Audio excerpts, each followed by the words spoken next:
Volume 1. Chapter 1, Zhou's Jewelry Store. Chapter 1, Zhou's Jewelry Store. A brilliant light was bursting forth from afar.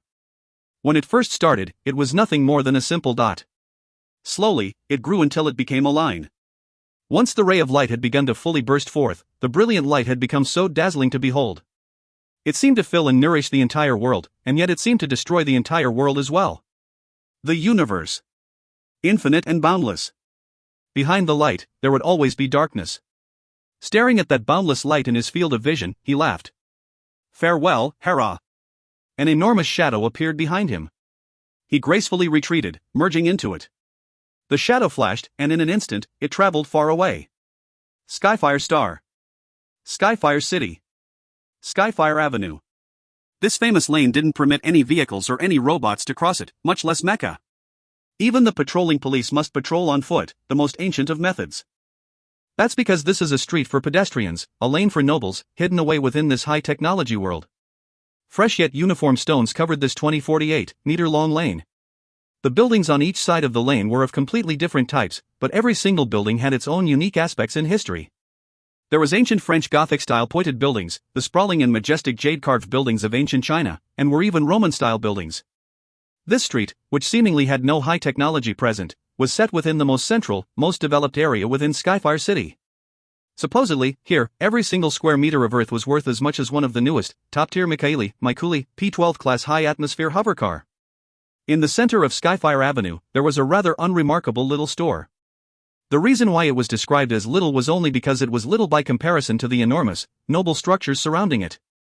The storefront was only 17 meters wide, and it was designed in accordance with a combination of the luxurious, classical style with the simplistic neoclassical style. The mirror-like deep blue walls, the brilliant display windows, all showed off several dazzling, gleaming jewels.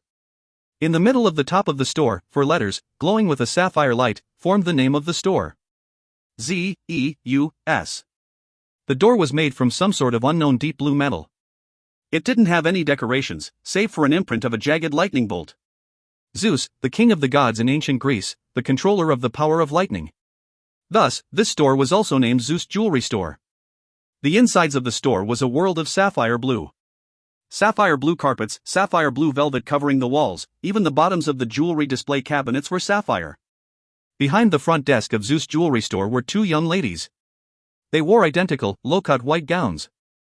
They were very beautiful, but in different ways. One was tall and slender, with eyebrows high like mountains, a face like a rose, her fine black hair trailing over her shoulders. Whether from up close or from afar, she looked like a clear, beautiful painting, and she had a rather classical feel to her. The other was endearing and lovable, with neat, short, light blue hair. The low-cut dress revealed her spectacular mountain range, but the look in her deep blue eyes changed constantly. She appeared a bit weird. "Boss, I want to eat ice cream." The short-haired girl called out coquettishly, her voice so sweet that it could kill a man from a sugar overdose. A lazy voice rang out. "Are you going to eat mine, or am I going to eat yours?" The voice came from behind the front desk. So there was actually a third person in the shop as well. He looked to be in his 20s, and was seated on a leather swivel chair. His hands clasped behind his head, he leaned there comfortably. He had short black hair, a black shirt, black pants, and a white vest with the diagram of an ancient Greek temple on it. "Either works." The short-haired girl giggled. "Core, stop messing around." The long-haired girl said somewhat resignedly. The youngster sat up straight, his movements smooth and graceful. Although his hair was a mess and his face had some unshaved stubble on it, he didn't give the impression of being disheveled at all. His eyes were very bright, but he had a rather languid cast to his lips. Every single movement he made, however, was very graceful and pleasing to behold.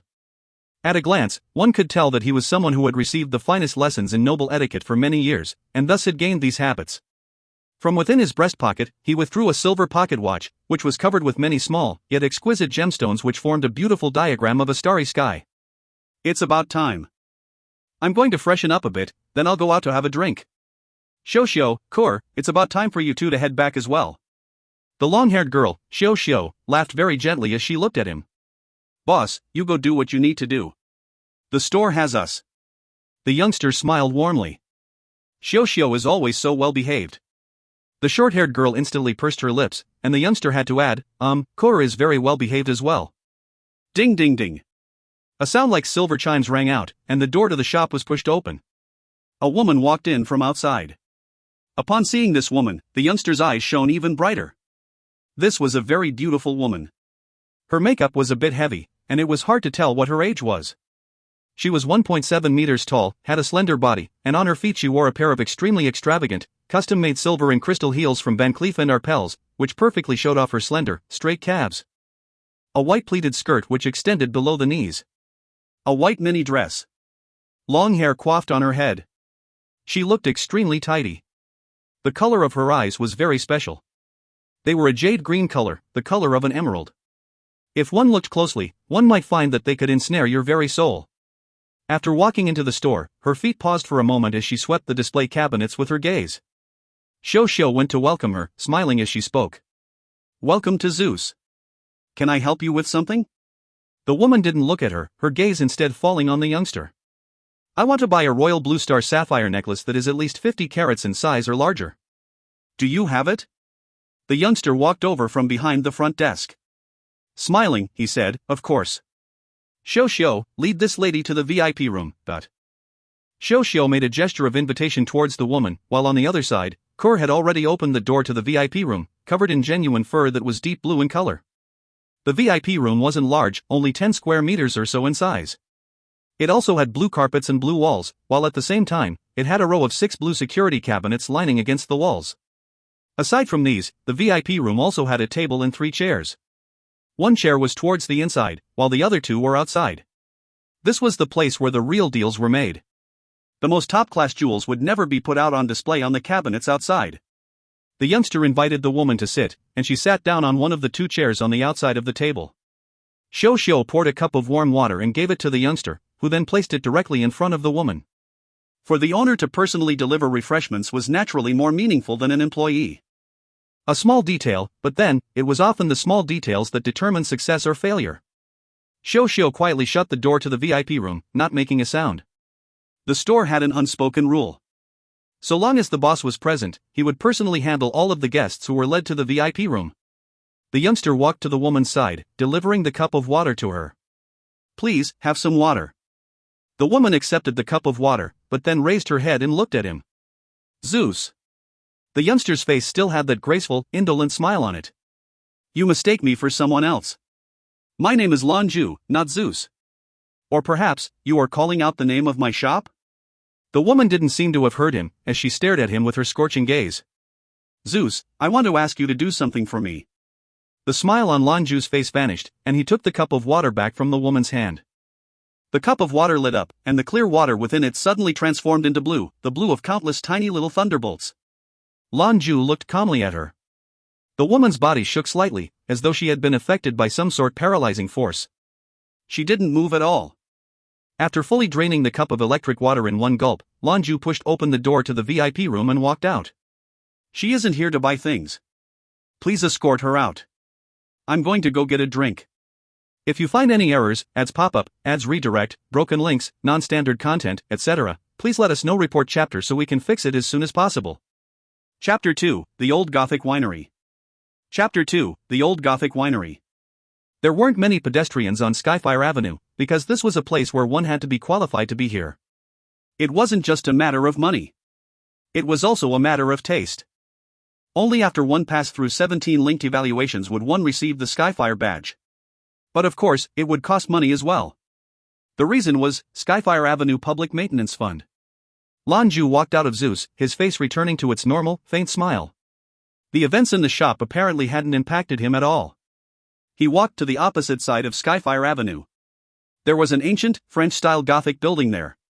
Tall, sharp towers, arched doorways, stained glass windows depicting stories from the Holy Bible, Gothic arches, flying buttresses, slender columns, they produced a light yet lofty sensation, as though one was flying in the sky. The framework provided the entire structure with abundant support and strength, with the directly rising lines contributing to a grandiose and spacious appearance. Compared to Lan Jue's Zeus jewelry store, this Gothic structure was like a leviathan. In the entire Skyfire Avenue, in fact, it was the most arresting sight. Pushing open the door and going inside, Lan Jue rubbed some of the stubble on his face. He couldn't help but let out a hint of a bitter smile. He was about to be criticized again by that strict fellow.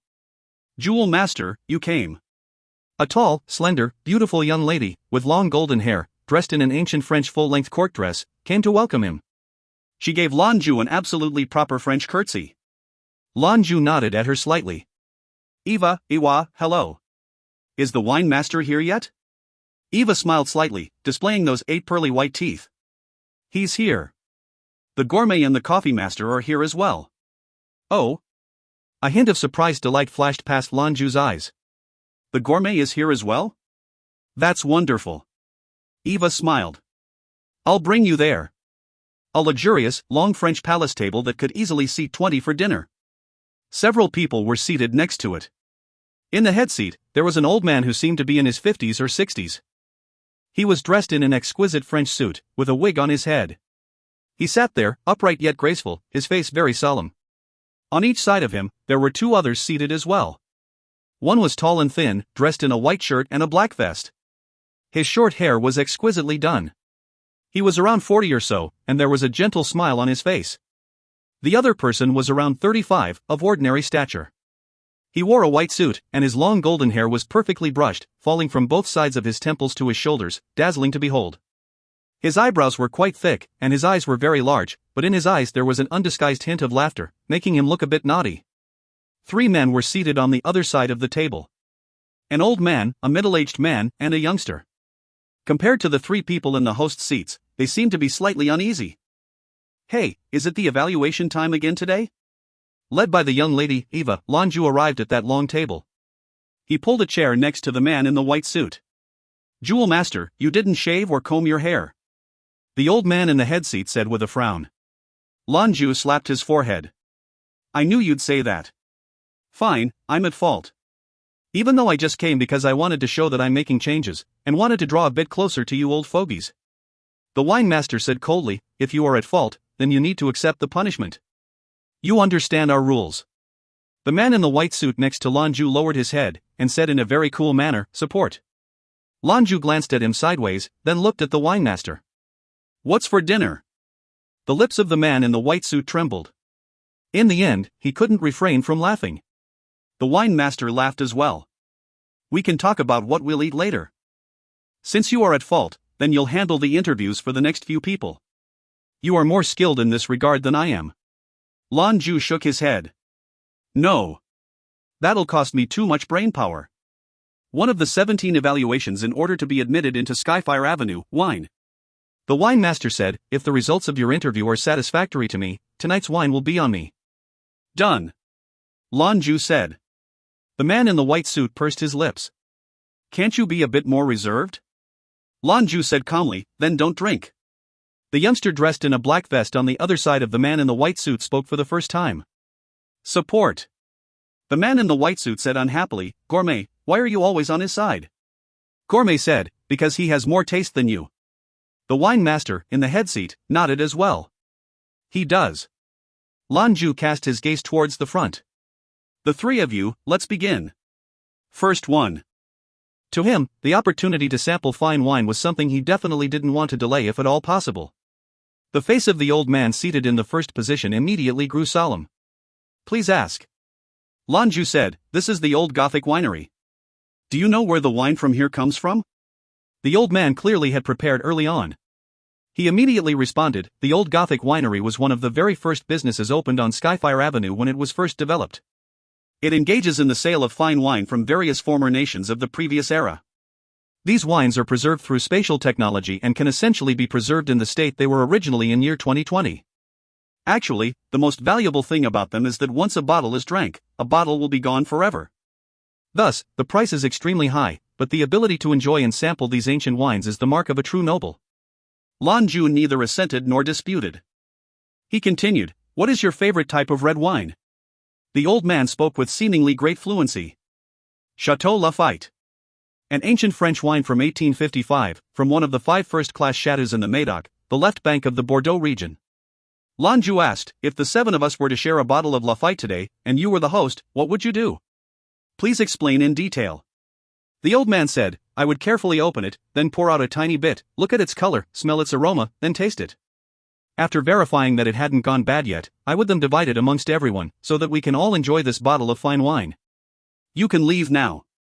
Lan Jue leaned back against the back of the chair and said calmly. I passed? A look of surprised delight was on the old man's face. Lan Jue shook his head. No. You've been eliminated. The old man said with surprise, why? I didn't say anything wrong? Lan Jue frowned as he spoke. You've just prepared in advance. You don't actually like wine, nor do you know how to drink. If a bottle of ancient Lafite wine were to be drunk in the manner you described, that would be an absolute waste. Lafite, no matter what year it is from, is stored in a horizontal state. Before drinking it, the very first thing to do is to put it upright and keep it in the wine cellar for 3 days, allowing it to settle.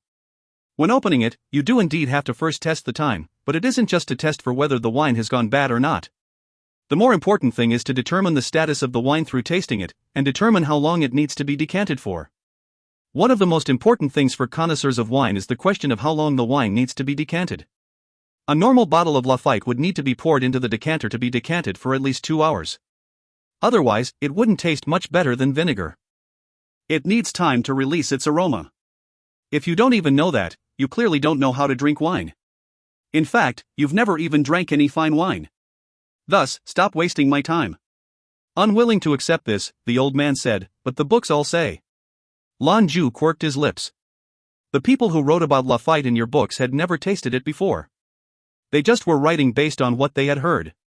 To immediately uncork a bottle of Lafite and drink it is a form of disrespect to it. To drink it like that, you might as well dump it into a humidifier instead. If you find any errors, ads pop up, ads redirect, broken links, non-standard content, etc., please let us know. Report chapter so we can fix it as soon as possible. Chapter 3, Previous Era, New Era. Chapter 3, Previous Era, New Era. In year 2235 of the previous era, the first group of humans migrated to the solar system of the Skyfire star. From that day forward, humanity entered the era of stellar migration. This was the beginning of a new era, and was thus referred to as the New Era. In but 100 short years, humanity, including Skyfire star and humanity's mother star, in total administered a territory of 23 star systems. Skyfire Avenue. The old Gothic winery. The old man had left with his head hanging down. The expressions on the faces of the middle-aged man and the young man became even more nervous. Lan Jue turned his gaze towards the middle-aged man. In the previous era, France's red wine was primarily divided into which 2 production districts? The middle-aged man replied, Bordeaux and Burgundy, with Bordeaux being divided into the right and left banks. Lan Jue said, the big 8 chateaux of Bordeaux referred to which 8? The middle-aged man replied, they refer to the 5 great first-class chateaux of 1855 in the previous era, located on the west-left bank of the Médoc, and the 3 major wineries of the right bank of the Médoc. The 5 on the left bank are Chateau Latour, Chateau Lafite, Chateau Margaux, Chateau Haut-Brion, and Chateau Mouton. The 3 on the right bank are Chateau Ausson, Chateau Cheval Blanc, and Chateau Petrus. Lan Jue said, excellent. Just now, we discussed how generally speaking, around 2 hours would be needed to decant the wine of Chateau Lafite from the left bank. In that case, generally speaking, how long would the top-tier red wine of Burgundy need to be decanted for? For example, the La Tache wine produced in the Domaine de la Romanée Conti? This, the middle-aged man hesitated, then said probingly, decanting depends on the state of the wind as well as the storage conditions, so it's hard to say. Lan Jue laughed. You must think you are quite clever. The middle-aged man's heart tightened. You can leave now. Lan Jue said. The middle-aged stood up with a bitter smile, then said, what was my mistake?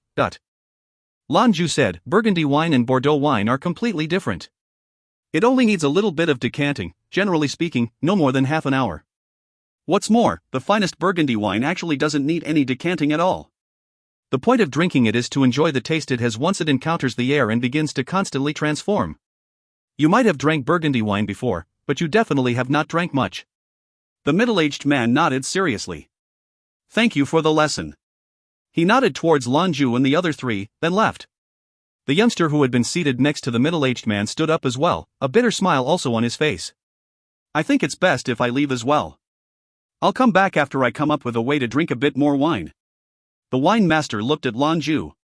Each time you administer the interview, you are able to resolve the situation in the shortest period of time. Although you do rather take it hard on them, Lan Jue smiled. But it gets straight to the heart of things, right? You don't want to be too unkind, because that's your style. I'm the jewel master, not the wine master. Which is to say, I'm nothing more than an alcoholic who wants to drink some fine wine as fast as possible. Today, what do you plan to treat us to drink? The wine master said, Go to the spatial wine cellar yourself and pick a bottle casually. Limited to 1 bottle, though. If you take more than 1, please pay for it." While saying these words, he placed a piece of silvery white metal on the table in front of him. "Fine." Lan Jue immediately stood up, and as he passed by the wine master, he picked up that silvery white piece of metal and walked to the rear. After passing through the 30-meter-high walkway, he went down a flight of stairs, circling down another 30 or so meters until he arrived in front of a large, ancient, unadorned brown door. Before entering, Lan Jue opened his palm. The piece of metal in his hand seemed to have sensed something, and flew into the air, agilely pressing itself against the door. The door rippled as though it was made of water. It didn't emit any light, instead just bizarrely disappearing into nothingness, as though having evaporated. Lan Jue smiled slightly, then slowly walked in. When he stood without moving, everything around him seemed to be gently contorting and distorting. After walking straight for roughly half a minute, the sense of distortion finally disappeared, and everything returned to normal. This was an extremely large underground wine cellar. The wine racks were made from the finest quality French white oak of the previous era, and they were laid out neatly, stretching so far into the distance that one couldn't see an end to them. Nearby, countless enormous oak barrels were heaped atop each other, taking up an entire section of the wall. Although this wasn't his first time here, Lan Jue still couldn't help but sigh in praise. He really had no idea how the wine master had originally procured so many fine wines of the previous era and brought them to Skyfire City. And then, the wine master had used such incredible space-time manipulation techniques to store them all here. Just the white oak wine racks alone were each worth over 10,000 new era dollars. The normal salary of a family living in Skyfire Star would generally only make 1,000 new era dollars each month. In this place, both space and time were frozen. If Lan Jue didn't have that piece of metal floating atop his head, which constantly cast a soft glow around him, he would have been a frozen part of this place as well. Only by freezing both time and space was it possible to keep these fine wines of the previous era in perfect condition. Lan Jue slowly walked deeper inside. While walking, he stared at the rows of antique wine bottles and labels. Every single bottle here is top class. Truly, 1 bottle drank is 1 bottle gone forever. While inspecting the bottles, he sighed and praised. Suddenly, he seemed to sense something. Halting, he raised his head to stare in front of him. There was a small lamp there, casting off a dim yellow glow. To an ordinary person, it was nothing more than a lamp. But Lan Jue was able to notice something tiny and minute regarding that lamp. It was just a lamp, but halo of light it cast seemed to be a bit too large. A faint layer of soft blue light began to shine in the area around Lan Jue's body, and he began to levitate off the ground. When his body came into contact with that yellow halo of light, space suddenly began to distort itself once again. Swoosh! He arrived in a different room. Compared to the outside room, this room was a bit smaller, roughly around 500 square meters or so in size. The layout was identical to the outside. The walls were lined with rows of standalone wine racks, filled with bottles of red wine. When Lan Jue saw this, his eyes suddenly turned blue, a blue that was filled with electric light. What a fine fellow! This is the wine master's treasure room. What a pity that I can only take 1 bottle. He, normally always so calm and graceful, couldn't help but speed up his footsteps as he moved towards a wine rack. He lifted up a bottle of red wine and looked at that pure white wine label. His eyes were filled with infatuation and adoration, as though he were staring at an absolute beauty who had moved his heart. Turning, he walked towards the yellow halo of light, but after but a single step, he halted. A slightly evil smile appeared at the corner of his lips. For its sake, the wine master might actually be so stingy as to renege on his word. I can't give him that opportunity. With a flip of his hand, from some unknown place, he retrieved a corkscrew specially designed for removing red wine corks. If you find any errors, ads pop up, ads redirect, broken links, non-standard content, etc., please let us know. Report chapter so we can fix it as soon as possible. Chapter 4, Romani Conti. Chapter 4, Romani Conti. She looked like she was 18 or 19. Her skin was as white as jade, and her neatly combed, long wine-red hair flowed down her head. She wore a white French Romantic period palace-style flower dress, which perfectly showed off her figure. Only, this young lady was panting just slightly. Her head was lowered. Her fair white face and her neck, as elegant as that of a swan, were all slightly red. Her long eyelashes were trembling slightly, and she had a look of embarrassment on her face. Forgive me. I came late. The wine master stared at this young lady with a severe look on his face. He said calmly, you can leave. Tardiness is an unpardonable mistake. Why not give her a chance? Lan Jue's voice rang out. The wine master sat there, unmoved. Tardiness represents discourtesy. Lan Jue said, when we were young, we also cared about spending time on our appearance. Why not just give her a chance? Consider it as just giving me some face. The coffee master, dressed in a white suit, said, he's calling us old. He had a faint smile on his face, as if to say, I'm not the sort of person to cause trouble. The wine master furrowed his forehead. The gourmet spoke. Jewel master, for the sake of that bottle of wine in your hands, I'll support you this time. The wine master unconsciously turned to glance towards Lan Jue, but when his gaze fell upon the bottle of wine in Lan Jue's hand, he was no longer able to remain calm. The normally always sedate, solemn wine master rose to his feet. Both his lips as well as the finger he was now pointing at Lan Jue began to quiver at the same instant. I told you to pick a bottle casually. He all but ground out these words, gnashing his teeth. Lan Jue said seriously, but I've never been a casual person. Give it back to me. Like an arrow, the wine master shot towards Lan Jue, immediately grabbed the bottle of wine in Lan Jue's hands. Lan Jue didn't dodge. The bottle of wine arrived in the wine master's hands, but in Lan Jue's hands, there was an undamaged cork, a cork which emanated with the faint, fragrant scent of wine. You bastard! You actually opened it! The wine master said with frantic fury. Cursing is an unpardonable mistake for a noble. Lan Jue waved the wine cork in his hands admonishingly at the wine master. The young lady in the white dress raised her head as well, and saw the bottle of wine. Her sky-blue eyes seemed to flash with brilliant, gemstone-like light. The wine master's breathing is rather ragged. After taking several mighty breaths, he snatched that silver piece of metal in Lan Jue's other hand. Eva, warm water, and slices of white bread. Spanish Iberico ham, cured 72 months, shaved into slices. Yes, lord. Wait a moment.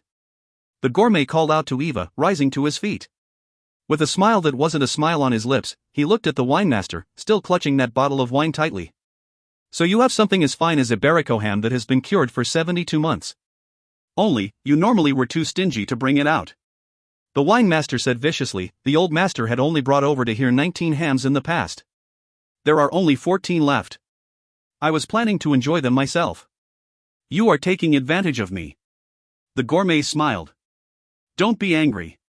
Sampling fine wine and delicacies requires one to be in a good mood. In addition, a single ham will last for many eating sessions. Eva, bring the entire ham over, and also a larger serving platter, as well as 20 candles. I'll handle it. Eva looked at the wine master, who nodded at her. Perhaps because of words of the gourmet, the anger on the wine master's face was slowly subsiding. Lan Jue walked towards his seat and sat down, then glanced at the young lady, who was secretly drooling. Do you recognize this bottle of wine? The young lady immediately nodded vigorously. Lan Jue smiled. Tell me about it. The young lady didn't hesitate at all. This is one of the finest types of wine, Romanée-Conti. It is the king of the wine production area of Burgundy of France. It was the pride of Burgundy, and a winemaster once said that Burgundy, just by relying on Romanée-Conti alone, was superior to all 8 of the chateaux of Bordeaux. In the previous era, it was the most exalted red wine in the world. Lan Jue said, tell me about its taste. The young lady's eyes suddenly revealed a hint of intoxication. This is a sort of flavor that can sink into your taste buds and your teeth. It is a flavor that feels as though it could burrow into every single cell of your body. The fragrance of it is a long-lasting one, and it is both exquisite and heavy, both delicate and strong, both balanced and condensed. It has the smooth, graceful texture of velvet. It is virtually the distilled essence of the finest strengths of Pinot Noir grapes. It is an inimitable, fantasy-like wine.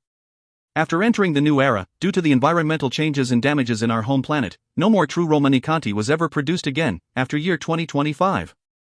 Hearing the young lady's words, Lan Jue, the winemaster, and the gourmet all revealed looks of surprise on their faces.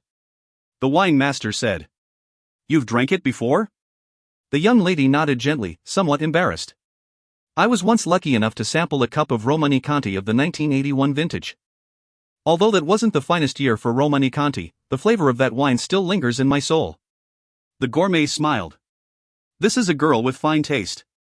It seems the jewel master is right yet again. Lan Jue looked at the winemaster, who nodded and said, For the sake of Romanée-Conti, I'll consider you to have passed the interview. Remember, in the future, no matter what you are doing, as a noble, you cannot be late, regardless of the reason. The young lady made a deep curtsy. Yes. The winemaster said, You can go now. Eva will take you through the procedures. Thank you. The young lady curtsied yet again. Pausing for a moment, she finally summoned her courage and asked, "In the future, after I obtain the Skyfire emblem, can I come to your place to purchase Romani-Conti?" The wine master, his face cold, waved dismissively towards her. "Romani-Conti is only for my friends to drink." A hint of disappointment appeared on the young lady's face. She curtsied yet again, then turned and left. Several servers came, bearing 4 Pinot Noir wine glasses, a platter of white slices of bread, 4 cups of warm water, a square white tray, and an enormous ham that was a meter long and 30 centimeters thick at the thickest part. The wine master stared coldly at Lan Jue. "In the future, I will never let you help me interview again." Lan Jue smiled. "Wine master, you need to learn to be more charitable. Fine things need to be shared with friends." The wine master snorted. He picked up the Romani-Conti bottle with one hand, his thumb pressed against the neck of the wine bottle and his other 4 fingers pressing against the other side. Looking at the label on the bottle, he murmured to himself, "Romani-Conti from year 2005 of the previous era, you punk, you are too vicious." Lan Jue stared at the wineglass in front of him. "I saw that you also had Romani-Conti of year 1990. The gourmet's eyes bulged. "Then why didn't you take it?" Although 2005's product was top tier, 1990 was a legendary year for Romani-Conti. Lan Jue said seriously, "A person can never go too far. I don't want to be blacklisted by the wine master." A not quite smile on his face, the gourmet arranged the 20 candles into place. "Don't worry. Perhaps others might do that to you, but we definitely wouldn't." The wine master said unhappily, "Are you getting revenge on me for some reason?" Lan Jue and the gourmet shared a look and a smile, and said in almost the exact same breath, "Drinking buddies are hard to find. If you find any errors, ads pop up, ads redirect, broken links, non-standard content, etc., please let us know. Report chapter so we can fix it as soon as possible." Chapter 5, Heavenly Treasure. Chapter 5, Heavenly Treasure. The scarlet red wine that had been poured into the cups were very tranquil, not a hint of a ripple to be seen. The fragrance of the wine wasn't too strong, as though all the flavor had been tightly locked into that sparkling, translucent, blood-red, ruby-like wine. The wine master's hand didn't tremble at all. He filled all 4 cups to an exceptionally equal level, up to 2 fingernails height in each cup. Just by looking at the cups, couldn't tell the difference between any of the cups at all. Lan Jue stared at the wine, but the gourmet was staring at the enormous ham in front of him. Both sets of eyes were mesmerized. 20 candles were set up in orderly fashion, just slightly smaller in total size than that square serving tray. The gourmet swept his right hand towards the wicks of the candles, and at the same instant, all 20 candles lit up at the same time. The flames didn't burn very high, but they were very bright. Holding the serving tray by the edges, the gourmet held it at a straight level above the candle flames, allowing the heat of the candle flames to evenly heat up the tray. The coffee master said, "Isn't that too much trouble? Why can't you just use your own fire?" The gourmet didn't even look at him as he spoke. "That's why we say you have no taste. If it weren't for the fact that you are extremely lucky, there's no way you would have the chance to drink this wine today, or eat a ham like this. My flames are positive energy flames, but of a dry and explosive type. Candle flames are positive energy flames that are gentle, soft, and evenly distributed. The latter is what I need right now." The coffee master said somewhat argumentatively, "Why is there no way?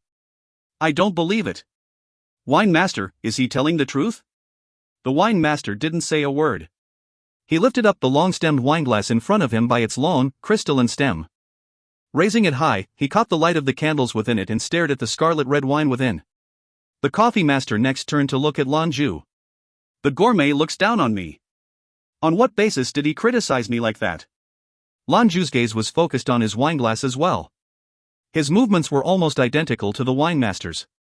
He lifted up his wineglass, staring at the ruby color within. "He speaks the truth, and he has a very good reason." The reason the wine master didn't say anything was because he didn't want to hurt you. "However, I can tell you the reason. We'll just treat it as my revenge for you stirring up trouble earlier." "Fine. Tell me," the coffee master said in a dissatisfied way. Lan Jue laughed calmly. "If you want to learn something, you have to pay a price. Give me the wine in your glass, and I'll tell you the reason. Otherwise, where's the revenge part?" The coffee master said with some anger and embarrassment, "Fine. If your reasoning convinces me that I'm not worthy of drinking this Romani-Conti, then I'll give you my glass." Lan Jue put down his own wineglass, then turned to look towards the wine master. "You aren't allowed to fight with me over it. He asked me the question. It's your own fault for not saying anything earlier." The wine master let out a sigh. For him to be willing to give up this glass of Romanée-Conti, in and of itself, is already a sufficient reason why he isn't qualified to drink it. Lan Jue smiled as he spoke. But this isn't enough to convince him, because he could always make up the excuse that his desire for learning exceeds his desire for delicacies. Lan Jue raised the glass of water and took a sip before finally turning to look at the coffee master. Actually, the reasoning is very simple. It is because you are the coffee master. Although you know how to appreciate wine very much, and you also know how to appreciate gourmet food very much, in the end, you are a coffee master. The coffee master, somewhat bewildered, said, "How can this be considered a reason?" Lan Jue said, "Of course this is a reason. Compared to red wine, you like coffee better. Might I ask, how many cups of coffee do you drink every day?" The coffee master said, 3 cups. Lan Jue said, "Drinking coffee has already become the most important habit you have in your life. The better the coffee, the stronger and the longer lasting its flavor is. However, it will also dominate your taste buds. Before sampling a truly top-class red wine, in order to be able to enjoy all of its fragrance to the fullest, one has to avoid eating anything with strong flavor for at least 3 days in advance. Coffee, tea, chocolate, these are all definitely forbidden. Otherwise, your taste buds will have already been occupied. Although you can use white bread to try and absorb those flavors from your mouth, there will be at least a little bit that remains. It will impact the sublime feeling which this fine wine will transmit to your soul. This is a form of blasphemy towards the wine." Pausing a moment, Lan Jue smiled as he looked at the coffee master. "Then, in the past 3 days, have you drank coffee?" The coffee master laughed bitterly. "Of course I have. Thank you." Lan Jue gracefully picked up the glass of wine in front of the coffee master, pouring all of the wine within into his own glass, then returned the empty glass to the coffee master. The wine master let out a sigh. He gently swirled the glass in his hand, then delivered it to his nose for a sniff. Instantly, the solemn look in his eyes disappeared, and was replaced by an intoxicated, mesmerized look. He took a rather large sip, keeping it in his mouth for a rather long moment before swallowing it. Lan Jue also took a drink. Lowering his head, with a gentle sip, the gentle sound of liquid entering his mouth could be heard.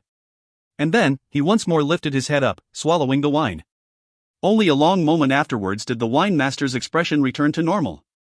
A pomegranate glow makes clear its quality, the fragrance of classic Romanée-Conti, the smell of roses and sweet peppers, gentle and harmonious, in the mouth. One can sense how the strength of the taste is rather reserved, but an extremely long aftertaste remains. As he spoke, he turned his gaze towards Lan Jue. "You picked very well. This bottle of Romanée-Conti is right at the perfect time for drinking." Lan Jue let out a soft breath. It fuses both a spicy fragrance and a floral fragrance, is refined and joyous. In the mouth, it shows off its astonishing suppleness and harmoniousness. The taste of haw fruit mixed with cherries, plentiful and exquisite.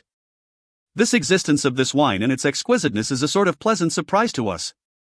It indeed lives up to its reputation as being acclaimed as a heavenly treasure, the king of wines. I think, in the next 3 days, my taste buds and even my teeth will still be filled with this wondrous flavor. I can't drink wine for the next 3 days. The coffee master looked at the expressions on their faces. He couldn't help but say, "Is it as good as all that?" "Wine master, give me a little bit more." The wine master let out a sigh. "I originally had prepared that plate of white bread especially for you. I wanted to have you use it to absorb some of the flavors saturating your taste buds. After doing that, given how powerful the flavor of Romanée-Conti is, you should be able to just barely appreciate the flavor of it as well. However, you've already lost it to the jewel master. I had only intended to offer you a single glass to begin with. Thus, I'm very sorry, but today, you don't have a share." The gourmet removed the tray from above the candles and placed it on the table. He patted the coffee master on the shoulders and said, "This is what the revenge of the jewel master is like. This fellow really knows how to hold a grudge." The coffee master turned his head to shoot a vicious glare at Lan Jue. Lan Jue once again took a sip of that heavenly treasure, that wondrous wine. "The other day, Miss Camille, Comaire, went to my store.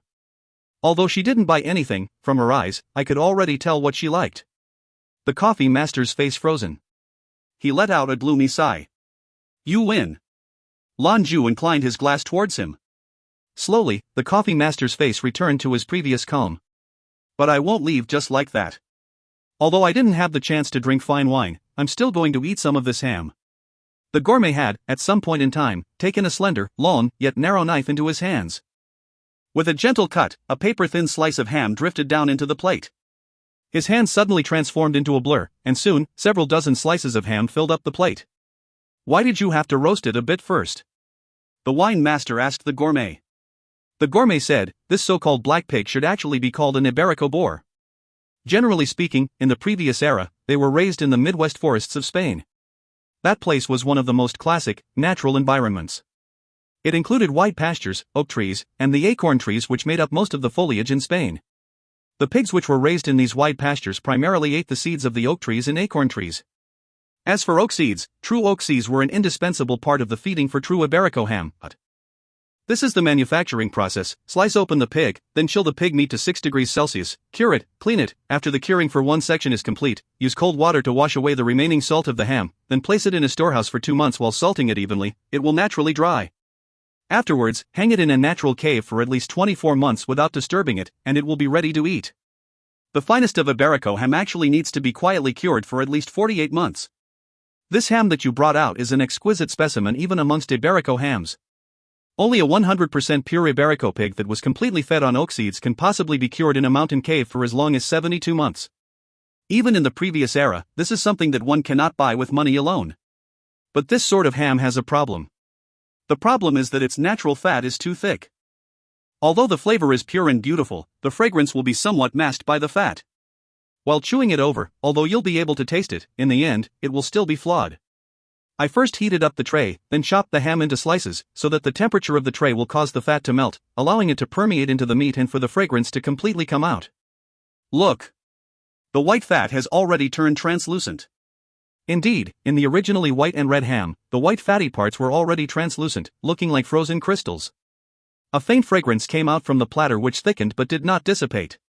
Lan Jue reached over to take a slice, delivering it to his mouth. Instantly, his face changed. The flavor was strong and pure, and it lasted a long time in the mouth. After taking another sip of Romanée-Conti, he was utterly intoxicated. The wine master also ate a slice, and his reaction was almost the same as Lan Jue's. And then, he let out a bitter laugh. It seems my previous manner of eating it was a waste.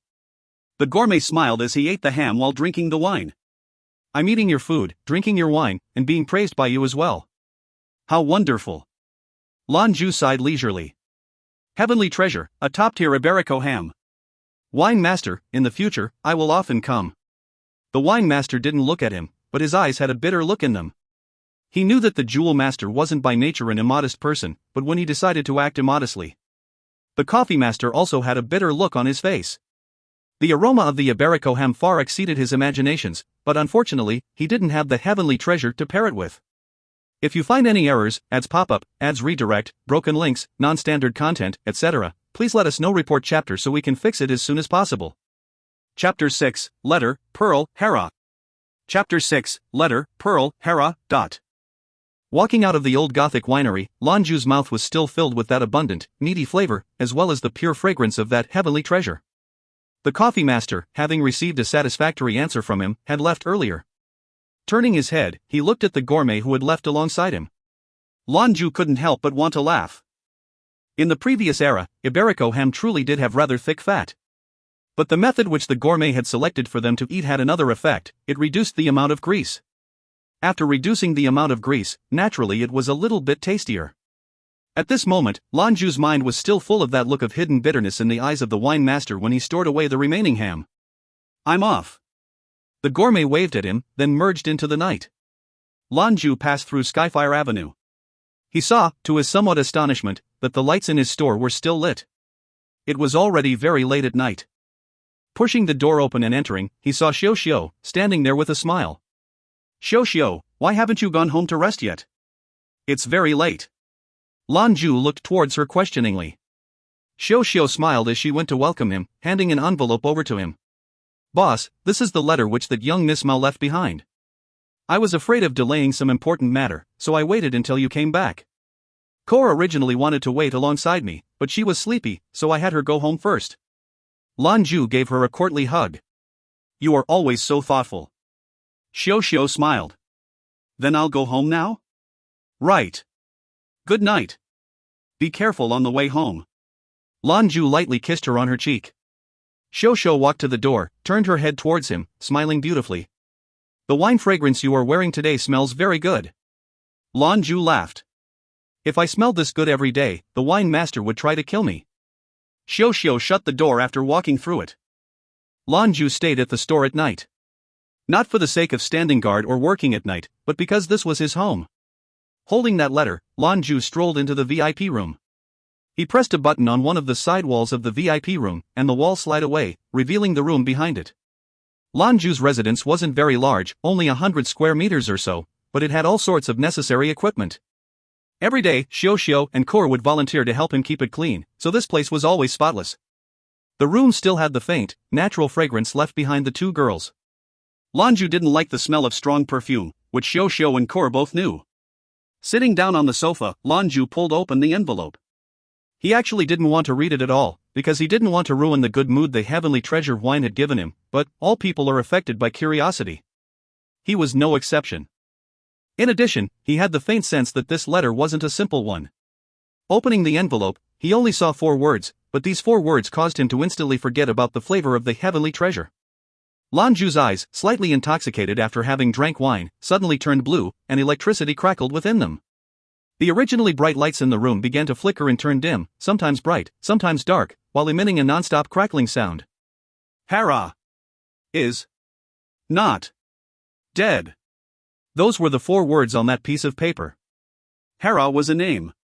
In the previous era, on the home planet, she was the queen of the gods in Greek mythology. Zeus was the king of the gods. His wife, naturally, was the queen of the gods, Hera. In the new era, Hera Ma was Lan Jue's wife. The wife who had disappeared in what was, to him, an utterly calamitous event. The explosion which had ended the event had destroyed an entire star. No one believed that Hera could have survived. It had happened 3 years ago. After it happened, he had arrived here and settled down here. Dragons have their weak points. Zeus did as well. Lan Jue sat there for a full quarter hour, not moving at all. After the quarter hour passed, he flipped the letter over. On the back, he found a contact number. With his left hand, he pressed down in mid-air. The electronic screen on facing the sofa immediately lit up, and a holographic 3D image appeared. The image was that of Skyfire Star. Lan Jue's left hand was now covered with a layer of light as well.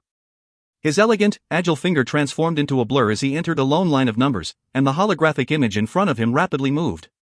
Seconds later, the image of Skyfire Star disappeared. The woman who had come to the store before appeared in front of him, still dressed in white. But of course, this was just her digital hologram. Zeus, can we have a chat now? The woman had a smile on her face as she spoke. She was very confident, perhaps even a bit coy. Lan Jue's face was very calm, and the blue color had vanished from his eyes. Do you know what the price of lying to me is? Although they were separated by a great distance and only speaking through a communications device, upon hearing those words, the woman's face couldn't help but change. Strong heart palpitations caused her to suddenly feel as though her chest was under great pressure. Still, she quickly managed to calm down. When Zeus is angered, the heavens and the world will know it. I know. My name is Pearl, you. Lan Jue said coldly, show me the evidence. All right. Pearl agreed easily. Raising her 2 arms, she made pulling motions in midair, and an image appeared. The image was that of a picture. It seemed to be a classroom in a school. The students were all dressed in school uniforms, and they were walking in line, preparing to go to class. Suddenly, Lan Jue stood up. The blue light which had just disappeared from his eyes appeared yet again. He saw a person. A person who, for him, had been engraved deep into his soul long ago. The first thing he saw was her head of long, black hair. Her black hair was somewhat naturally wave, utterly black and glossy, rolling down to her waist. Her school uniform revealed her orchid-like, pure white arms, long and tender. Because the table obstructed the view, one couldn't see anything lower than mid-skirt. The most shocking thing was, her eyes had pupils that were different from that of ordinary people's. They were sky blue, like the color of the sea, without a hint of impurity. Her long eyelashes blinked, and those sky-blue eyes became the most soul-stirring part of her exquisite features. Anyone who she looked at would feel that their soul was enchanted by her 2 beautiful eyes. Black hair, blue eyes. It was her. The picture disappeared, and Pearl's voice rang out once more. Zeus, can we talk about our partnership now? The school uniform which Hera is wearing, in the area of Skyfire Star alone, is used by the students of over 200 schools. In addition, the star she is at isn't necessarily Skyfire. I can tell you a secret beforehand. Within the next 10 days, if you aren't able to find her, then you will definitely regret it all your life. Lan Jue, or, to be precise, Zeus Lan Jue, said, his eyes flashing coldly, terms. If you find any errors, ads pop up, ads redirect, broken links, non-standard content, etc., please let us know. Report chapter so we can fix it as soon as possible. Chapter 7, Lang Lingxi. Chapter 7, Lang Lingxi. Pitch black and boundless. Two phrases that shouldn't be put together. But if you were to use them to describe the universe, it would be appropriate. But even in the pitch black universe, on occasion, there would be some beautiful sights. For example, right now, a ray of silver light streaked past the dark space, flying off into the distance. This was a spaceship. A passenger spaceship that was quite frequently seen in the new era, also known as an interstellar shuttle. It was usually around 534 meters long, 168 meters wide, and colored white. This was the color of the Northern Alliance, the most powerful of the three great powers which arose after humanity entered the new era. This interstellar shuttle was capable of simultaneously carrying both passengers as well as large amounts of cargo. It had a predetermined route. It would jump through the safe wormholes which humanity had discovered during the past 100 years, which led to each of the stars which humanity governed. Not too far away, an enormous planet was visible. This was the capital planet of the Northern Alliance, the planet of Luo. This was an administrative planet which was even larger than the planet of Skyfire, and half of its surface was suitable for human life. Drawing near its target, the interstellar shuttle's speed began to lessen as it prepared to make an atmospheric entry into the planet of Luo. When entering the atmosphere, the speed couldn't be too fast, as otherwise, even an interstellar shuttle would break apart. Just as the interstellar shuttle was slowly down to roughly 3 times the speed of sound, the empty space to its left suddenly distorted slightly, and a faint shadow suddenly, silently attached itself to it. What was even more astonishing was that the interstellar shuttle didn't react at all.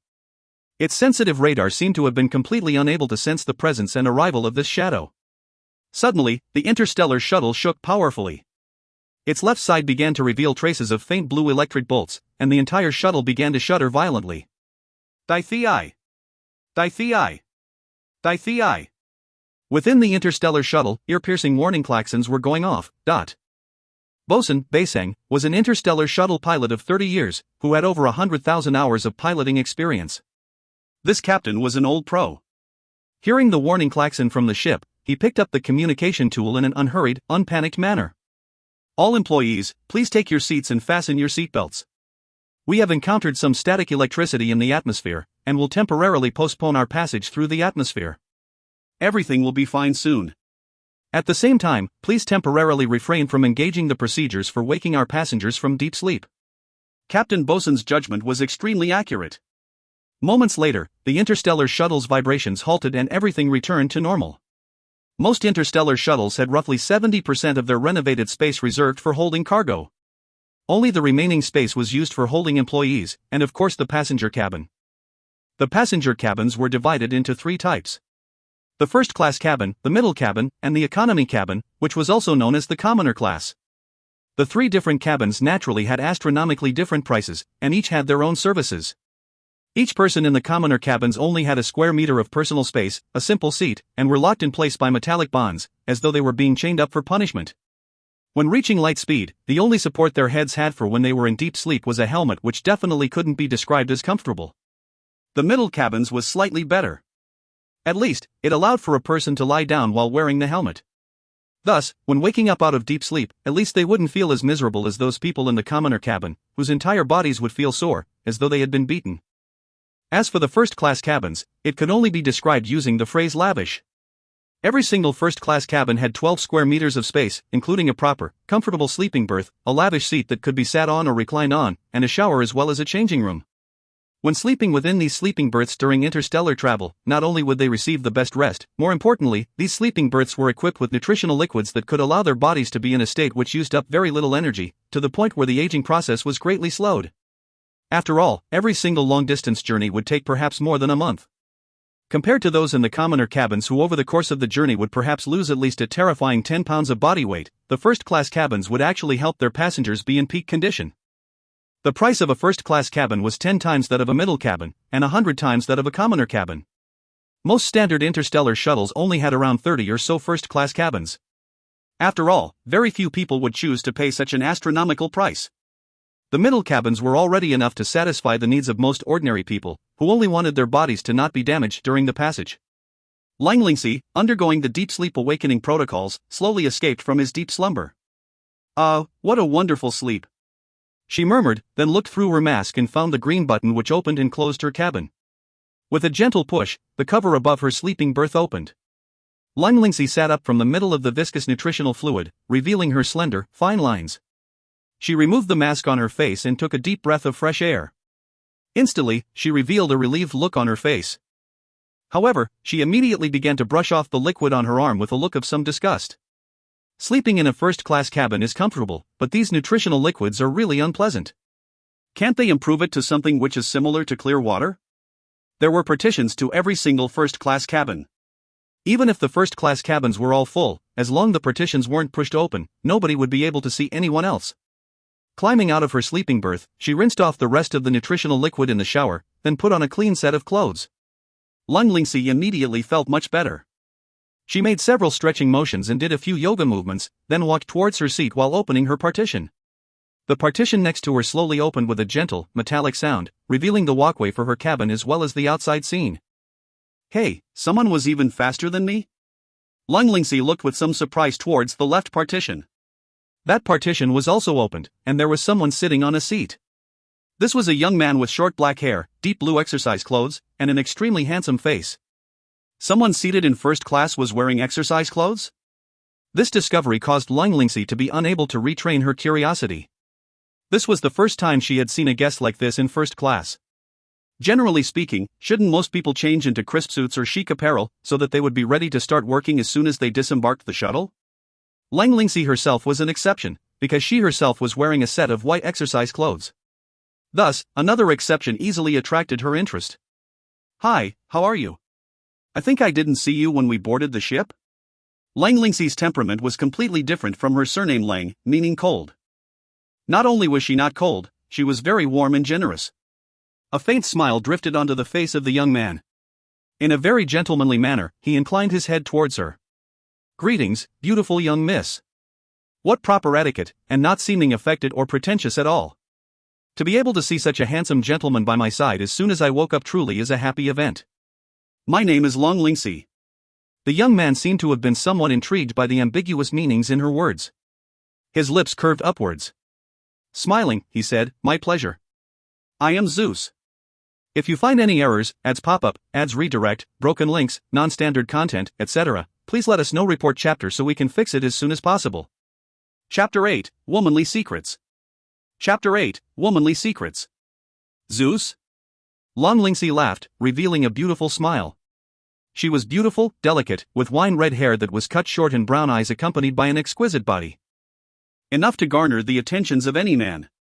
What an interesting name, I think I've heard it before, Lang Lingxi said though her smile. Oh? The young man watched her with interest. Ever since the first time someone was called the name, many have since imitated. Only, though the name is Zeus, it certainly doesn't mean you are he. Ha, the young man chuckled. The expression in Lang Lingxi's eyes abruptly grew sharp. This space shuttle is fitted with 32 first-class cabins, and they've managed to fill 15, including my own. I know clearly the identities of the other 14 passengers. Can you tell me, where are you from? Choosing this time, recently awakened from deep sleep to sit beside me, it seems as though you have a reason. Don't think because you're attractive you can flirt with me. In this case, you have no opportunity to flee. And yet I merely must acknowledge, you're quite amazing. On this trip we have more than 20 people, separated into different cabins, and you come from middle class to sit beside me specifically. But unfortunately, you've encountered me. And if you think us women are easily bullied, you have another thing coming. Ha ha. The young man laughed again. Lang Lingxi leaned casually in her chair. You're in such high spirits, but let's see how long that lasts. Tell me who you are, your rank, then give yourself up without a fight and at least I won't have you executed. I'll have you remanded directly into the custody of the Luo Interplanetary Police. If you don't want to get hurt, you'll obey. Ha ha. Lang Lingxi's smile melted away. Hey, ass. If you'd have avoided this in the first place, I'd have let you off. However, you deliberately called yourself Zeus. If I can't beat you until you're senseless, I can't call myself Lang. The young man looked at her in astonishment. Why? Lang Lingxi unfastened her seatbelt and, standing, shot him a cold glare. Because you have the audacity to try and pass yourself off as my idol, calling yourself by his name. Ha ha. The young man again let loose a peal of laughter. Lan Lingxi responded scornfully, I've seen through your ruse, and still you laugh? A small smile spread across the young man's face. You want to know why I'm laughing? Why? Lan Lingxi retorted rashly. The young man replied earnestly, under certain special circumstances, the sounds haha mean something different, stupid. The stupefied expression on Lan Lingxi's face gradually darkens to a thunderhead. You want to die? Then I'll help you. Ha! It has been ages since Lan Lingxi had been this furious. She had to admit, the man before her had expertly stoked her rage. An icy chill suddenly filled the air, and the border of Lan Lingxi's eyes instantly became white. Her right hand groped toward the man, 5 fingers extended, and 5 streams of white air burst forth to surround him. A close examination of the white blasts would reveal their icy constitution. Instantly, the temperature of the first-class cabins dropped more than 10 degrees. Frozen in ice. A crystal prison. Power is the root of confidence, and Lan Lingxi was nothing if not confident. She questioned herself, but knew that even a large elephant she could freeze almost instantly. She detested this stupid fellow, and decided to teach him a lesson he'd remember for the rest of his life. Looking on, Lan Lingxi saw that hateful smile soon to be frozen in ice, and at once ceased. Now there was no evasion, no defense, there was no way for him to run. Nor was it permitted to carry any weapons onto a space shuttle. She was clearly pleased with herself, but in the midst of her gloating suddenly her beautiful brown eyes shot open, their depths full of disbelief. Because that man, the one who had called himself Zeus, suddenly broke into pieces. Indeed, shattered. In the instant before the ice discipline's power fell over him, the man's body unexpectedly fractured into countless bolts of bluish-purple lightning that forked through the ice prison, and swept over Lan Lingxi's body. How could this be? No!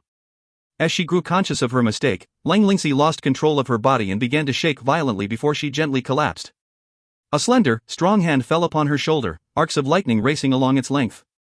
The young man, recently smashed to fragments, stood behind her in perfect condition, allowing Lan Lingxi to rest gently in his arms.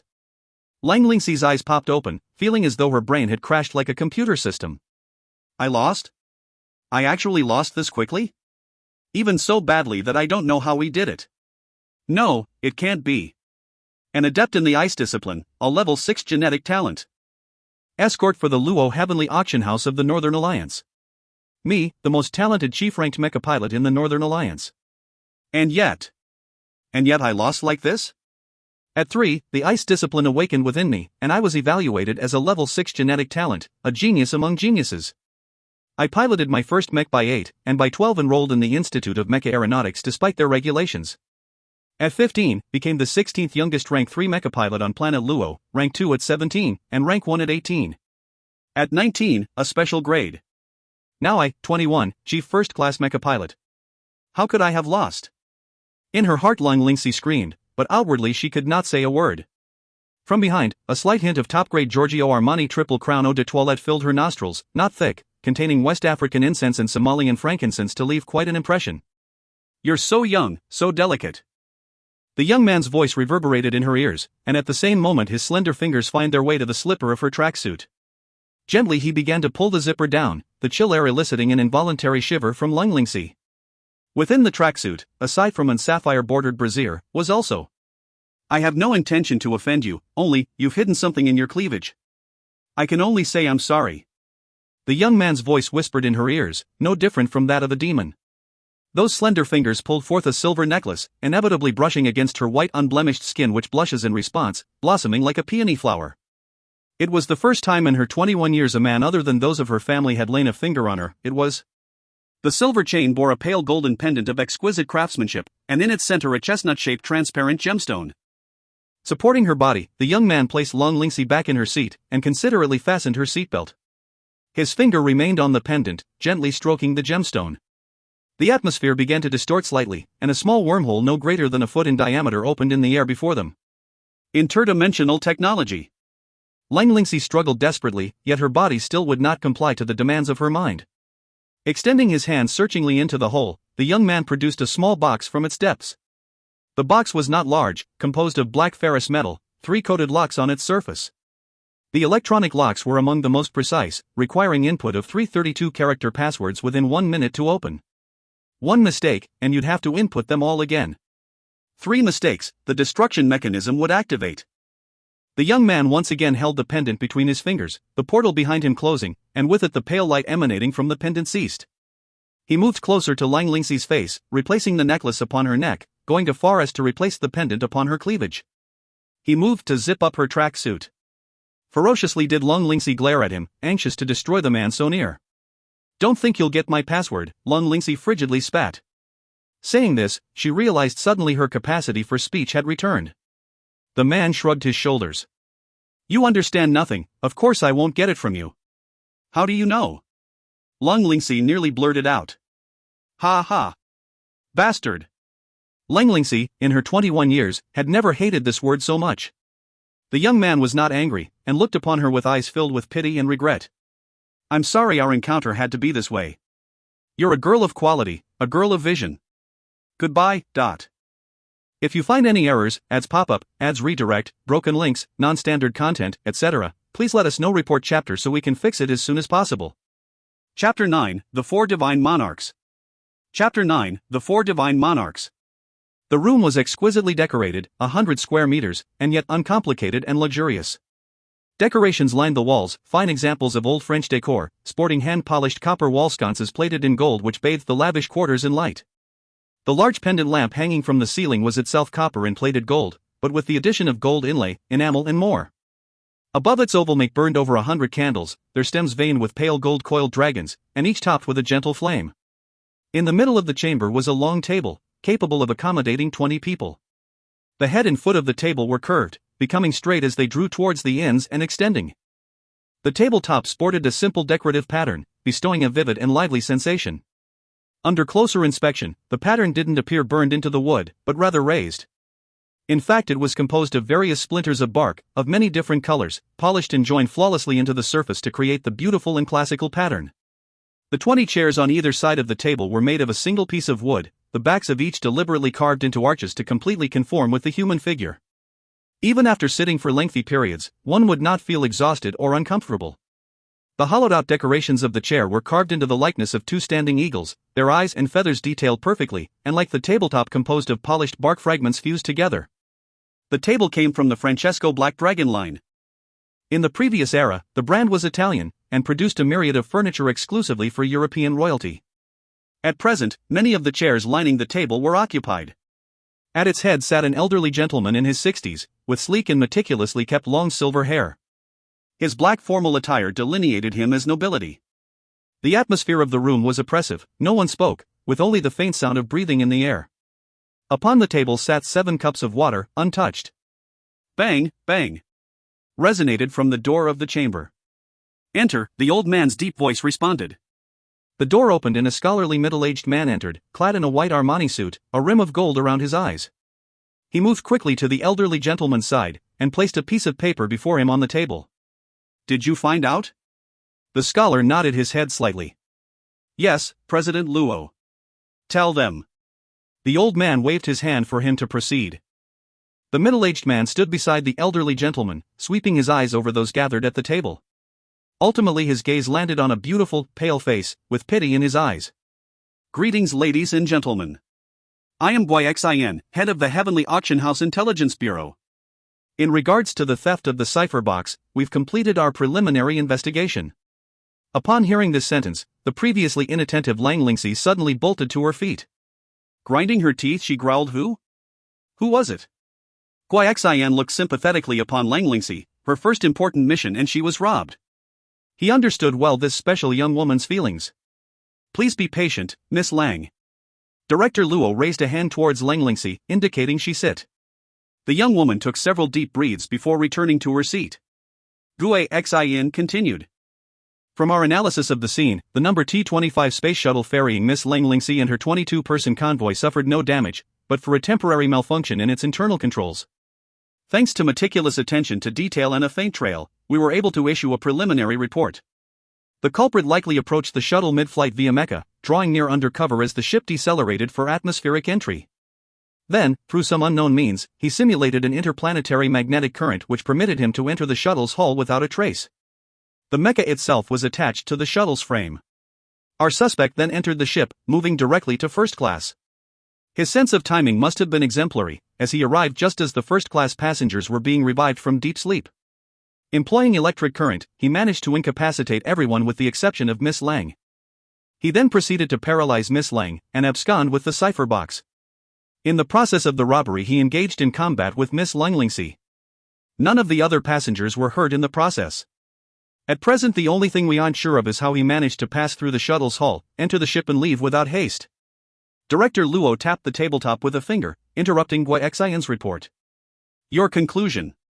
I want to hear your deduction. Gui Xian paused, his previously impassive expression becoming more serious. At present, our conclusion is that what the culprit told Miss Langlingxi was no falsehood, he truly is Zeus. Zeus, of the divine monarchs.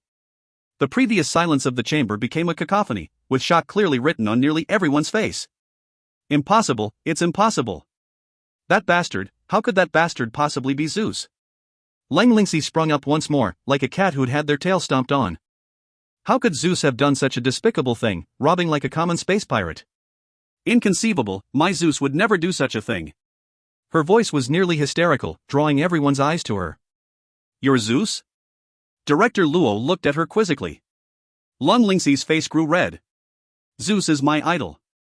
How could he know? It was then, it seemed, before her very eyes, that detestable laughing face appeared. Gui Xian interjected. Zeus' sphere of control is electricity. If someone wanted to covertly enter a shuttle to commit a crime and overpower you, I'm afraid it could only be accomplished by someone of his level. The expression in Langlingxi's eyes was lifeless. She suddenly remembered the young man's words as he departed. You're a girl of quality, a girl of vision. Sure. Surely it couldn't be true? But he kept saying I was an idiot.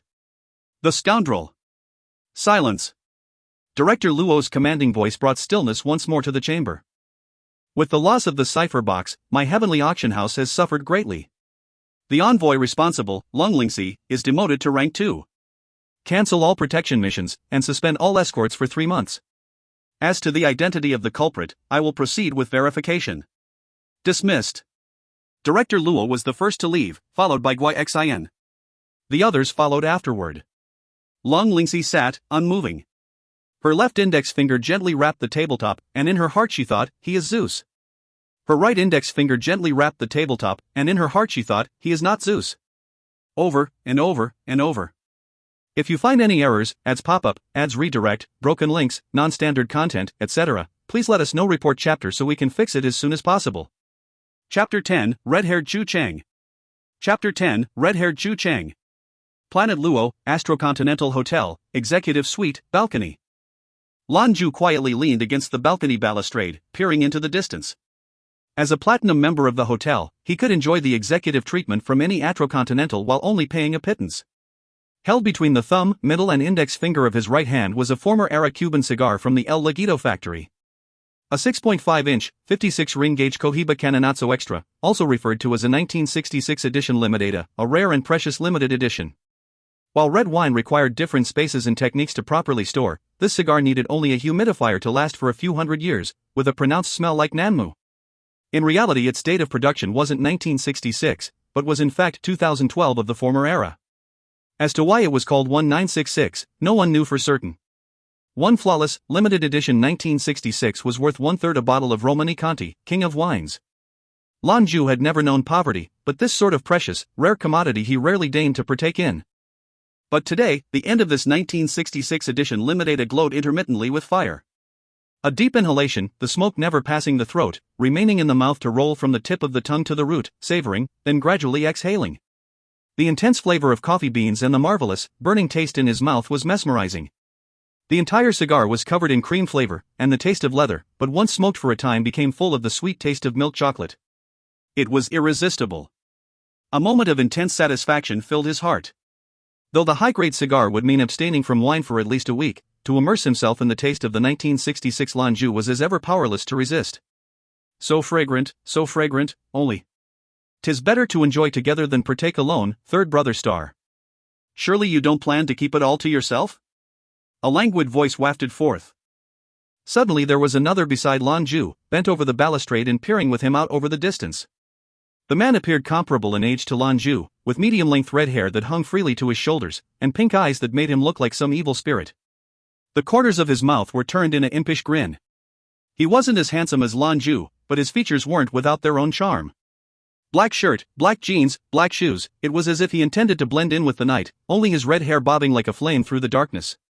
If you really want me to call you by this method also, keep calling me third brother. Lan Jue didn't look at his companion, his voice faint. The grin upon the red-haired man's face suddenly slipped away. Why would I possibly want to be a few months older than you? Why would I want to be second? Fine, Aju***, I want call you third brother. At last Lan Jue turned to face the red-haired young man, who was of similar height to him. Cheng, I apologize. The red-haired man shook his finger in admonishment. You meant to let your feelings slip, just as you meant to stay on planet Luo to wait for me. You aren't sorry. If you wanted to conceal your feelings, no one would be able to guess them. I'm just curious. You've lived in seclusion for 3 years, what price inspired this legend of the mercenary world to come out of retirement? Lan Jue took another drag of his cigar, then gently exhaled the plume of smoke. He then said the 4 words on that piece of paper that inspired him to leave planet Skyfire. Hera is not dead. The red-haired man's body shook visibly, and he unconsciously stood a little straighter.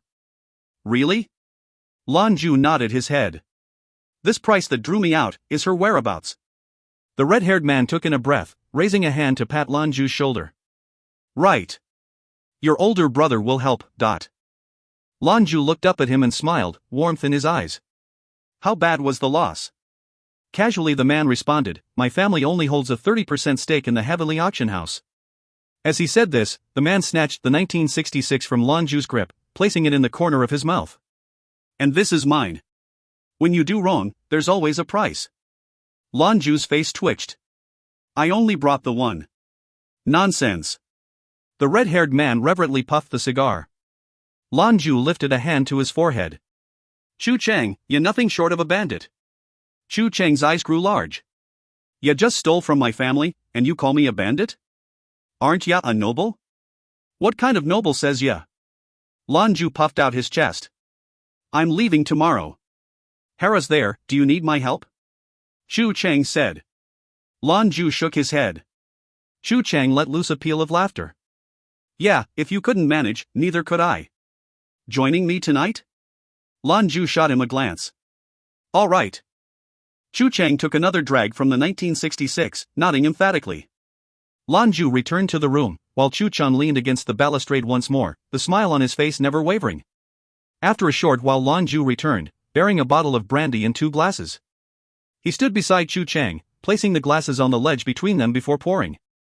At once a heady, fragrant aroma wafted forth. Chu Cheng's eyes shone. Aju, luckily you still remember your older brother's fond of spirits, brandy especially.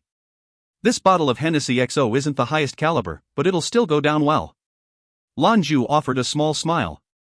Aren't you always on about the disadvantages of being older? How are you going to drink this in one gulp? Do you think this is the former era? Finding an XO bottle of brandy is already very difficult. The X means exceptionally, and the O means old. Exceptionally old brandy is already quite rare. As he spoke, he poured approximately 30 milliliters into each glass. Bring some ice cubes. Chu Cheng said, lifting his glass. Lan Jue shot his brother a disdainful glance. We of the nobility always appreciate brandy a little warm. Brandy can be heated? Chu Cheng said with astonishment. Lan Jue indicated the glass before him, saying nothing. Chu Cheng flicked his left wrist, and 2 small flames appeared beneath the brandy glasses. After a moment, Lan Jue extinguished the flames with a flourish. Lifting the glass in his fingers, Lan Jue lightly sniffed the contents, the full-bodied mixture of grapes and alcohol filling his nostrils. Taking a sip, the aromatic grapes and warm currents slipped past his throat. Indeed, you couldn't enjoy wine after a fine cigar, but pairing it with brandy was beyond compare. Not bad at all. Chu Cheng praised the brandy while taking a drink. Chu Cheng continued. Aju, you know. When I'd learned a person named Zeus had stolen from the heavenly auction house, my first reaction was joy. But seeing you here now, makes me even happier.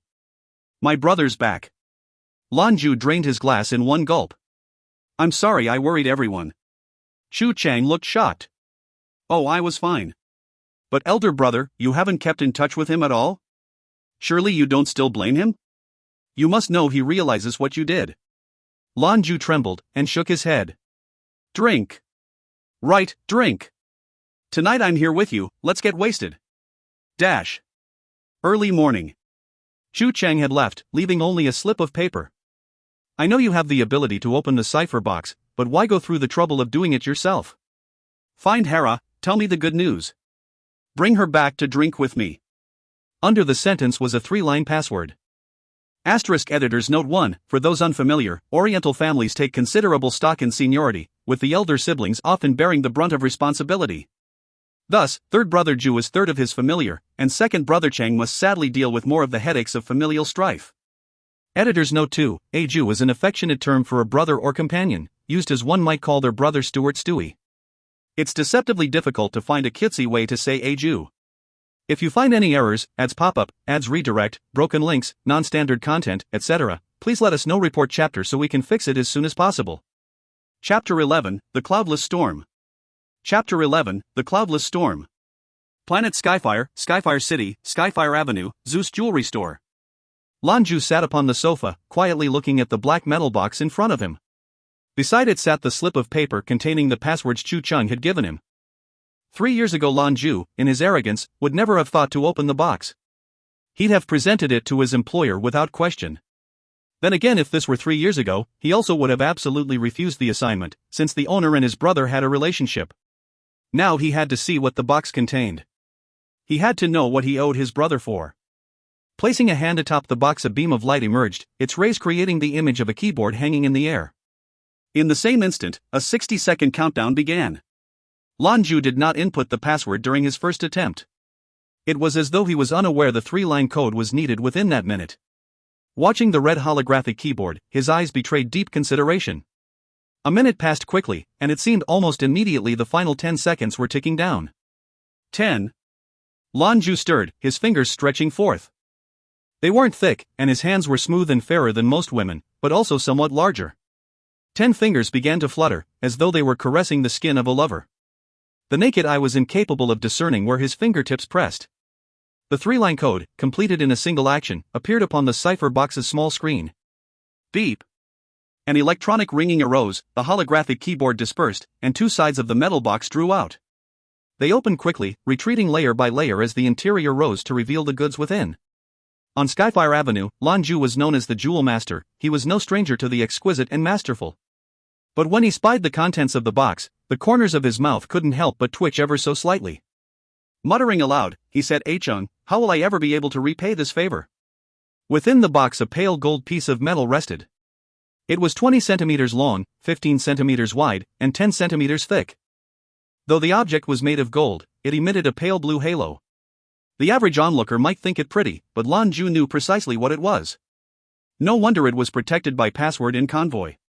No wonder they hired a chief-ranked mecha pilot and 6th-level adept. What they carried? Refined technetium.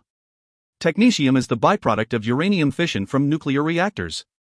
It is a metal that does not exist in nature, and can also be created by heating ammonium pertechnetate, Tc2S7, and ammonium sulfate in hydrogen gas at 500 to 600 degrees Celsius, then using electrolysis in a sulfuric acid solution to extract the metal. It melts at 2170 degrees Celsius, boils at 4877 degrees Celsius, and has a density of 11.5 G/cm3. Its characteristics are similar to ruthenium, found in the same chemical family. At high temperatures, technetium oxidizes to form technetium heptoxide, Tc2O7. It has a half-life of 2.13 by 10 years. It can be used as standard beta emitter. A small amount, around 5 by 10 moles, of technetium ammonium sulfate used in steel plating can greatly reduce corrosion. Technetium, along with the molybdenum alloys, are also superconductive materials. It can only be produced in small quantities, with prices exceeding 2,800 new era dollars per gram. In addition, refined technetium is created when the metal undergoes intergalactic compression. 1 kilo of crude technetium can produce between 10 to 20 grams of its refined state. Refined technetium can be integrated into any alloy, infusing it with 2 unique characteristics, self-repair and energy amplification. Through the special properties emitted by technetium, or perhaps some capacity of its morphology, it is capable of producing and amplifying a superconductive state, increasing available energies by a factor of 3 to 5. The purer the refined technetium, the more excessive its compression process, the greater its resulting power and amplification. In addition, a single gram of refined technetium can endow 10 kilos of metal with the capability of self-repair. Once melted and cast, only very specific types of destructive force could render it powerless, but it would never lose its shape. The lump of refined technetium certainly didn't look heavy, but in reality weighed more than 20 kilos. In short, applying this element to the body of a mech would render it capable of repairing itself while simultaneously increasing its survivability and power exponentially. Lan Jue couldn't guess at the worth of the refined element. On the black market, 1 gram would fetch 10,000 new era dollars. But there was no market for it. The 3 alliances of the new era together only produced less than 100 kilos a year. And so, that piece of metal before him was the equivalent of 2/5 a year's output. In general, refined technetium was rarely used on mechs. Due to their massive bulk, there wasn't ever sufficient quantities of refined technetium to produce the desired effects. As a result, it saw most of its use in personal combat weaponry and equipment. It was no surprise they wanted to sell it. A piece this large was asking for trouble. This piece of refined technetium should certainly be given to Cheng. On all of planet Luo, he's the only one qualified to use it. He closed the box, and the precious metal once more disappeared into its interior. Lan Jue's eyes were awash in emotion, but his features quickly returned to a flat stoicism. Lan Jue motioned with his left hand, and a screen lit up adjacent to the sofa, revealing a 4-dimensional menu. Thin and agile fingers moved with deft speed to enter a string of numbers. The image on the screen began to shift. Pearl appeared upon the screen, smiling as she looked at Lan Jue. "If Zeus does it, it will be extraordinarily done." Pearl's tone was pleasant, but looking at her through the screen, Lan Jue saw only her frigid expression. "Tell me where Hera is." "The item?" Pearl's eyes fell upon the box placed before Lan Jue. Lan Jue responded. "Tell me a place, and I'll have it sent by interstellar courier. Once I've confirmed your information on Hera, I'll give you the password." "Fine," she responded without hesitation. "Where is Hera?" Lan Jue's eyes shone, arcs of blue lightning coiling in their depths. His impatience was clear today, a state he hadn't experienced for a long while. A state he couldn't control. Skyfire Avenue was rich in shops, but even at the height of its nightlife there wouldn't be many people. Occasionally a patron would saunter by, clad in finery, but none would break the relative peace of the street, much less quarrel or do something uncouth. If they did, they could lose their Skyfire emblem at any moment. From came the dull sound of thunder, and the avenue was suddenly illuminated by lightning. Not a cloud hung in the sky, yet lightning fell freely. The tumultuous roar of thunder filled the heavens. It began with a single thunderbolt, but before long countless threads of lightning crisscrossed the sky, thunder surging. The sky was an undulating sea of electric blue, melting into a forest of lightning which grew until the entirety of Skyfire City grew stark in the shadows of lightning. A cloudless thunderstorm. Lightning from an undarkened sky.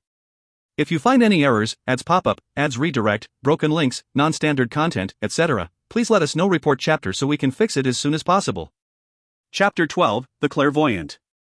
Chapter 12, The Clairvoyant. It was a building of the late Baroque period, its exterior displaying an array of elegant and distinctive arches, each one unique. The entire structure resembled a giant, open conch shell. Following the line of the building's crest, a sign hung. A sun, with the words coffee scrawled beside it.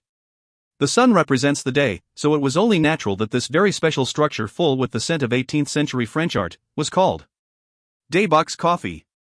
The interior was furnished with delicate-looking and attractive furniture which employed a curious asymmetrical technique. The theme was one which involved conch shells, hailstones, whirlpools, and S-shaped arches. Rolling grass and unfurling flowers, lingering and intersecting, creating an organic whole. The ceiling and cambered walls joined seamlessly, the rounded edges bearing a mural.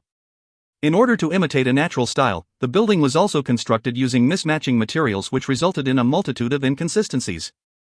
The walls were painted in vivid shades of lime green, pink and rose red. The architraves are mostly painted gold. The interior paneling was made up of delicate wooden lattice, surrounded by lace with a light-colored oriental brocade at its heart. There sat the coffee master, clad in a white shirt and brown overalls with a cup clutched in his hand. Tenderly he took a sip. Thrum! The sound of thunder rang out, and the coffee in the master's cup trembled, nearly spilling free. A shocked expression on his face, he hurried to the window and looked towards the skies. A cloudless thunderstorm, with lightning from an undarkened sky. What overwhelming ability! Is this his power? I had no idea he commanded a force such as this.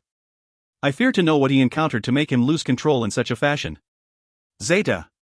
This was a room without any unnecessary furnishings, of a size perhaps half that of what could be found in Zeus' jewelry store. If it weren't for the wooden door facing Skyfire Avenue, it was unlikely people would believe it was of a caliber to match the other shops along the street. The shop wasn't available for public use, instead intended for guests only. Within the room was a single long table of simple construction, square with 4 straight legs and a disconnected surface, and around it 10 seats made of tree stumps. Whether table or chairs, all shared the same texture, each carved out of 1,000-year-old preserved wood. If one were to look carefully at the grain, they would see either a multitude of strange faces, or a dense collection of spots akin to leopard skin. Thick, thin, ordered, messy, straight or crooked, all were present. Black lines were in the majority, but chocolate brown and red stripes were also visible.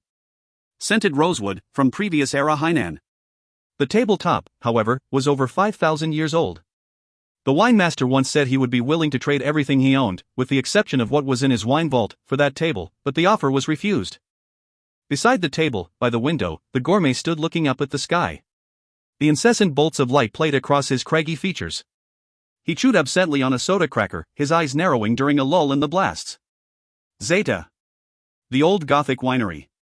The wine master also stood by the window, Eva dutifully standing at his side. He looked out over the sky, then looked across Skyfire Avenue towards the shop marked with a lightning bolt. He gently shook his head. "Master, is that?" Eva asked in a timid voice. He lifted his hand, cutting her off. A dull silver light shone, and all sense of foreboding melted away. Eva, too, no longer felt anything strange, walking towards the window and thoughtfully looking towards Zeus' jewelry shop. A streak of lightning raced across the sky over Skyfire Avenue, and the skyscrapers around Skyfire Avenue reflected a dull golden light. Zeta. A palatial building in the Baroque style loomed, its exterior bathed in gold leaf. Schematically it was shaped like an olive, with an emphasis on its decorative domed ceiling. Its facade exhibited a separated pediment, the entablature curved, and the walls alternatively concave and convex. Its adornments were ample, lending to an intense shadowy effect. It was the largest building on Skyfire Avenue. The building bore no sign, but anyone with a Skyfire emblem knew it to be Skyfire Museum. Inside was housed many treasures, available to view for a fee to anyone with an emblem. However, it was only open to visitors from sunrise to sunset. Within, an old man quietly stood. He was tall with rugged features, his true age difficult to discern. His eyes were blue, deep, and clear as though capable of reflecting the universe itself. He was clad in a magnificent robe of white silk. It was covered in silver embroidery, threaded with precious gems. On his head was worn a peaked cap, and his right hand bore a large ruby ring. A silvery light crept over him, and suddenly another stood beside the old man, the wine master in noble regalia. "You're nervous," the old man said with a smile, his eyes never straying from the window. The wine master nodded his head slightly. "I'm afraid he'll change everything. 3 years ago when he arrived, he almost immediately became one of us. He certainly displayed enough taste and ability. In these 3 years he's blended well, but his power, it's..." Calmly the old man interceded. "Too strong, yes?" The wine master silently nodded. The old man turned to face the wine master, his sky-blue eyes bright and sagely. "He is one of us. When we sanctioned his appointment to the Skyfire Council, he became an inseparable part of us. Regardless of what hardships he faces, we are his family." "Can you see his future?" the wine master asked. The old man shook his head. "No. But I can sense the Thunderbolt's integrity. The wine master continued, with his disposition so clearly infuriated, "I'm afraid we might encounter some problems." "Should we help him?" The old man chuckled. "There's no need. If he were originally someone who habitually brought trouble upon others, we would not have taken him in. Let nature take its course." Finally, a smile crept upon the wine master's face. "Being a little bit of a troublemaker isn't such a bad thing, I suppose. At least now he won't come and drink all of my cherished possessions." The old man laughed. "Next time call on me. Although I can't drink much, the taste reminds me of those olden days. Unfortunately, I'm not sure whether I'll be able to help you find where another bottle is kept." A light shone in the wine master's eyes, but soon he asked with helpless tones, "Is it truly all right to use divination to find wine, Master Clairvoyant?" With a small smile, the clairvoyant looked at him. "How could it not? If you find any errors, ads pop-up, ads redirect, broken links, non-standard content, etc., please let us know. Report chapter so we can fix it as soon as possible." Chapter 13, The Beautiful Bride. Chapter 13, The Beautiful Bride. Tianshan Mountain, situated 50 kilometers outside of Skyfire City, the highest peak of western Skyfire. The territory of Skyfire was situated by class and affluence. To the east lived the rich, with the noble class situated on the west. The poor lay to the south, and the ghettos to the north. As a result, the inhabitants of the western section were Skyfire cities, and in fact all of planet Skyfire's political elite. Tianshan Mountain was said to be the highest peak of the west, but in reality it rose no higher than 800 meters. The reason for its fame was the more than 60 ridgepole villas dotting its surface, the abodes of Skyfire's most illustrious elite. Here, the higher you lived, the higher your status. From base to peak there was only one road, its other face a sheer cliff. Today appeared to be a special day, for the entire length of the 20-meter wide street had been made pink. The color was due to the fact that the entire stretch of road had been covered in butterfly orchid petals several inches thick. Stretching for hundreds of meters, the fragrance was intoxicating. The trees lining the road had been decorated with wedding dresses. Yes, wedding dresses, not white gauze. Each tree had been fitted with a custom-made dress, white as the driven snow, and wonderfully elegant with luxurious white pearls. They were meant to symbolize flawlessness. The area 3 kilometers around the mountain had already been cordoned off. Clearly it wasn't wealth alone that could achieve this, but significant political clout. Thousands of robo-cleaners had already swept the area the night before, so that not a single mote of dirt sullied the premises. Some 10-odd climate control aircraft flew overhead dispersing clouds, making the skies as transparent as a sapphire so that the rising sun could shine its brilliance upon the mountain top. On the other side of the cordon line a scattered number of people had begun to gather. Half peered toward the mountain, the other half whispered amongst themselves. Has it started yet? This wedding has been hailed as the grandest cross-alliance wedding. It's as massive as expected. Look up there, climate control ships dispersing clouds and all. Yeah. It's an important day, and I heard that later there will be a joint military parade, with mechs from both our militaries. They're going to hold the wedding here first, then have another in the Western Alliance. Ugh, lucky Westerner. I heard the wedding is between the chief of the Eastern Alliance's daughter and the Western Prime Minister's son. That's why it's such a grand wedding. How could this be at all regrettable? A political union through marriage, nothing more than posturing. No one's even seen what the chief's daughter is like, they just don't know. I might even look better. Humph. The chief's daughter might be a mystery, but the Western Prime Minister's son is always on the Interstellar Network channel. A young hero of his generation. For a political unification there can't be too big a disparity between the image of either party. Enough, don't bother looking for me tonight. Unbelievably, on the peak of the mountain nearing the misty skies, rose a palatial structure of layered architecture. Its style was a mixture of east and west, not at all lofty. It was white, in conjunction with the dominant hue of the day, and threads of splendid alabaster muslin were visible everywhere as though the building itself were clad in a wedding gown. The building took up an area of 7 hectares, its interior facilities absolutely extravagant.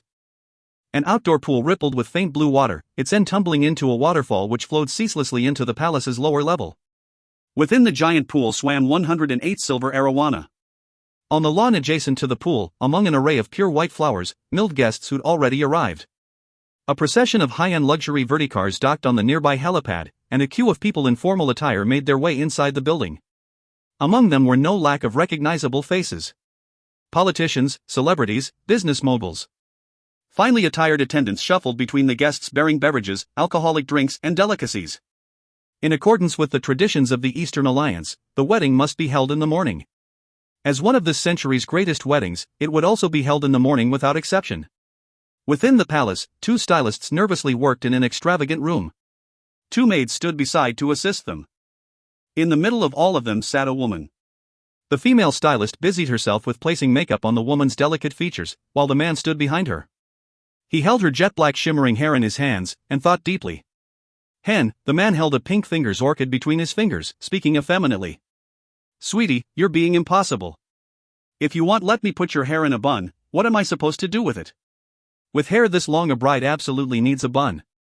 The young woman shook her head. No bun. If you can't figure it out, then don't. Let it hang naturally. The man began bitterly. If you're gonna be like this, I simply can't talk to you. How can you suddenly reject the bun? Today is your big day.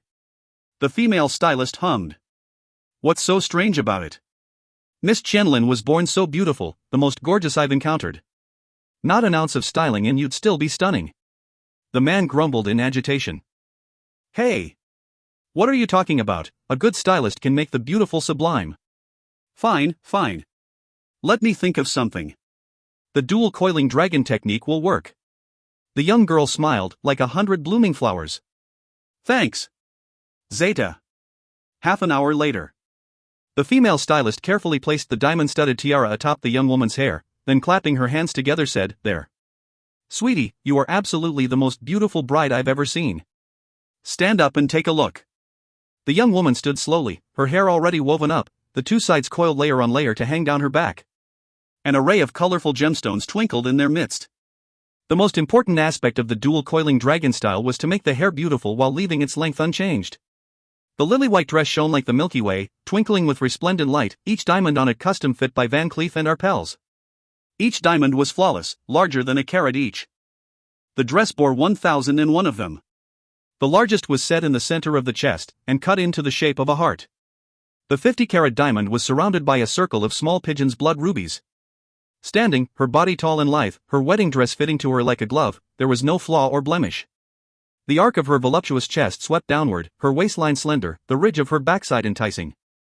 Moving further down, her dress narrowed until she looked like a mermaid, her tail moving delicately. The dress had no crinoline, instead setting off her flawless figure, flowing down past her lower legs to spread out in a bloom of white muslin. The diadem upon her head was made of platinum, inset with diamonds and sapphires. If it were just like this, it wouldn't be sufficiently grand for the occasion, but looking closer it was revealed that each exceedingly hard diamond and sapphire had been carved into flowers using a special technique. Peering upon herself in the mirror, Qianlin's beautiful blue eyes began to mist. Her brow furrowed, bearing an echo of worry in her expression. Her delicate lips parted. Am I beautiful? If you find any errors, ads pop up, ads redirect, broken links, non-standard content, etc., please let us know. Report chapter so we can fix it as soon as possible. Chapter 14, New Bridegroom Richard. Chapter 14, New Bridegroom Richard. The gardens of the magnificent building were swarmed with people, especially around the outdoor swimming pool.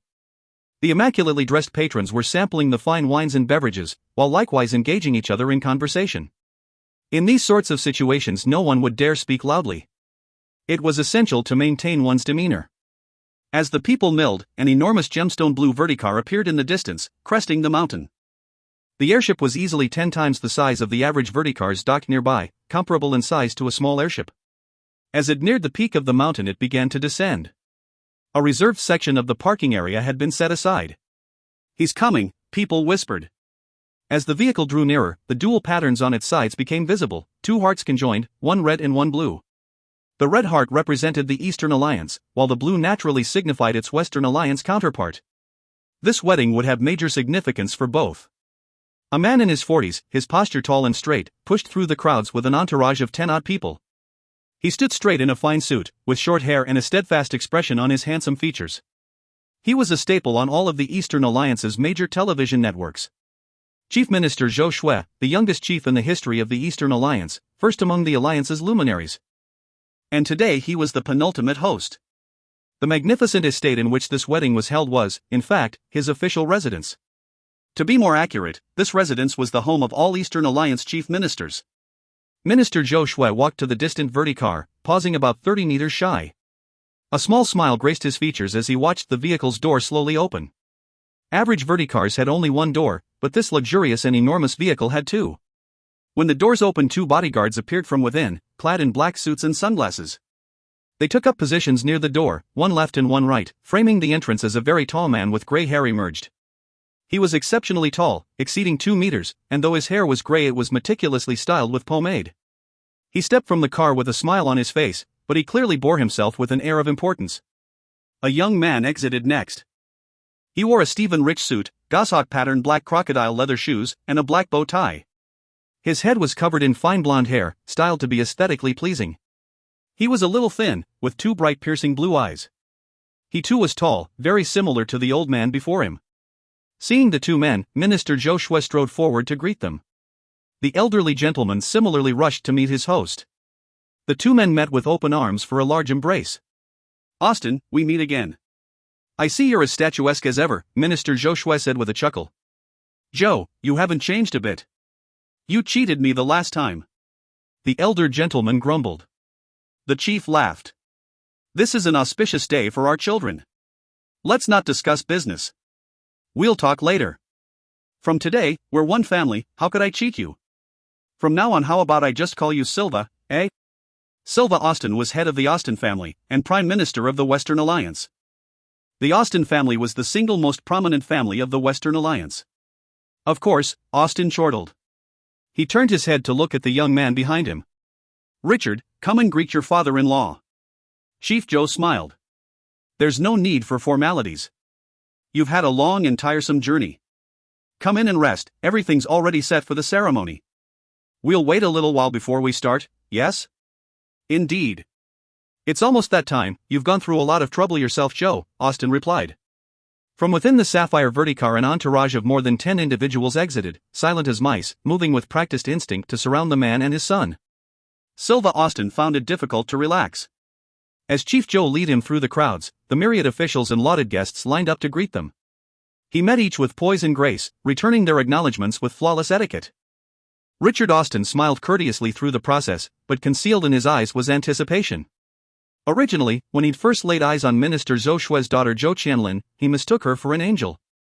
Though his father opposed, he was adamant in his affections for her. Zhou Qianlin herself never paid him any mind, until he spent a vast sum of money to conduct a romantic proposal. From then on she began to respond. Both were descendants of prominent families, and it involved two powerful alliances.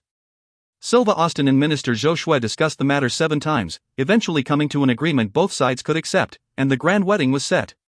Of the 3 great alliances, the Northern Alliances was clearly the strongest, followed by the West. The Eastern Alliance was considered the least dominant, but the difference between it and the Western Alliance was negligible. Both needed a powerful ally. Faced with the prospect of embracing his beautiful bride, Richard could hardly contain his excitement. From the moment he'd begun pursuing Zhou Qianlin, their hands had never even touched. In this moment, his brain was filled with images of beautiful black hair, striking blue eyes and an angelic figure. In his heart, this wedding had absolutely nothing to do with the political implications. Finally disentangling themselves from greeters and well-wishers, the Austins found their way into the lounge. With little time before the start of the ceremony, Minister Zhou Shue left the 2 gentlemen to be with the bride's family. He still had a few small things to prepare. Richard, I hope you understand the price I paid to help you with this wedding, Silva Austin said with a sigh. Respectfully, Richard responded. Father, thank you for your help. Silva shook his head. There is no need for that sort of talk between father and son. If this woman is as Minister Zhou Shue has said, you mustn't only marry her, you must thoroughly subdue her. Make her a part of the Austin family. The Eastern Alliance has grown swiftly these last few years, and Zhou Shue is a formidable man.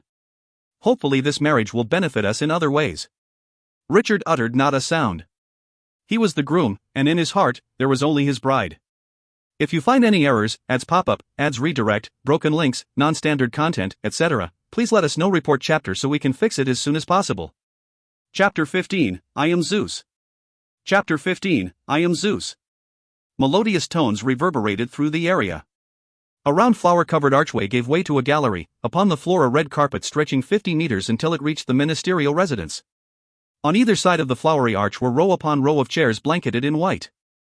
Everyone was occupied, the multitudes of partygoers each with their cameras ready to commemorate this grand occasion. The Austin family was Christian, while Minister Zhou's was atheist. As a result, the wedding was designed to respect the Austin family belief. A priest already stood before the congregation, praying quietly with 2 others. Richard Austin stood beside the priest, desperately trying to maintain an air of decorum. With the wedding about to commence, all he wanted was to see his new bride.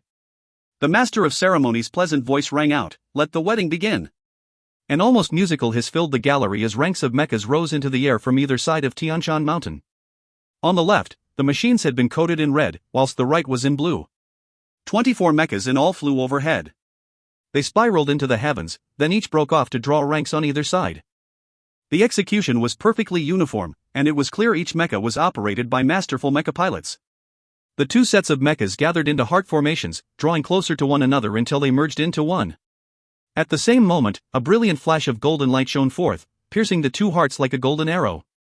In that split instant, the 2 hearts both seemed to shimmer golden light, completing a wondrous pattern in the skies above. Ladies and gentlemen, distinguished guests, we are gathered here today, before the eyes of God and men, to join Richard Austin and Zhou Qianlin in holy matrimony. Marriage is precious, a sacrament ordained by our Lord. In the Bible it is recorded that Jesus Christ attended a wedding at Cana in Galilee. It is also written, no matter the man, the holy bonds of marriage are of the highest importance. And so you must not act in haste or neglect, but instead with reverence, with piety, and with faith adhere to the will of our Lord. Then will your marriage be true. The priest's voice hung gently in the air. Next, we request the bride make her entrance, the master of ceremonies called. To one side of the assembly a choir let their voices be heard, a group of 36 young women between the ages of 8 and 12 singing We Are One in the Bond of Love. Minister Zhou Qianlin emerged, having changed into a snow-white suit. Beside him, her face half hidden beneath a veil, Zhou Qianlin held on to his arm. The veil prevented anyone from seeing her fetching blue eyes. Her magnificent dress shone with 100,000 starbursts in the natural light.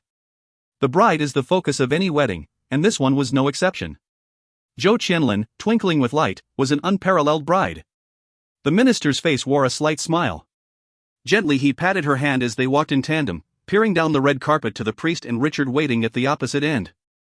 If it were possible, Richard would have rushed down the aisle to meet them, taking his wife from Minister Zhou Qianlin on the spot. Each diamond on Zhou Qianlin's dress reflected her beauty, and he was absolutely dazzled by her. But he couldn't, of course. He could desecrate this lovely wedding with his impatience. He was a representative of the Western Alliance. And so he could only wait. Minister Zhou Qianlin moved steadily, each step the same as the one before, the expression of his face amiable and reserved. Thus, with the choir singing beautifully, Minister Zhou delivered his daughter down the aisle. Richard made as though to step forward, but he immediately felt the hard gaze of his father. Old Silva was helpless. He was an intelligent man, and recognized the light of obsession in his son's eyes. It appeared it wasn't so easy to force the minister to lose his daughter and riches. Minister Zhou led his daughter towards the altar, pausing 2 meters before Richard. Richard, from this day forward I entrust my daughter to you. I hope you will love her truly, look after her, and protect her. Absolutely, I promise you. Richard's response was somewhat hurried. He felt as though his heart was going to burst from his chest. As he looked on in anticipation, Minister Zhou finally relinquished Zhou Qianlin's hand to him. Quickly Richard advanced 2 steps, one hand behind his back and the other extended forward, employing the most traditional of Western noble etiquette. Closer and closer the 2 hands drew. With bated breath the guests watched, each with their cameras and recorders poised to capture this wonderful moment. 2 hands joined. Zhou Qianlin's frail frame trembled visibly. Minister Zhou looked on dumbfounded. Richard, his face red, was likewise stupefied. Zhou Qianlin's diamond-studded, gossamer-clad hand did not embrace Richard's. It was a slender hand, fair-skinned and forceful. None were able to tell where he had come from, and to all it seemed as though he simply appeared before their eyes, half a step beside Richard. Gently did the man stroke the dual coiling dragons of black hair, tenderly saying, "Let's go home." Who are you? Let go of her. Richard howled, raising his hand to grab the intruder's shoulder. The man did not move, allowing himself to be grabbed. Serpentine tendrils of blue electricity burst to life, and Richard suddenly felt as though a high-voltage current had torn through him. His entire body was encased in dazzling arcs of electricity which raced over and out of him. One of the man's hands reached out to embrace Zhou Qianlin's waist, lifting her up. Now, shaken from their stupor, people began to take closer note of the man.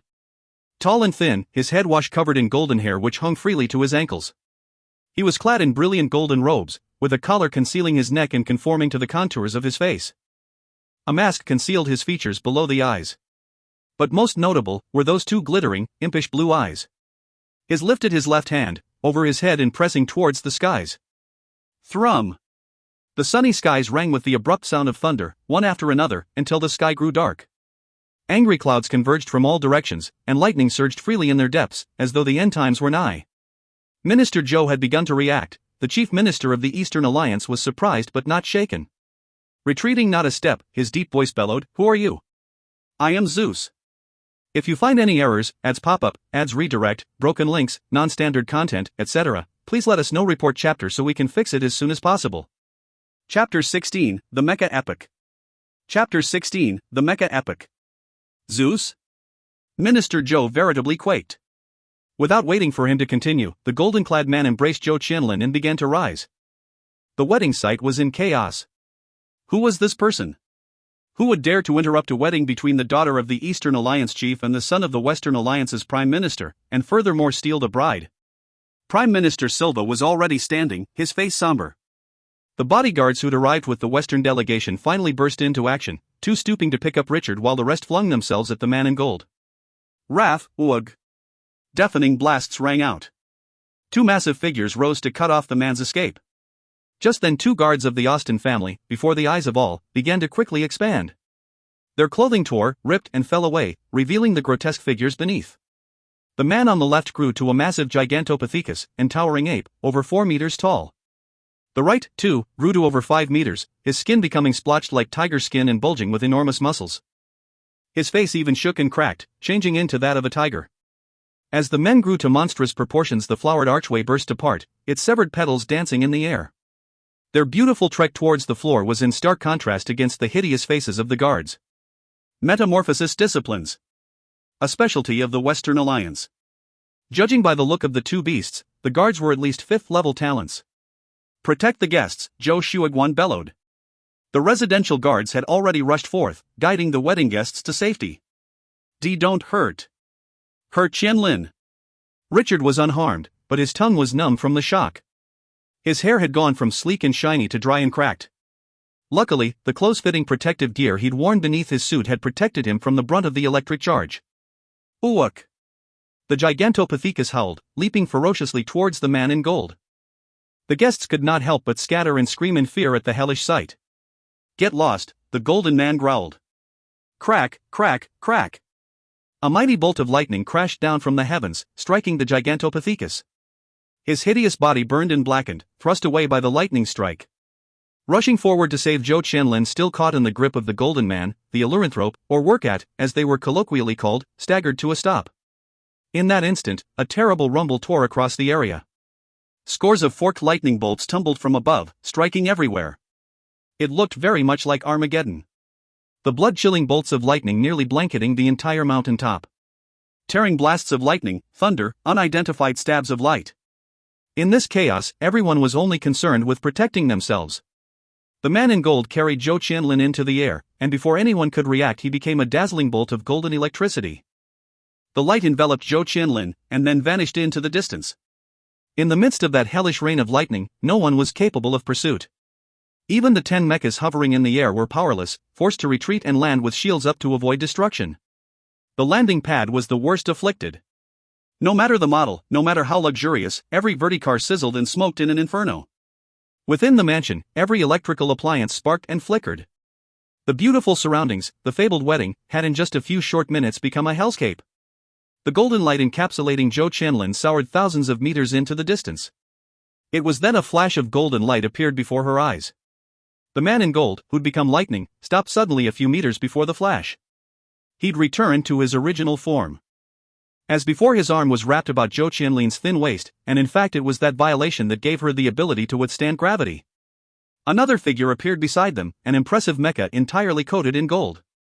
Suddenly she realized, this had been Cupid's arrow, that golden light which pierced the two hearts created by the mechas at the mountaintop.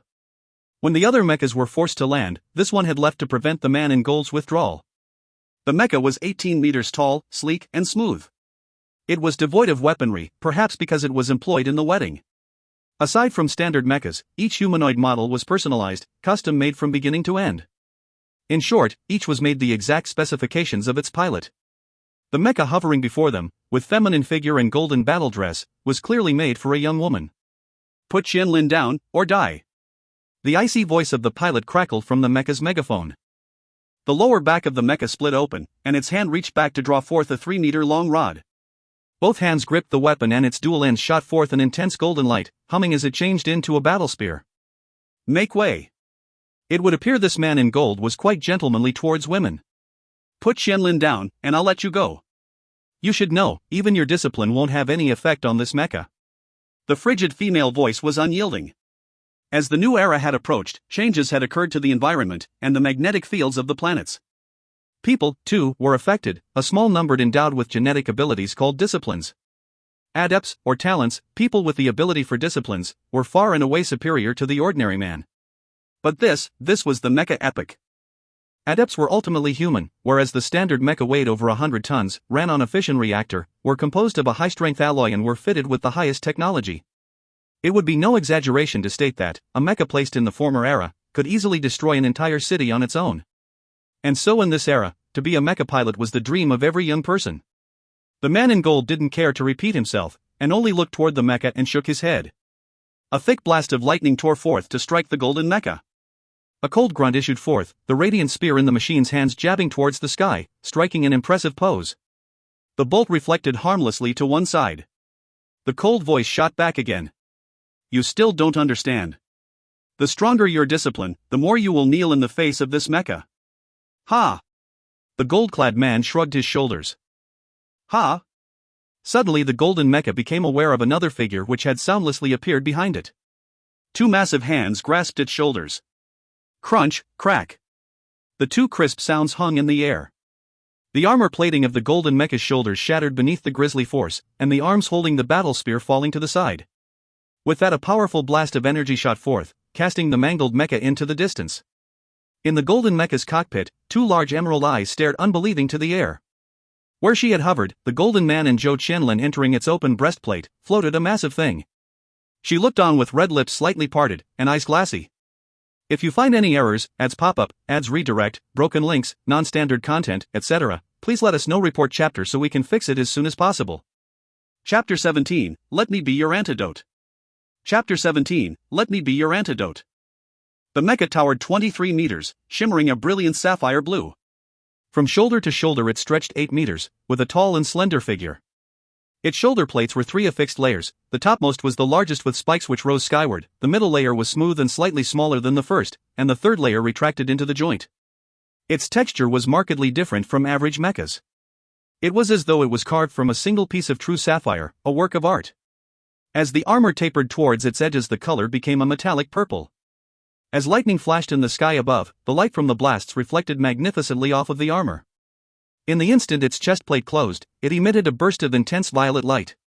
It grew until it was as a ball of violet lightning rising into the sky, vanishing into the forest of arcing bolts above. That was. The golden mecha had already steadied itself where it had been left in the air. The blonde-haired, green-eyed woman in the cockpit filled with a shock that was difficult to describe. Thor. That was Thor.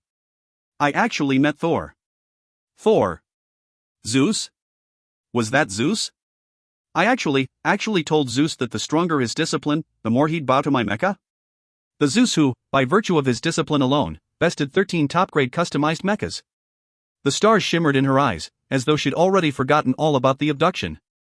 She hovered stupefied for a long while, then again began to mutter to herself. Why didn't he take me away? Zeta. Thor had risen with stunning speed, the upper atmosphere rolling past it like water off a duck's back. In minutes it was floating in the vast, quiet expanse of space. No radar in operation was capable of locating Thor. The special composition of its armor was legendary in the world of mechapilots. The cabin within Thor was somewhat larger than average, but was a little cramped, accommodating 2 people. Zeus withdrew the mask, revealing his long and handsome face. Only in this moment, he found it impossible to retain his traditional calm. In this moment he wasn't Zeus. He was Lan Jue. He hugged his arms tightly around the woman in his embrace, as though afraid she would vanish. Jinyu, we're finally together again. Why didn't you come looking for me? You're my Hera. I'm so hot. Locked in his tight embrace, abducted, this was the first thing Zhou Qianlin thought to say. Ha? Lan Jue paused, lifting a hand to press against her forehead. Zhou Qianlin's forehead was burning up, and her eyes had shut. Her brows were furrowed, and her body trembled slightly. She had a fever? Lan Jue's face grew somber, noticing the red flesh of her neck. She was sick, and those people wanted her to suffer through a marriage? Lifting his head, Lan Jue muttered, Thor, take us home. Affirmative, returning home. The gentle, dignified voice reverberated through the cockpit. Thor began to transform, to wings extending from its back. Then, like a bolt of lightning, it shot into the darkness of the universe. Zeta. Zeus Jewelry Store. Korra was bored to tears, listlessly laying atop the bar. Xiao sat to the side, idly sipping the cup of warm water in her hands. The jewelry shop rarely had visitors, a common reality on Skyfire Avenue. But even if there were only 1 or 2 customers, it was usually sufficient to keep the shop running. Hey Xiao, where'd the boss go? Didn't see him yesterday, still not here today. Korra cantered her head towards Xiao and whined.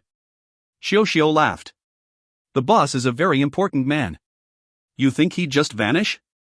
Don't be such a nosy little thing. Kuo giggled. Me? Don't tell me you aren't curious what he's doing. You came so early this morning, without waiting for me to come help. You even cleaned his house, . Xiuxiu's face grew red, as though she'd smeared it with rouge, adding even more charm to her classical beauty. Just then, the earth shook beneath Zhou's jewelry store. The girls exchanged glances. Speak of the devil, Cora exclaimed. The boss must be back, I'll go check. As she said this, she skipped towards the VIP lounge. As she pushed to open the door, however, she was surprised to find it wouldn't budge. Xiuxiu, Cora, I'm a little tired. I'm going to rest for a while, Lan Jue's voice crackled through the speaker by the door. Eh? Cora stood confused by the door, while Xiuxiu also drew near. Cora turned to look at Xiuxiu. The boss doesn't sound quite right. Maybe he snuck a woman in, and is afraid we'd find out. Xiuxiu lifted her hand and rapped against Cora's head in agitation. What are you saying? In 3 years, have you even once? She trailed off, a dismal look in her eyes. If he really did bring a woman back, then I'm happy for him. Cora closed her mouth, and said nothing more. Zeta. Lan Jue carefully laid Zhou Qianlin atop his bed. Even in her state, she was still breathtakingly beautiful. His brows furrowed in thought. Not half an hour since he discovered her illness and her temperature had already risen sharply. He'd used Thor's onboard diagnostics to run a scan, but discovered no sickness or poison. It was a drug, one that could trigger desire in the victim. Why? Why today, as a bride, would she need this sort of drug? Judging by the progress of her reaction, it was meant to last until the wedding had concluded. Those wretches! Was this wedding forced by the Austins? They dare to force this drug on my Hera. A thin hand softly rested atop his own, its heat and soft touch drawing him from his rage. Zhou Qianlin's body had grown red, and her body began to writhe. It was a fierce, powerful drug. Leaning down, he gently took her up in his arms. He felt the heat radiating from her, could smell the familiar scent of her body. Softly he whispered in her ear. My Hera. In this life, you are destined to be my bride, and mine alone. Let me be your antidote. If you find any errors, ads pop up, ads redirect, broken links, non-standard content, etc., please let us know. Report chapter so we can fix it as soon as possible. Chapter 18, A Place Called a Hospital. Chapter 18, A Place Called a Hospital. She lay against his wide, sturdy chest, the kind that made people feel safe. Her lily-white, gem-encrusted dress, her exquisite tiara, her dazzling technicolor veil. All had been cast beside the sofa. He gently stroked her hair, which had already begun to unravel. 3 years of suffering, poured out in a day. Despite her illness, he shut his eyes in relief. He didn't see her brows furrow, or her bite her lip, but the shift in muscle was felt beneath his fingertips. What is it, Jinyu? Why knit your brow? Do you know who I am? Who's here to cure you? Lan Jue's deep voice asked. It doesn't matter who it was, they'll pay for what they did to you. Do you really know me? Zhou Qianlin quavering voice asked. Ha? Lan Jue turned her over in his arms, looking into her eyes. Zhou Qianlin lifted her head to regard him, looking at him in earnest. It felt as though his face had been branded into her mind. Of course I know who you are. You're my wife. My Hera. My Jinyu. Zhou Jinyu. She shook her head.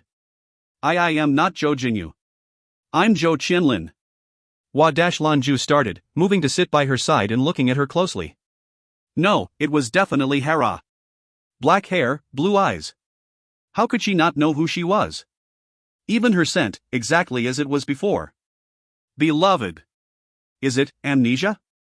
Lan Jue asked with uncertainty. Zhou Qianlin drew the covers closer, saying quietly, Can I ask you something? Anything, Lan Jue replied. Zhou Qianlin's eyes shone as she looked at him. You said this Jinyu is your wife, then, you've had relations before? Of course. You really don't know? Lan Jue was unconvinced.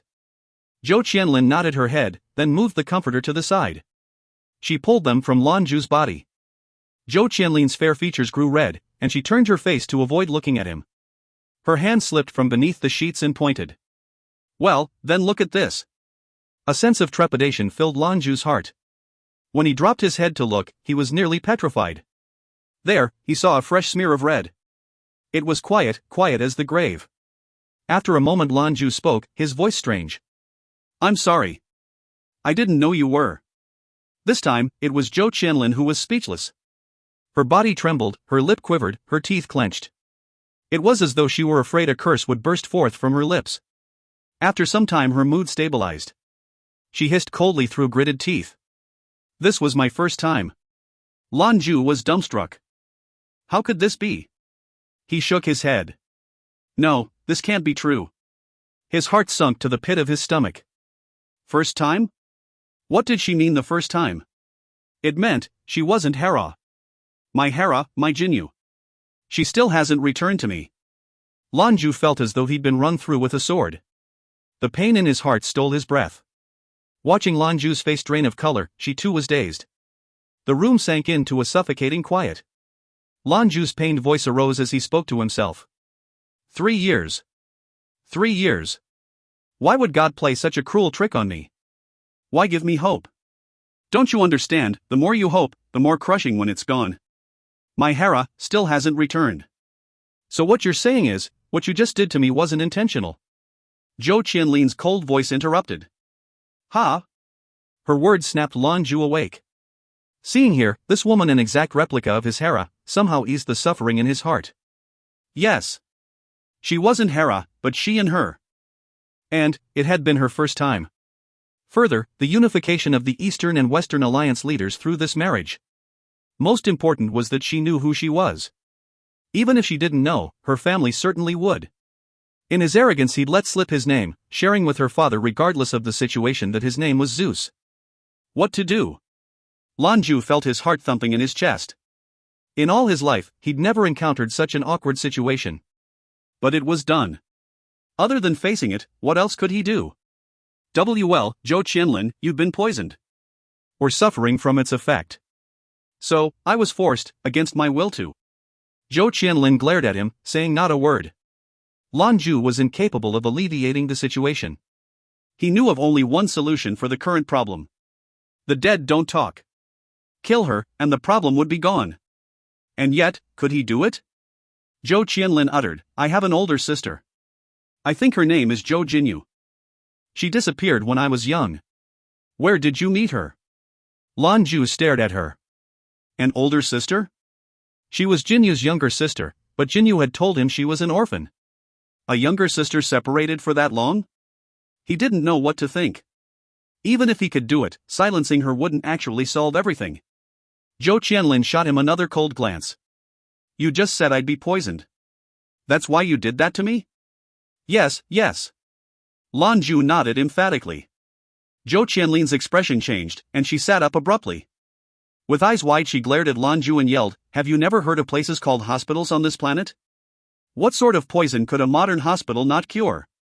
You could have sent me to the hospital. If I'm poisoned, how does sleeping with me fix anything? Lan Jue stared at her dumbly, dropping his head after a moment. Not knowing whether to laugh or cry, he muttered, I thought you were someone else. Zhou Qianlin's expression was pained, possibly due to the pain in her body. Put your clothes on. I don't want to look at your hideous self. I'm afraid I'll get a sty. She shook her head violently for him to leave. Lan Jue scrambled to his feet, quickly pulling on his clothes. As he did, his eyes fell upon the wedding dress crumbled atop the sofa. It was probably your fiancé who poisoned you. To go so far as to poison your own new wife, this sort of scumbag, you're better off not marrying him. Zhou Qianlin shot him a glare. How do you know it was him? Before then, he had never even touched me. Scumbag? You're the scumbag. And even if he was, at least he didn't break the law. You destroyed my wedding, and defiled my body. You tell me, what are we going to do about that? If you find any errors, ads pop up, ads redirect, broken links, non-standard content, etc., please let us know. Report chapter so we can fix it as soon as possible. Chapter 19, Same Clothes, New Person. Chapter 19, Same Clothes, New Person. Zhou Qianlin glared at Lan Jue.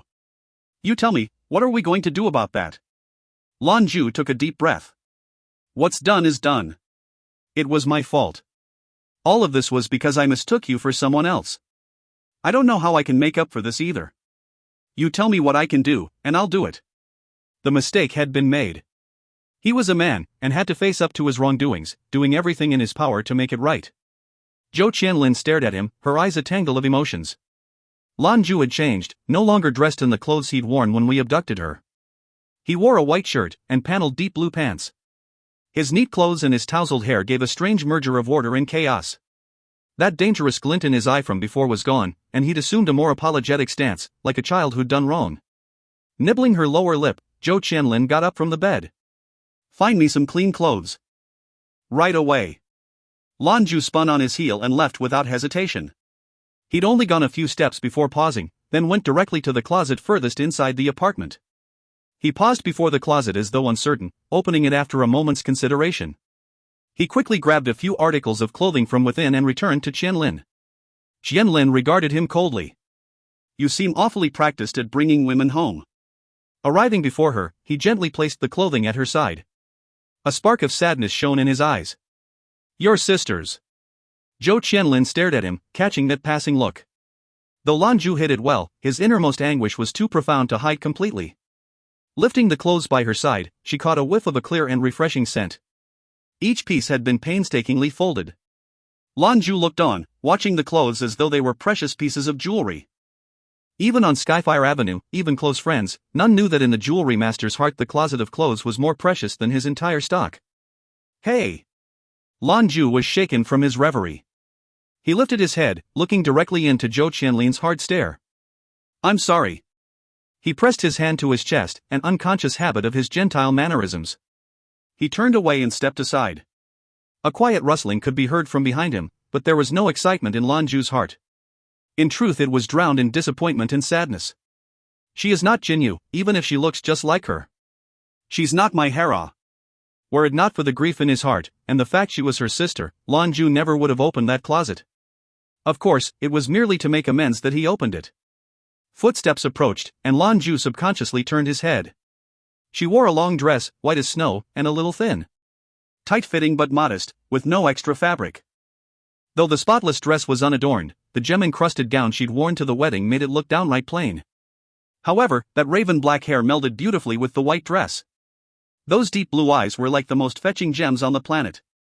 Her beauty was almost otherworldly, perfect in every detail. Such beauty that it took your breath away. "Jinyu," his voice trembled.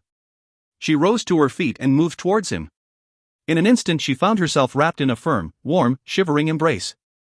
The hug was like a thaw, and though she should have been angry she instead found herself almost automatically returning the embrace. "Jinyu, my Hera, I miss you so much," Lan Jue, his eyes closed as though trying to keep a hold on the past. He seemed unaware his body had grown so feverish. Zhou Qianlin tried to admonish him several times, her mouth opening though no words came out. But in the end, she couldn't bring herself to ruin what she saw in front of her. What she saw was his intimacy, the fact that he still remembered her favorite color, an unblemished white. Contrary to the common woman, she had no taste for fancy jewelry, in fact quite the opposite from Lan Jue. Moreover, he kept saying she was the most precious gem he had. If a bottle of Romanée-Conti was considered some great treasure, then she could only be described as the most dazzling jewel in the crown of the gods. Zhou Qianlin's face softened, the chill leaving her features. In the face of today's events, any girl would have her rage clearly written on her features. But that burning hug, as though magic, melted her cold exterior. Her rigid body eased, and thus so did her heart. It is common for one man loves one woman, but it was unexpected to see this level of devotion. The coldness receded from her expression. One of his hands rested on her waist, the other gently stroking her messy hair. His tender ministrations helped settle it back in place. This was care, a care derived from the depths of the heart. An adulation more precious than life. "Hera, Hera," he whispered. She never gave a response. That familiar body, with that familiar scent, but without her tender voice. Lan Jue composed himself, suddenly standing straight and looking at the woman in his arms. Zhou Qianlin looked like a frightened bunny, quickly extricating herself from his arms. She hugged her arms to her chest, features growing red from embarrassment. Lan Jue looked as though he were in a trance. His clothes were the same, he appeared no different, but the man was changed. The woman before him looked for all the world exactly like Hera. But she didn't have her eyes which could melt the coldest heart. A silence fell over the room. Lan Jue uttered not a sound, Zhou Qianlin never opened her mouth. Their hearts each were flooded with conflicting emotion, but the emotions in each were as different as night and day. If you find any errors, ads pop up, ads redirect, broken links, non-standard content, etc., please let us know. Report chapter so we can fix it as soon as possible. Chapter 20, You Owe Me. Chapter 20, You Owe Me. Where are we? Zhou Qianlin was first to break the awkward stillness in the room. My home, Lan Jue responded. The corner of Zhou Qianlin's mouth twitched. She'd been brought up from a very young age to be cultured and refined, but facing the guy in front of her, more than once she fought the impulse to curse him out. Lan Jue started, aware of the mistake. Oh. This is Skyfire Avenue. Skyfire Avenue? Zhou Qianlin certainly knew of Skyfire Avenue, in fact everyone in the Eastern Alliance knew of it. It was a unique place, a sanctuary for nobility. It was independent from the outside world, the one area where machinery wasn't permitted. An exotic oasis. Even after many years, in the face of many former Eastern Alliance dynasties, none were able to alter the Avenue's rules. Take me home, Zhou Qianlin said softly. Yeah. The sky was dark, night had arrived earlier than usual. The two walked along Skyfire Avenue side by side, but with a foot of space between them. What do you plan to do? As they reached the end of the 2,048-meter avenue, he couldn't help but ask. Of course he knew that after what had happened today, how could she face the stress and troubles? Had she been Hera, of course there wouldn't have been any problem. He'd have had a good reason for his actions. But she wasn't. So the mistake was his, and a very grave mistake it was. Zhou Qianlin stopped, turning towards him with a grim look. It isn't your concern. Lan Jue shrugged his shoulders. Now's not the time to pout. Zhou Qianlin glared at him. Oh, can you turn back time then? Ugh, you don't need to worry about that. Lan Jue didn't possess that power. In fact, it was exceptionally rare to find someone with that discipline. At best they were able to roll back time only a very little while, and even then only in a very small location. Still less, some things simply can't be undone. Zhou Qianlin's eyes grew cold. I'll handle it, it isn't your concern. She began to hurriedly walk away. I'll send you back. Lan Jue moved to catch up. Before them, they'd reached the end of Skyfire Avenue's scope. Zhou Qianlin turned her head to look at him. Do you want to be a public enemy of the Eastern Alliance? Lan Jue stopped in his tracks. That's right. All of Skyfire City could be in turmoil because of her kidnapping. I'm not that fragile. I can handle myself. Go back, Zhou Qianlin said. He stared at her dumbly. From the obstinance in her eyes, Lan Jue could see the Hera he knew, the Hera who was gentle as water and a moment later throwing a fit. It was something he also dreaded. This is my interstellar communication number. He produced a slip of paper and pressed it into her hand. If you need anything, let me know. The ambiguity of his statement caused Zhou Qianlin's pretty face to redden. Lan Jue immediately recognized his error, but she didn't wait for him to explain, instead turning and walking away. Your wedding dress is still at my place, he called after her. I don't want it. You've polluted it. Well, when are you going to give me back that dress, he asked. Zhou Qianlin stopped, spinning to fix him with a burning glare. I'm not. She turned away again. The corners of Lan Jue's mouth twitched. This girl's temper is worse than her older sister's, and cold as ice. Damn it. What have I done? Zhou Qianlin's voice wafted from the distance. You owe me, and you better pay me back. When I know what I want from you, you'll hear from me. As her words dissipated into silence, so too did she disappear into the dark. He stood in silence for a long while afterward, staring into the darkness where she left, stunned. Gradually his face grew hard, and a pale light flickered in his eyes. A thick anger rose within him, from his very bones. Zeus, enraged. That woman. Pearl. If not for her information, I never would have arranged such an ordeal. Worse, it brought trouble upon a loyal brother. That precious block of technetium, and this is what I get in return? You don't look like you're in the best mood, a deep voice uttered not far behind him. Lan Jue turned to see the wine master at his back, clad in an impeccable and crisp business suit. Lan Jue walked towards him. New suit? Nice fabric. 160 thread count. Lan Jue stared at the wine master. I won't bring any trouble to Skyfire Avenue. If something happens, I'll assume all the responsibility. The wine master spoke after a moment. Have a drink? Lan Jue's eyes brightened. What are we drinking, Dot? The wine master considered. Your situation, red wine isn't appropriate. Whiskey, I think. The edges of Lan Jue's mouth curled. We nobles are certainly capable of self-control. The wine master's lips revealed the ghost of a smile. You had quite the murderous look in your eye a moment ago. It looked like you wanted to something a noble shouldn't do. Compared with drinking, it isn't urgent, Lan Jue replied quietly. A true noble must be responsible. At the same time, they have a responsibility to help those in need, bear their responsibilities. This benefits society, so how is it something an aristocrat shouldn't do? If someone had taken your 1990 Romani Conti, would you be laughing? The wine master's face stiffened, obviously recalling that unpleasant day. Lan Jue grinned. Whiskey then. Talisker, 1985 single malt, what do you think? Henceforth you are persona non grata in the Gothic winery. You'll not see me again. The wine master turned and began to walk off. Smiling, Lan Jue hurried to catch up. Take it easy, I'll pay. No. He replied indignantly. Lan Jue sighed. I really am not in the best mood. If you want to hear my story, I can tell you. The wine master glanced at him. I don't have 1985. I have a bottle of Talisker 18-year, though. You want it or not? Off we go. Lan Jue said categorically. The wine master grinned. Aristocrats have such high moral integrity. Lan Jue shot him a puzzled glance. I do. I'm not going just for a drink. The Iberian ham from before has already been cut, if someone doesn't eat it it'll go bad. Whiskey goes well with ham. Yeah, the gourmet's method of heating it up really was something. In fact, let's call him, his meal preparation is deserving of your praise. The wine master sucked in a breath. You are no noble, you're a damn bandit. If you find any errors, ads pop up, ads redirect, broken links, non-standard content, etc. Please let us know. Report chapter so we can fix it as soon as possible. Chapter 21, Tang Me. Chapter 21, Tang Me. She moved silently through the gloom, pausing in the shadow of a building. A white figure quietly making her way. In the distance she'd traveled from Skyfire Avenue, she'd already changed direction several times. Were someone looking for her trail, it would be almost impossible. Walking in the dark night, she'd managed to avoid all of the probes capable of recognizing her.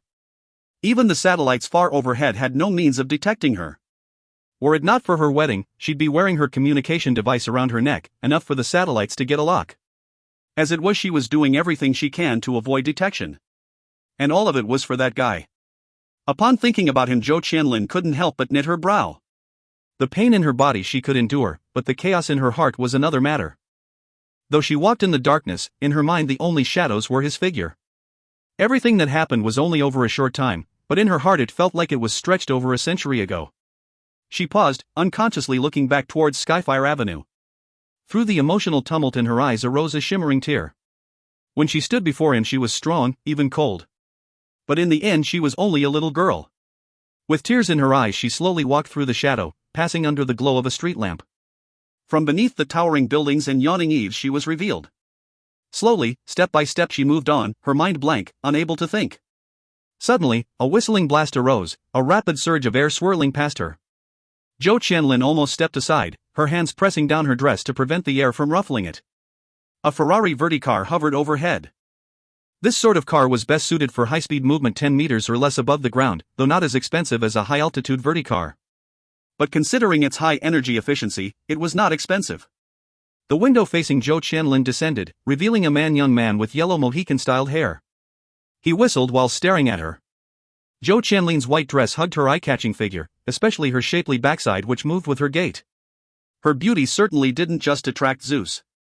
Hey there pretty, all by yourself? The young man ran a hand through his blonde hair, pity revealed in his almond eyes. Zhou Qianlin's look was biting, clearly the blast of air that had startled her was intentional. This sort of obscene behavior towards women was downright detestable. She disdained to even speak to him, holding that hard glare a moment longer before turning to leave. Saucy. The young man's eyes lit up. Zhou Qianlin's dismissive glare made her look all the more virginal. And to come across such a pretty lady all on her own in the middle of the night, in his eyes lady luck had blessed him. The Ferrari deftly moved forward to catch up with the retreating Zhou Qianlin. The Verticar slowed, and the young man opened his mouth to speak further. As he did, he got the sense Zhou Qianlin had somehow grown brighter. It was then he noticed the column of golden light descending from the skies to envelope her. Boom! Almost instantly after the light washed over Zhou Qianlin, a massive golden figure came crashing down, looking terribly mangled. The Ferrari was abruptly smashed beneath it. The entire back half of the car had disappeared, while the front had been irreparably warped by the impact. The force of the collision had caused the young man in the driver's seat to faint. Luckily, he'd been wearing his seatbelt. The shockwave tore across the street like a gale. Thankfully, there weren't any others on the street. Zhou Qianlin was unaffected, protected by the column of light sent specifically from the golden figure. The metallic mecha was 18 meters tall, its body smooth and streamlined, coated in gold. The sole imperfection were the crumpled armor plates on its shoulders, traces of the damage the mecha had suffered. Qianlin, a tender voice arose, followed by the hatch of the mecha hissing open. A figure arose from within and leapt from the mecha. Unfazed by the 18-meter height, the woman turned 2 circles in the air as she tumbled forward. As she did, a layer of golden light encased her, and moment before she hit the floor she stabilized and landed firmly. She was a tall and beautiful woman. Zhou Qianlin herself was considered tall, but this woman stood half a head over her. Her legs were strikingly long, 70% the proportion of her legs and torso, but most gripping was the sense of power her imposing figure commanded. She wore a black skin-tight flight suit, with a head of long golden hair and jade-green eyes that glittered like crystal. The flight suit perfectly outlined her figure, and although her long legs seemed almost out of proportion, her strong and beautiful posture gave her a tameless beauty. The golden light quietly dispersed, and the golden-haired woman closed the gap between herself and Zhou Qianlin in 3 long steps. She looked her up and down, asking with concern in her voice, "Qianlin, are you all right?" "I'm fine, little me," replied while shaking her head. "I've said it countless times," the woman grumbled. "Don't call me little me, say my full name, Tang Mi." Zhou Qianlin smiled. "You got here fast." Tang Mi responded, "Like I had a choice. You know, after your disappearance the entire wedding site went crazy. All of Skyfire City now sees danger lurking around every corner. They haven't officially declared martial law, but they've already called for 4 whole mecha battalions to search the entire planet for any trace of you. I was so worried, no one at the wedding was able to protect you. I'm a terrible friend." Zhou Qianlin shook her head. "No one blames you." Tang Mi acknowledged that with a nod of her head, her big jade eyes excited. "Of course you can't blame me. That was Thor. And the single greatest mecha pilot in our alliance, no way I could stand against him. Ack, why didn't he grab me? If he had, I'd not have fought back, I'd have gone right along with him." Zhou Qianlin's brows slowly began to rise. "What do you mean, not fought back?" "If you find any errors, ads pop-up, ads redirect, broken links, non-standard content, etc., please let us know. Report chapter so we can fix it as soon as possible." Chapter 22, His Story. Good stuff. Lan Jue was a little drunk. He breathed in the scent of the alcohol, detecting hints of smoke and peat. His eyes looked dulled. Before him was a table capable of seating 8 and, though small, was quite magnificent with a classical style. It was composed of parquet wood, inlaid with gold tooling and of very fine texture. The wine master sat at the head of the table, Lan Jue to his left. To his right sat the gourmet. Today the gourmet was clad in a fine black suit and white shirt, though differing from Lan Jue in that he also wore a U-shaped waistcoat. He was the very picture of the gentry. The cuffs of his shirt had been rolled up.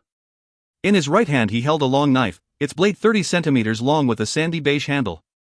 Were an expert present, their eyes would bulge from shock, not from the beautiful moire pattern on the blade, but due to the fact that the handle was made from mammoth tusk, exceptionally rare even in the former era. The gourmet's slender fingers moved deftly, cutting the Iberian ham in slices as thin as a cicada's wings and flicking it into the ceramic whiteware clutched in his other hand. Beneath the plate a candle burned, causing the ham to adopt an almost crystalline texture. The wine master first looked to the gourmet, then to Lan Jue. "You've had nearly half a bottle of Talisker already, are you ready to share your story?" Lan Jue swirled the whiskey glass in his hand, picked up a piece of ham and popped it in his mouth. A thick, yet not oily taste filled his mouth. He took another small sip of Talisker single malt, the fine whiskey like fire down his throat, spreading through his every pore. The particular thing about Talisker is the strong taste of peat, a specific trait of an island. It is an untamed and legendary vintage spirit. For those who truly love the flavor, they can't help but partake. "You want to tell me a story about whiskey?" the wine master muttered. The gourmet finished heating another plate, then sat, motioning with his knife as though he would bury it in the fine tabletop.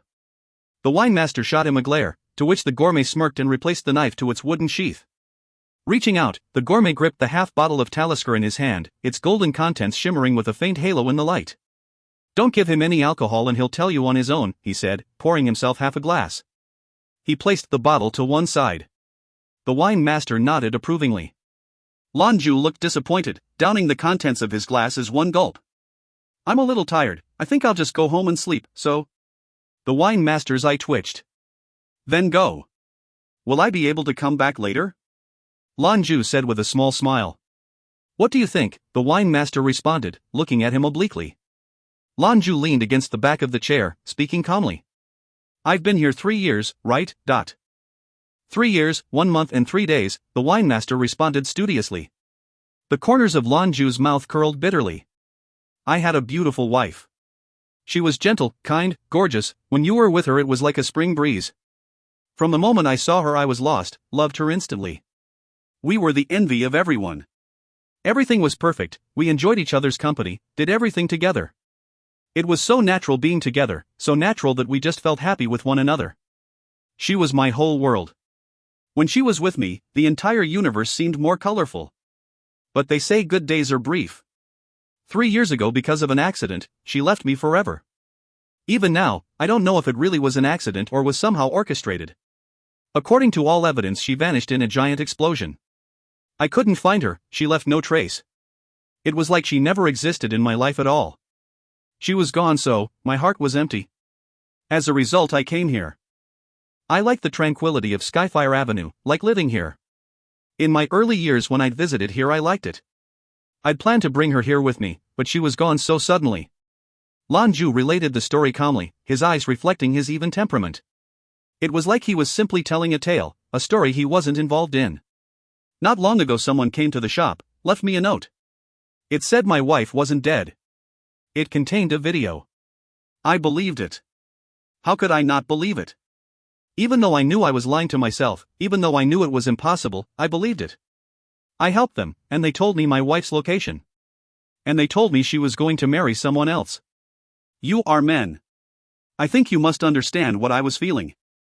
So I went after her. Took back my wife. I was so happy.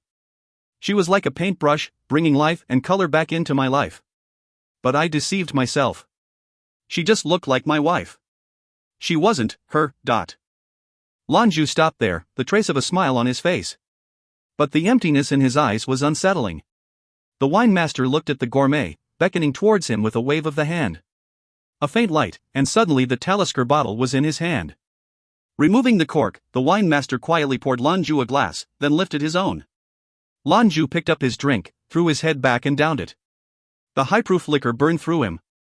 But the burning in his throat couldn't touch the pain he felt.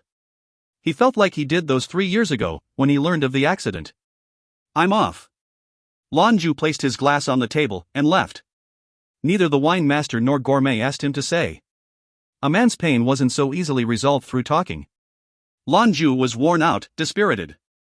He'd even lost interest in seeking revenge against the people who'd given him the false news. No matter what he said, they had filled him with a great hope, only to deliver greater despair. But at least, for those few precious moments, he'd thought Hera had returned to him. The wine master and gourmet said nothing to one another, finishing the drinks in their glass. The gourmet finished the last piece of ham. I'm leaving as well, he said. The wine master faintly responded.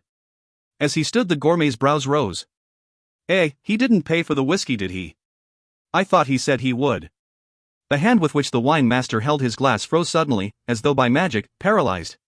If you find any errors, ads pop up, ads redirect, broken links, non-standard content, etc., please let us know. Report chapter so we can fix it as soon as possible. Chapter 23, The Mercenary King. Chapter 23, The Mercenary King. I'm fine. Zhou Qianlin had already forgotten how many times she'd said these 2 words. At her side fluttered her frightened mother. Chief Minister of the Eastern Alliance, Minister Zhou, paced back and forth in the spacious room with brows scrunched tight. Her best friend, Tang Mi, stood not far off. An hour before, Tang Mi had delivered Zhou Qianlin back to the villa, where she gave a very simple account of her capture. Captured. Passed out. Awoke in the street. It was just that simple. The Eastern Alliance hadn't hesitated to block any news of the wedding's upheaval from leaking, but it was already without question a massive scandal. Everything had changed, the tone of the former political unification irreparably altered due to the sudden events. Sylva Austin was furious, and had already begun dressing down the Eastern Alliance security. A daughter-in-law stolen from her own wedding, this was a great stain the Austin family wasn't prepared to endure. Regardless of whether his rage was real or born out of political necessity, Sylva Austin had left back to the Western Alliance with his unwilling son. The Prime Minister's growling voice reverberated in the Zhou Qianlin's ears. Minister, I am extremely disappointed in the security of your alliance. This disgrace is not something we will suffer lightly, there will be consequences. After he'd said that, he'd stormed off and left. At the time, Minister Zhou had not gone into an explanation. He'd had the entire planet shut down, searching for any trace of his daughter. To him, there was nothing more important than the safety of his daughter. But now his daughter had been returned safely. And had changed clothes. A beautiful woman, captured and taken away, only pass out and return in different clothes. What did that mean? Even if nothing had happened, Zhou Qianlin's reputation had been tremendously affected. And clearly the Austins had broken off the wedding. And what's more, as chief minister he was expected to address questions about what had happened from his political peers. Darling, I'm no stranger, tell your mother, tell me honestly, are you alright? Zhou Qianlin's mother, Bai Xiao, asked quietly. I'm fine, really. Zhou Qianlin stood. Mother, father, I'm a little tired. Let me rest. I never thought something like this could happen. Father, I'm sorry I've caused so much trouble. Minister Zhou stopped his pacing and looked thoughtfully at his daughter. A pained sigh escaped his lips. Who'd have possibly expected something like this would happen? Fortunately, you've returned safe and sound. Qianlin, you don't need to worry. Go. Your father will take care of the rest. He was the backbone of the family, and no matter the difficulties, it was his responsibility to shoulder what comes. With everything said, he approached Zhou Qianlin and gave her a light hug. Zhou Qianlin's eyes had grown red. Father. Don't cry, sweetie. Go and rest. Little me, please accompany her. She must have been terrified, the minister warmly requested. Don't worry, uncle, I'm not going anywhere. Tang Ni quickly took up Zhou Qianlin's hand and led her away upstairs. Watching her daughter leave, Bai Xiao moved to her husband. Xu Egwan, this is very serious matter.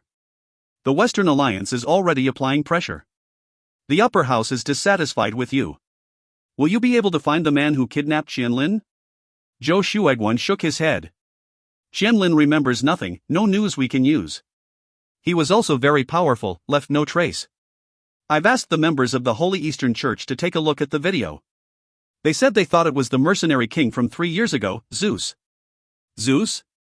Bai Xiao's eyes betrayed her shock. You mean Zeus of the 4 divine monarchs?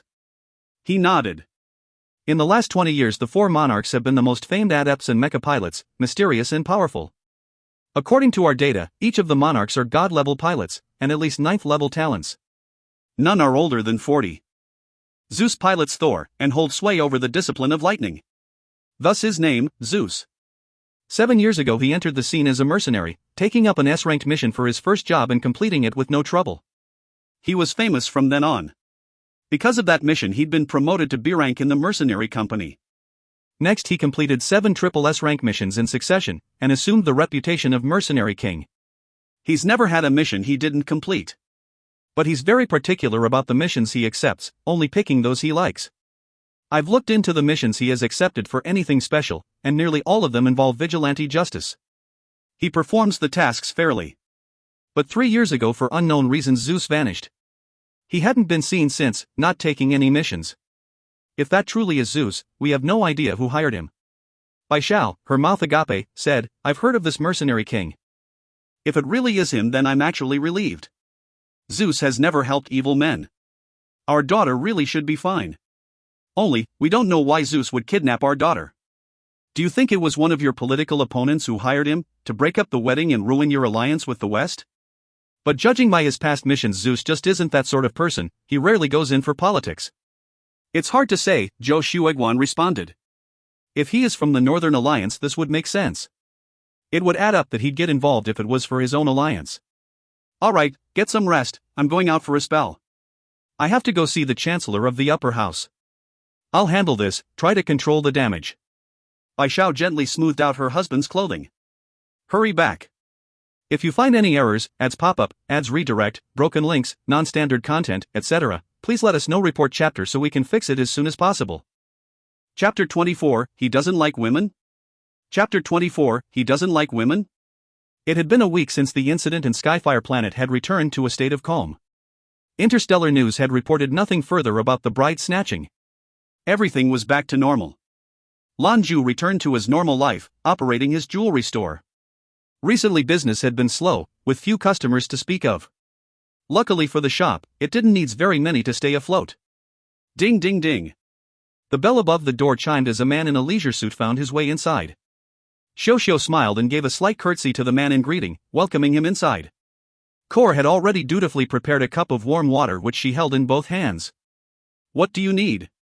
Speak, no discounts. Lan Jue lazily leaned against the back of his chair as he spoke to the newcomer. The gourmet took the glass offered by Cor and sat beside Lan Jue. He grumbled, so stingy. You never paid for the whiskey you drank at the Winey, either. Oh, really? I don't recall, Lan Jue responded, his eyes large. Nobles never keep their word, the gourmet responded disdainfully. Lan Jue scowled. What do you want? The gourmet responded by lifting his brows. Do I need a reason to come see you? Lan Jue laughed.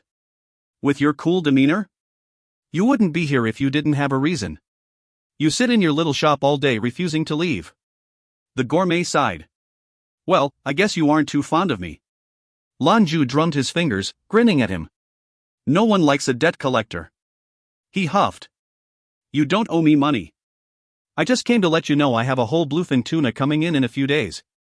I wanted to see if anyone was interested in a bite. A whole one? Lan Jue's voice raised an octave, his eyes lighting up. Of course he knew finding a whole bluefin tuna was exceedingly rare. It certainly wasn't a natural product of Skyfire, it must have come from someone's fish farm. The gourmet stood. Fine, I'm leaving. After they catch it it'll be 3 days before it arrives, and another 2 after before it can be eaten. We'll meet in 5 days. At the winery, it's large and we'll put the space to good use. Good, good. The gourmet made his way outside, lead by Xiao. As he did he said over his shoulder, it's a big fish. Bring a friend. Boss, bring me. Cora looked peeved, laying atop the counter before Lan Jue with her lower stuck out. Cor, Xiao said in rebuke.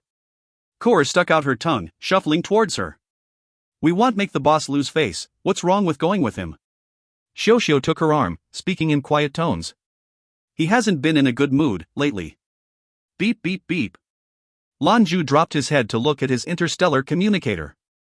An unfamiliar number flashed on its screen. He answered. 37 Huayan Street, Luoyun Tea House. A pleasing but indifferent voice came wafting through the communicator. At first he listened apathetically, but his features could not help but shift once he realized who the voice belonged to. I'll be there soon. As he spoke he rose quickly and exited the shop. Watching his back as he hurried away, Cor gave him a suspicious look. The boss doesn't seem quite right. Xiao, on the other hand, looked anxious. He seemed like his normal self the last few days, but I can feel he's been pretty depressed.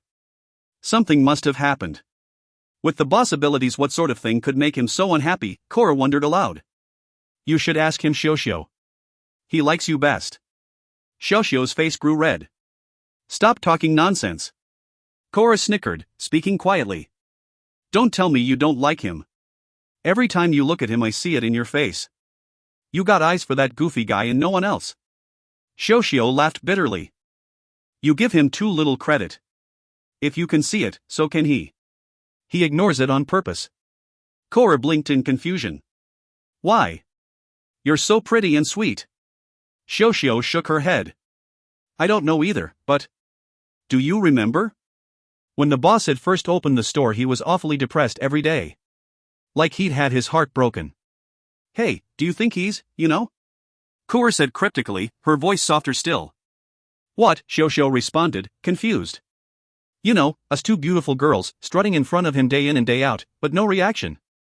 Only way to explain it, he doesn't like women. Ah?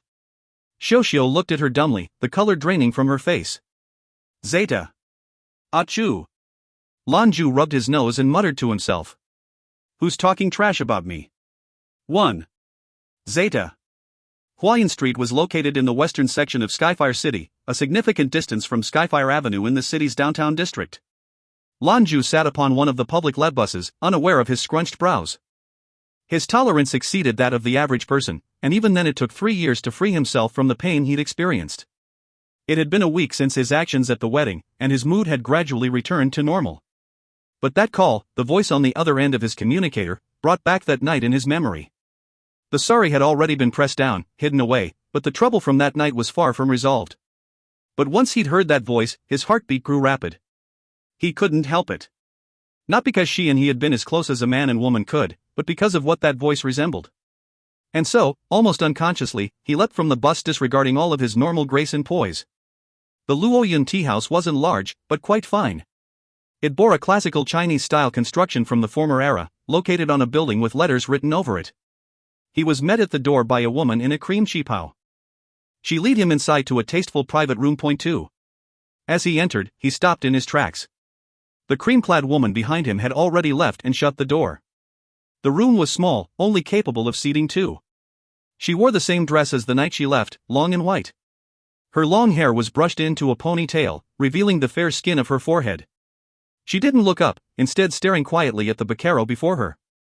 The enameled teapot wasn't large, the top set with a raised relief of plum blossoms. The surface was a deep red, and stood out. The slightly golden, deep red tea water was poured out and the faint scent of it filled the silent room.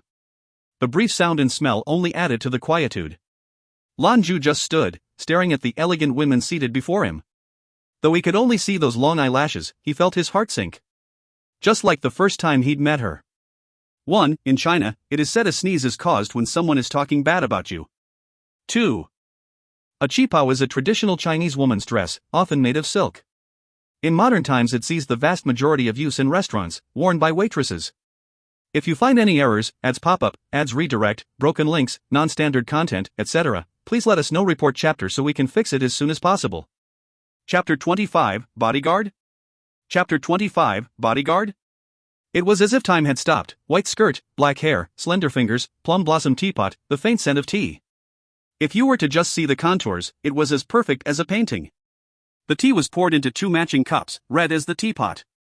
Just enough tea for one mouthful. Are you just going to stand there? Zhou Qianlin lifted her head, looking at the frozen man before her. White trousers, pale green shirt, short black hair, slender build. But his most arresting feature were those eyes, full of reminiscence. Oh. Lan Jue was shaken from his haze and approached, sitting in the rattan chair set before her. Zhou Qianlin motioned towards his drink, lifting her own cup. As the scent wafted towards her, she lifted it to her mouth and took a sip. Lan Jue lifted the cup to his nose, then took a sip. Jin Jun Mei, Lapsang Sochong black tea. He'd always liked the nice things of this world, the ceremonial tea traditions from former era China with centuries-old history and culture. It was full of countless principles and traditions, so naturally he'd enjoy it. Contrary to most tea lovers who preferred green tea, he always enjoyed the black. Green tea was for the scent, black was for warmth. A small sip, and the aroma washed over him, like his body was transparent. For a moment his worries melted away. Good tea, Lan Jue said praisingly. Zhou Qianlin poured them both another cup. The small containers could only hold a very small amount. One sip, and more must be poured. He took another drink, and placing the cup on the table before him, looked at the person adjacent. Bright azure eyes, calm and impassive, quivering eyelashes. Let's try this again. I am Lan Jue, proprietor of Zeus Jewelry Store on Skyfire Avenue. He reached a hand towards Zhou Qianlin to shake. Zhou Qianlin regarded him coolly, her eyes serene but distant. Lan Jue awkwardly retracted his hand. In fact, he'd barely managed to keep himself from asking how she was. Clearly that wouldn't have been appropriate. I didn't ask you here for a fresh start. We should talk about our situation. Her voice was as pleasant as ever, but there was a distinct chill to it. Perhaps her cold nature was the reason she had chosen black tea, he thought to himself. Fine. Lan Jue nodded. Zhou Qianlin fumed. He acted like nothing had happened. Honestly. Unless I'm remembering incorrectly, you promised me a favor, she said. Indeed. And you thought of one? Lan Jue stared at her. Zeus had made that promise, surely her request wouldn't be an ordinary one. Zhou Qianlin nodded. I have. Lan Jue was anxious to resolve this. His face was calm, but it didn't mean he'd forgotten. In fact, he had never known this level of guilt. I'm a student, Zhou Qianlin began, opening the lid of the teapot. She poured in more hot water and continued. National Eastern University, National Scholar, Junior. National Scholar? Amid the beating of his heart he remembered the video they had sent, the first time he'd seen her. She had been moving between classes. He'd heard of the National Eastern University, a top school in the nation. It was a mecha piloting university. Everything they taught was related to mecha. However, only the mecha branch was famous for combat, so the whole school wasn't named a military university. Considering the background of the Eastern Alliance, the NEU was the single best institution of higher learning. A 4-year bachelor's degree and you could find any related job immediately after graduation. With this sort of education background you were guaranteed social progress, and a stepping stone to success in the military. Of the bachelors, the particularly talented were selected to continue their studies. They were the National Scholars. National Scholars, too, studied in a 4-year program, but they were the elite of the 4 alliances. They were assured an important position in their field, moreover it was very possible they would see further advancement in a very short time. In the Eastern Alliance there were only a handful of institutions who trained national scholars, thus every year less than 1,000 such graduates were produced. As a result, national scholars were highly prized. It was the same in the other 2 alliances as well. I didn't know you were a national scholar. Lan Jue smiled. I haven't graduated yet, Zhou Qianlin replied, you can't call me that. Lan Jue said, if I'm not mistaken, the NEU is a mecha piloting university. As you're a graduate student, did you want me to train you in regards to mechs? This I can do, though it won't be easy. It was the first thought that crossed his mind, though she may not know of his identity. However, she had seen his capabilities the day he'd captured her. She looked like a smart girl.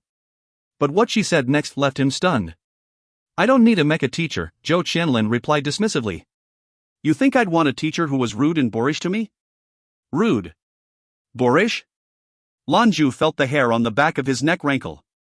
No one had ever called him that before. We're nobility, how could I possibly be boorish? Lan Jue's breath came uneven. Aren't you? Zhou Qianlin snapped back. You don't even know what a hospital is, and you aren't boorish? If you aren't, what else could I call you?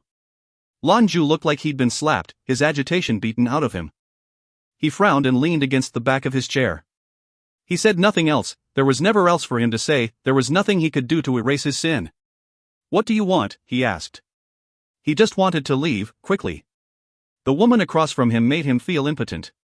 He didn't feel like Zeus, he felt like minced meat on a cutting board. It'll be some time until I graduate. 2 years. Because of what happened a week ago, the Western Alliance is likely to seek reprisal against the Eastern Alliance. Especially my family. I'm worried about my safety. You're rash and infuriating, but you'd do well as a bodyguard. Until I graduate, I'll need you to protect me at school. Bodyguard? His voice raised an octave. He'd absolutely never expected her to ask for something like this. He thought Zhou Qianlin would disregard his offer, but now he felt like there were 10,000 alpacas stampeding through his head. If you find any errors, ads pop up, ads redirect, broken links, non-standard content, etc., please let us know. Report chapter so we can fix it as soon as possible. Chapter 26, Sat on by a Pig. Chapter 26, Sat on by a Pig. Nope. Lan Jue refused without hesitation. What is guarding? Day in and day out with the client, always by their side, constantly on your toes.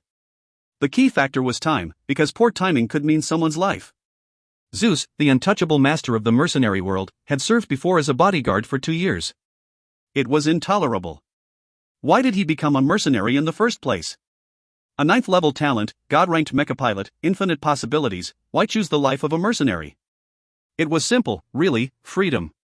Thus Lan Jue rarely returned home, he couldn't stand the constraints. Simply said, this condition set by Zhou Qianlin went against his very nature, indeed he couldn't comply. He took up the enameled pot, pouring himself another small cup of tea. He replaced it and took another sip. Something else, Lan Jue said in ill temper. When in her presence, even if he didn't realize it, he hardly seemed like a noble. No need. Zhou Qianlin stood. A man who fails to keep his promise, what use could I have for him?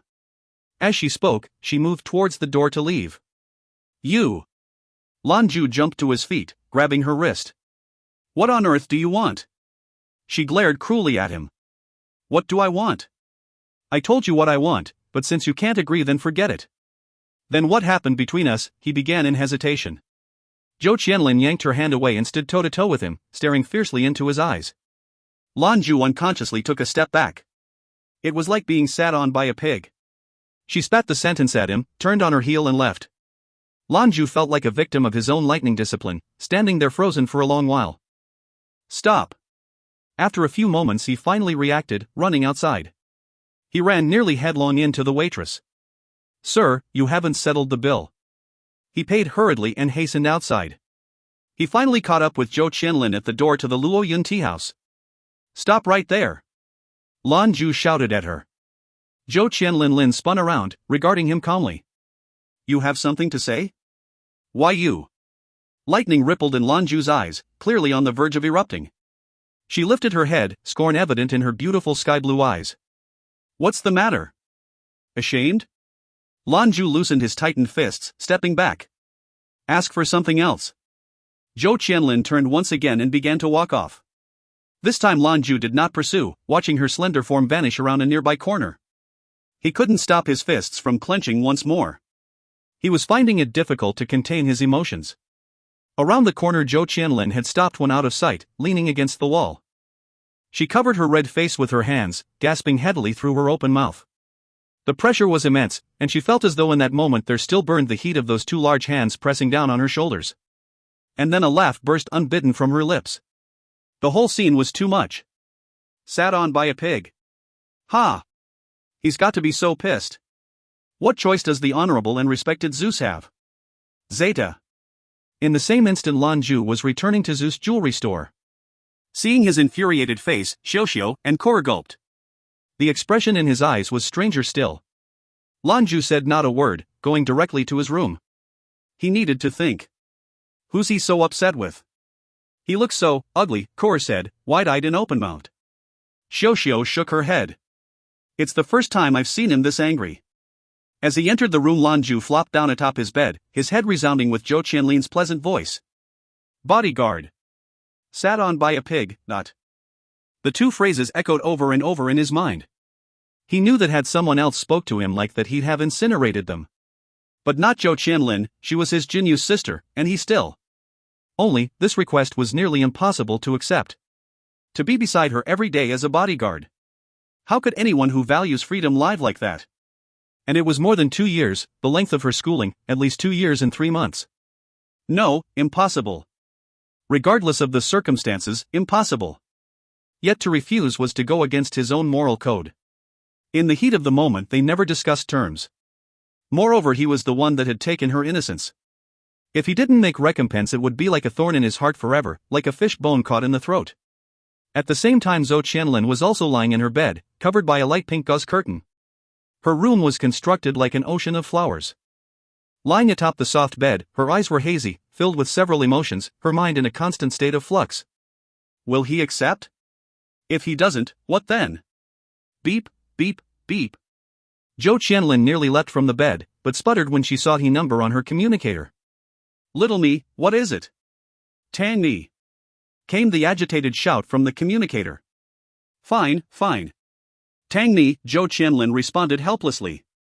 I heard you'll be returning to classes next week. Are you sure everything's alright? Zhou Qianlin responded, what do you mean alright? Your mood, Tang mi said. After something like this you certainly can't forget it right away. Zhou Qianlin snorted. I forget about it ages ago. I'll return to class next week. Let me copy your notes. Tang mi chuckled. You really want to forget then that's fine. I'm telling you though, you aren't allowed to have any sort of relationship with my idol.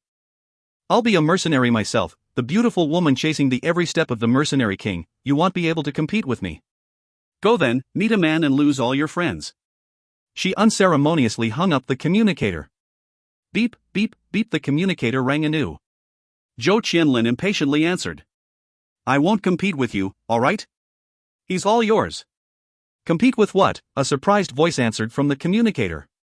Zhou Qianlin sat up. Is it you? The response was low, simple, like it required a great deal of courage to utter. Your request. I accept. If you find any errors, ads pop-up, ads redirect, broken links, non-standard content, etc., please let us know. Report chapter so we can fix it as soon as possible. Chapter 27, Be a Teacher? Chapter 27, Be a Teacher? Your request. I accept. Upon hearing this sentence Zhou Qianlin's eyes lit up, her lips curling into a smile. Don't be reluctant. I wouldn't have asked if I didn't think you could do it. From the other end of the communicator came a sound like grinding teeth. I'm not reluctant. Excellent, Zhou Qianlin said, not seeking to provoke him further. Lan Jue choked down the impulse to smash the communicator in his hand. He took a deep breath, exhaled through his mouth and continued. When do you need me, and what will I be doing? I have excellent bodyguards at home, she responded. You just need to watch over me while at school during the semester. When school's in recess, so are you. Hearing this, Lan Jue let out a sigh of relief. Luckily it wouldn't all the time, and he'd have some time to himself. What's my cover while protecting you? Shall I enter into school as well, be a classmate? Lan Jue inquired. The communicator was silent for a moment. Uncle, have some dignity. At your age could you be my classmate? You uncle, Lan Jue's face contorted, and when he could endure it no longer replied indignantly, I'm that old? He wasn't even 27. The average life expectancy in the Eastern Alliance was 120, he absolutely was still a young man. What's more, there were certainly postgraduate students who would graduate at his age. Zhou Qianlin covered her mouth, muffling her laughter, a task she found difficult. So old. Don't be a student, it'd be too easy for your identity to be revealed. I'm 27. Way over the hill. Crunch, came the sound of a breaking communicator over the wire. Ha ha ha. Zhou Qianlin rolled atop her bed laughing uncontrollably, reveling in the sweet sensation of revenge. Beep beep beep. The communicator rang anew. Zhou Qianlin hastened to regain her composure, her stomach hurting, and answered. Zhou Qianlin. I'm warning you, if you insult me like that again I'll. You'll what? She spat. Lan Jue fell silent. Anyone else, and he'd have a slew of choice things to fire back, but from her he had nothing to say. A good man doesn't fight with a woman. I owe you, and I'll pay my debt. After these 2 years, we'll have nothing more to do with each other. Speak, what's my cover? Lan Jue tried valiantly to keep his voice under control, for he knew that if he didn't it would only make Zhou Qianlin more pleased. He would not give her the satisfaction. Enter as an instructor, you're about the right age.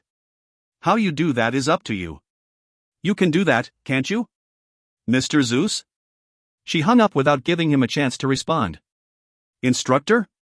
Him, a teacher? How could he be a teacher? Although the NEU didn't produce the most famous mecha pilots, it was a proper piloting university and nothing to scoff at. To enter as an instructor, Lan Jue felt, would pose no problem for him. He was a god-ranked pilot, the highest rank attainable in the 3 alliances, more than sufficient for a teacher. Stop. He couldn't let this impetuous girl get everything she wanted. He had promised to comply, but how he did it was never outlined. A teacher, right? But not a mecha instructor. Lan Jue had a stroke of genius, gradually crafting his idea. He couldn't stop his mouth from curling into a mischievous grin, his sour mood swept away. His right hand suddenly grew hot, and Lan Jue lifted it to look upon the golden bracelet on his wrist. It emitted a gentle golden light, and as the light expanded it revealed the image of an old man. He was an elderly man, big and tall, his face a landscape of craggy features. His true age was difficult to decipher, but he was possessed of 2 very clear blue eyes, deep and shining as though they reflected the universe itself. He wore a magnificent white robe, embroidered in silver and encrusted with gemstones. A pointed cap rested upon his head, and a large shimmering ruby on the ring finger of his right hand. Honorable members of the Skyfire Avenue Council, please make your way to the Skyfire Museum in 1 hour. If you have a scheduling conflict, please alert us as soon as possible. As the voice faded, so too did the image. The urgency of the Skyfire Council meeting made Lan Jue uncomfortable. There were a total of 168 shops on Skyfire Avenue, each with their own management. But the council itself had only 18 members. The council met bi-monthly for regular meetings to manage the avenue's internal affairs. It was only when something serious cropped up that they would hold an emergency meeting. It was also the first time since Lan Jue arrived in the avenue that such a meeting was convened. Skyfire Avenue wasn't simply a noble street. It was also a place of adepts. When entering the avenue to be a shopkeeper, you also had to possess at least a 7th-level talent, passing a series of tests. Further, the 18 members of the council were the strongest among the adepts present. Though the organization was freeform, the members were some of the most celebrated and illustrious talents in the 3 alliances. Were it not for the combined strength of these members, Skyfire Avenue never would have survived as long as it had, with its freedom intact. Lan Jue rose quickly, donning a 3-piece blue suit and slipping a ring on his little finger one before stepping out. In the dim light of the room's lamp, the ring seemed to leave behind it a green afterimage that shimmered with a life of its own. The ring itself had a peculiar look, forged of a silvery metal. The top half was curious, one side wide and the other side narrow. It created a trapezoid, set with fragments of diamond and sapphire like leopard print. In its center was set a triangular green gemstone. The ethereal light, full of vitality, originated from there. Before he stepped out, Lan Jue turned the ring inward, hiding the gemstone in his palm.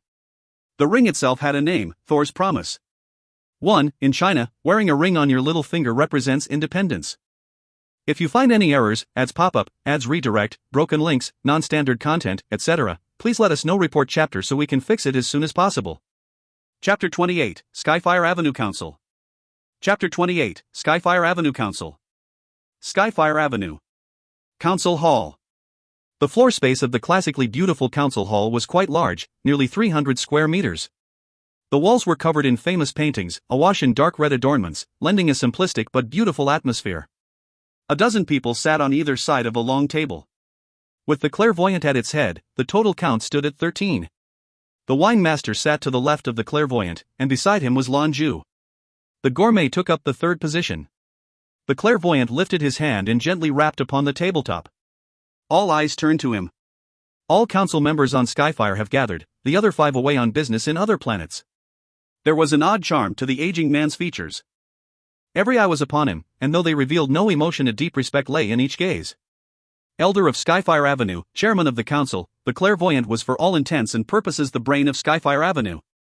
He continued. I've called this emergency gathering in order to resolve an urgent matter. Today, a government official was sent to meet me.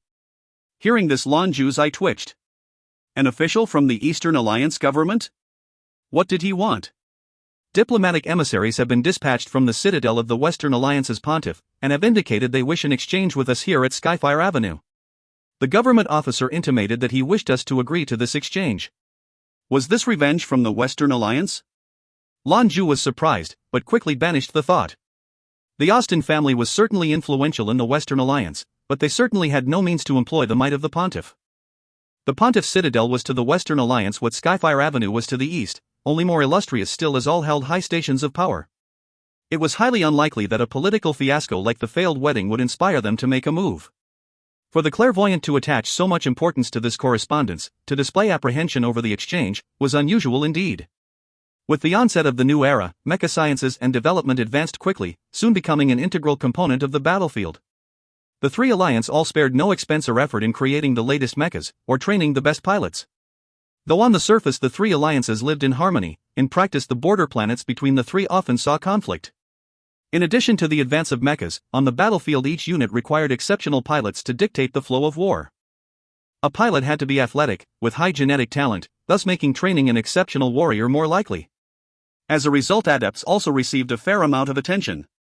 Adepts were separated into several groupings. Those who possessed awakened innate talents were called intuitives. Adepts of the Eastern Alliance mostly fell into that category. All of the adepts who lived on Skyfire Avenue were intuitives, and that was in fact a prerequisite for membership. Those who acquired talents later, through special means designed to manipulate genetics, were called derivatives. These constituted most of the Western Alliance, and the Alliance was second to none in the study of the medicines needed for genetic manipulation. There were two organizations representative of the Western derivatives, the Pontiff Citadel and the Dark Citadel. The two were, naturally, at odds. Though both names indicated locations, in truth it was just the name of their organizations. Other than these two groups of talents, there was a third, wherein machinery was joined with the body to create a high-tech conglomerate of flesh and metal. Gene manipulation and robots joined to endow great power.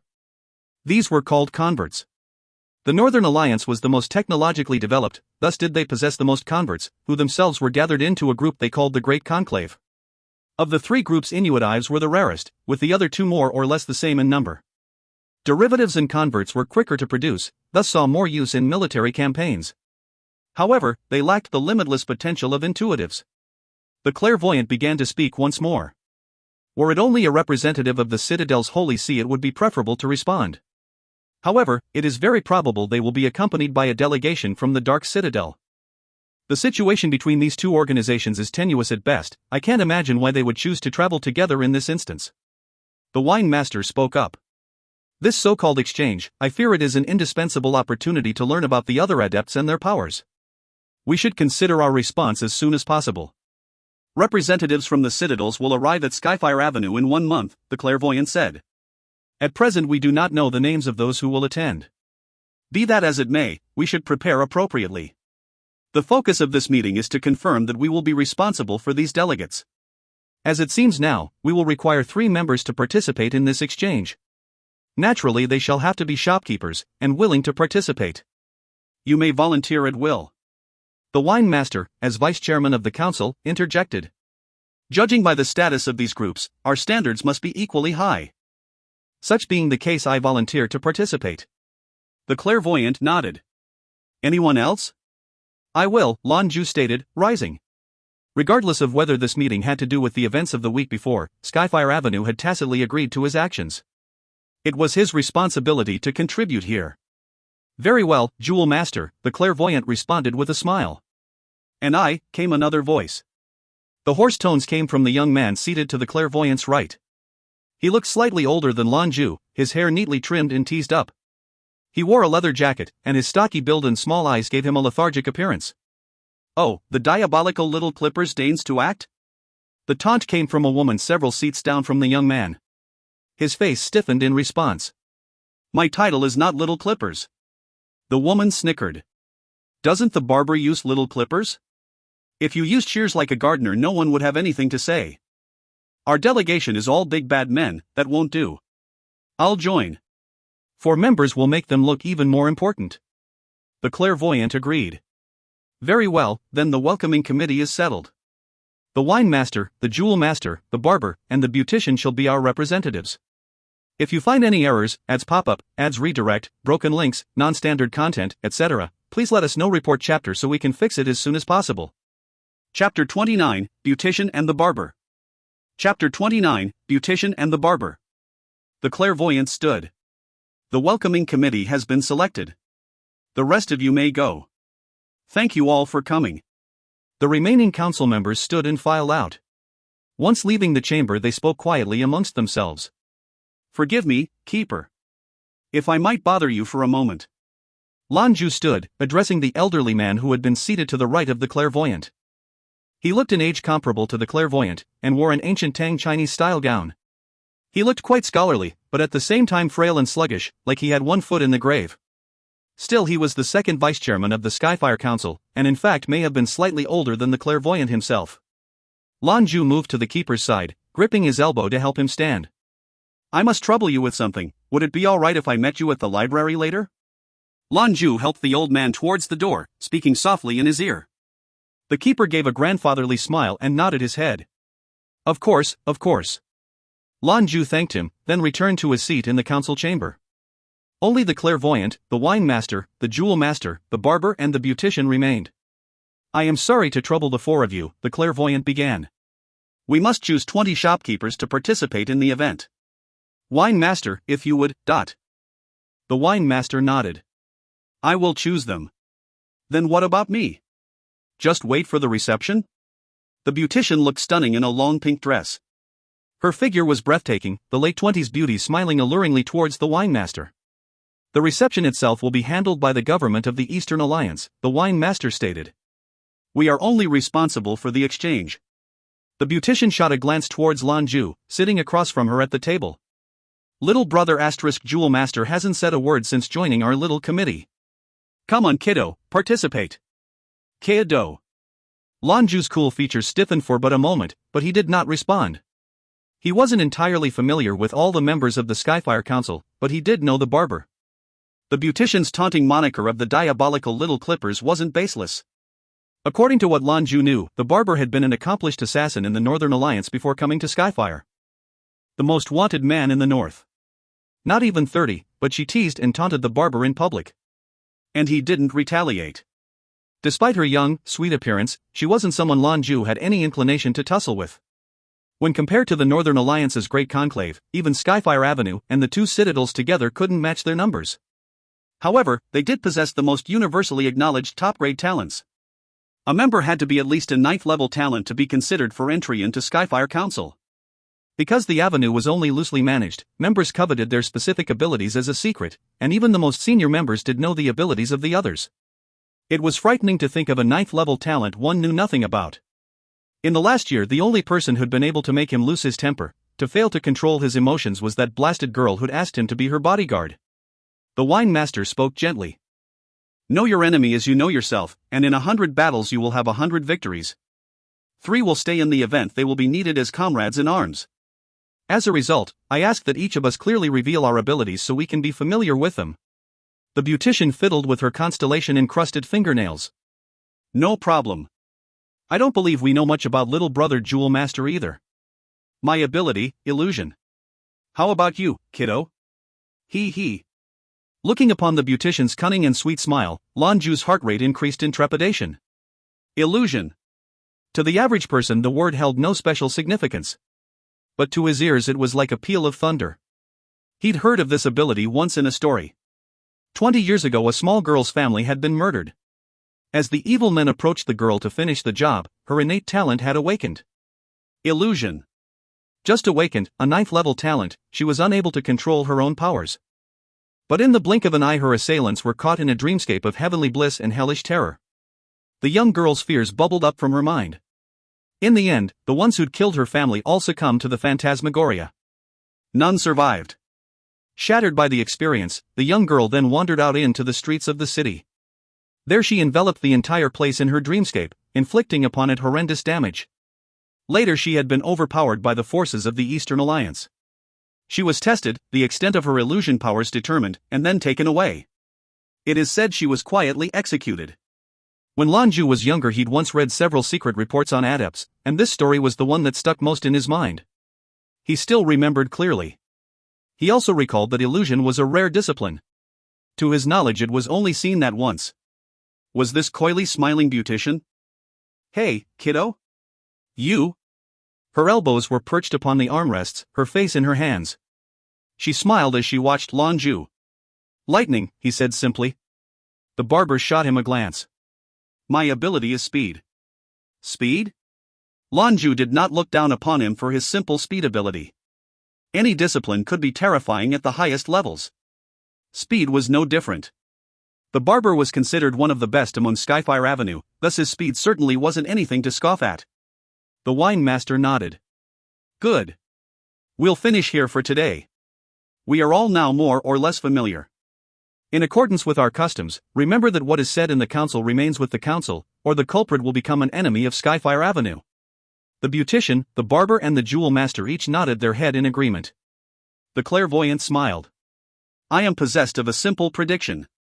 This situation is threatening but not dangerous. It should be interesting. Lan Jue walked slowly from the museum, making his way towards the keeper's library when suddenly he heard the barber's voice from behind him. Jewel master. Lan Jue uttered, turning around. The barber fixed him with a pair of gleaming eyes. Let's spar. Little brother is a sort of emasculating term, used for familiarity, to marginalize, and sometimes both. If you find any errors, ads pop up, ads redirect, broken links, non-standard content, etc., please let us know. Report chapter so we can fix it as soon as possible. Chapter 30, Another Skyfire Avenue. Chapter 30, Another Skyfire Avenue. No thanks, Lan Jue replied. He wasn't in his best mood, and as a result wasn't the least bit interested in the barber's challenge. He turned to face the library and made to leave. Whoosh, a figure rushed past him. The barber appeared before Lan Jue, blocking passage forward. Lan Jue stepped aside, but the barber matched him, denying progress. It didn't matter where he turned, the barber would surely be in front of him. I'm not in the mood, Lan Jue said, stopping. The barber, in contrast, smiled. But my mood is just fine. Lan Jue gave a half-hearted chuckle.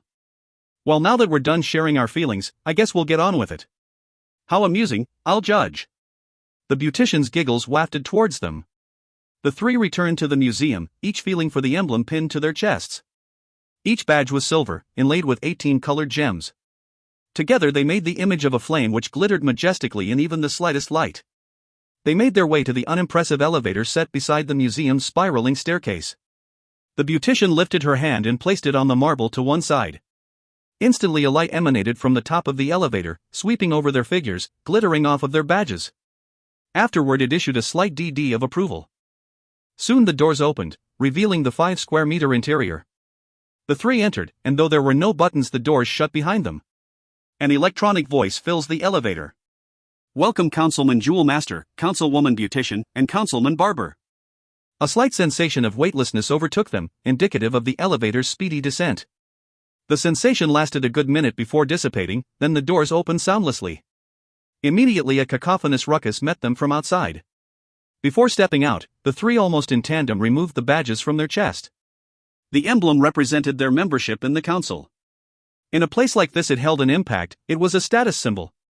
None of them had any desire to draw undue attention to themselves. Exiting the elevator they were met with another sort of street, wide and comparable in many ways to Skyfire Avenue above. Both sides of the street were lined with numerous buildings. Looking up, eyes were met with a blue sky and lazily flowing clouds. Closer inspection, however, would reveal that the sky and clouds contrasted with the free and natural world outside by having their own set rules, that it was in fact the backdrop of a massive dome. In further contradiction to the Skyfire Avenue above, this place was bustling and lively. Scores of people wandered back and forth among the busy shops. Indeed, this was also considered Skyfire Avenue, another Skyfire Avenue, a world of adepts.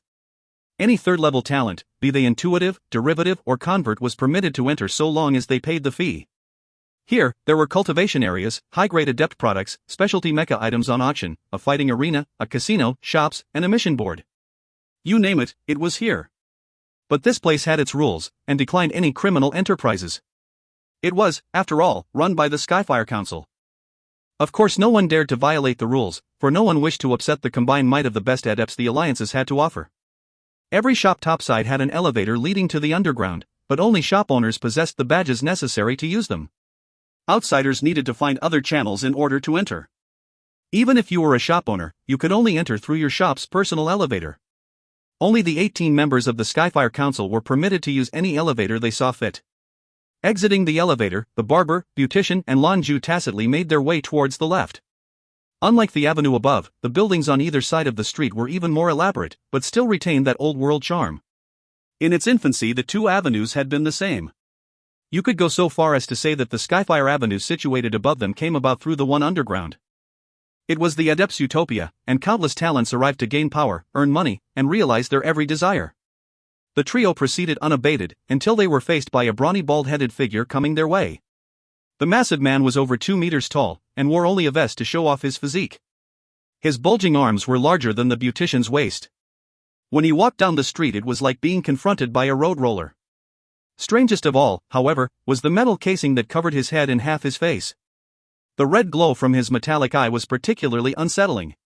The rule of thumb was that pedestrians were expected to stick to the right whilst walking.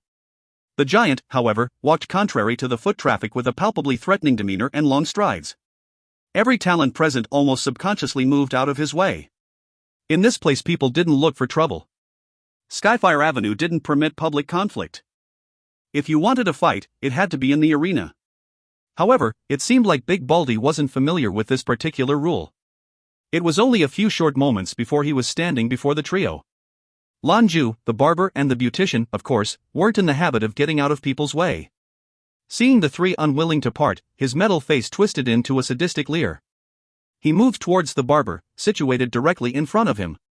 The barber straightened and, turning his head towards the beautician, muttered, "There's always that one who thinks the rules doesn't apply to them." Crash! Before he'd even finished his sentence, Big Baldy had smashed right into him. However, by the time the surrounding adepts had stopped to look, Big Baldy's enormous bulk went flying dozens of meters and crashed into the ground like a sack of garbage. Lan Jue had watched as speed and power in equal measure collided, and in that moment it was like the barber had become some ethereal glimmer, his shoulder smashing into Baldy's stomach. The beautician covered her small mouth with a hand, her eyes wide and full of faux astonishment. "Why, little clippers, you brute! That looked like it hurt." The barber rolled his eyes. "You really shouldn't, big sister. My body count pales in comparison to yours." Lan Jue looked on impassively, but hearing the barber's words he could help but feel a shudder. For an assassin of his caliber to say something like that.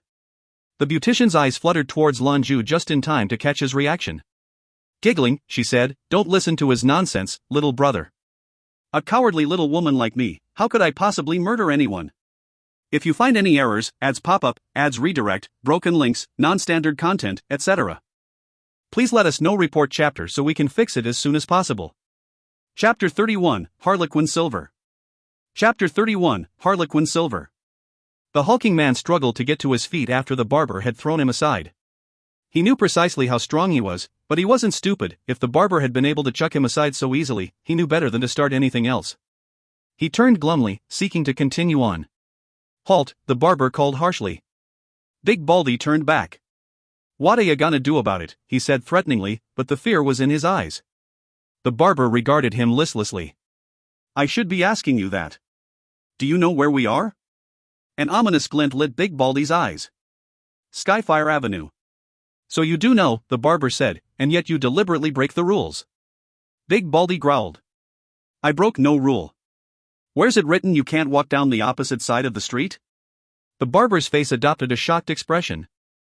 "So you knew you were going against the crowd. That's good. In fact, you're right, there isn't any rule expressly forbidding walking against the flow of traffic.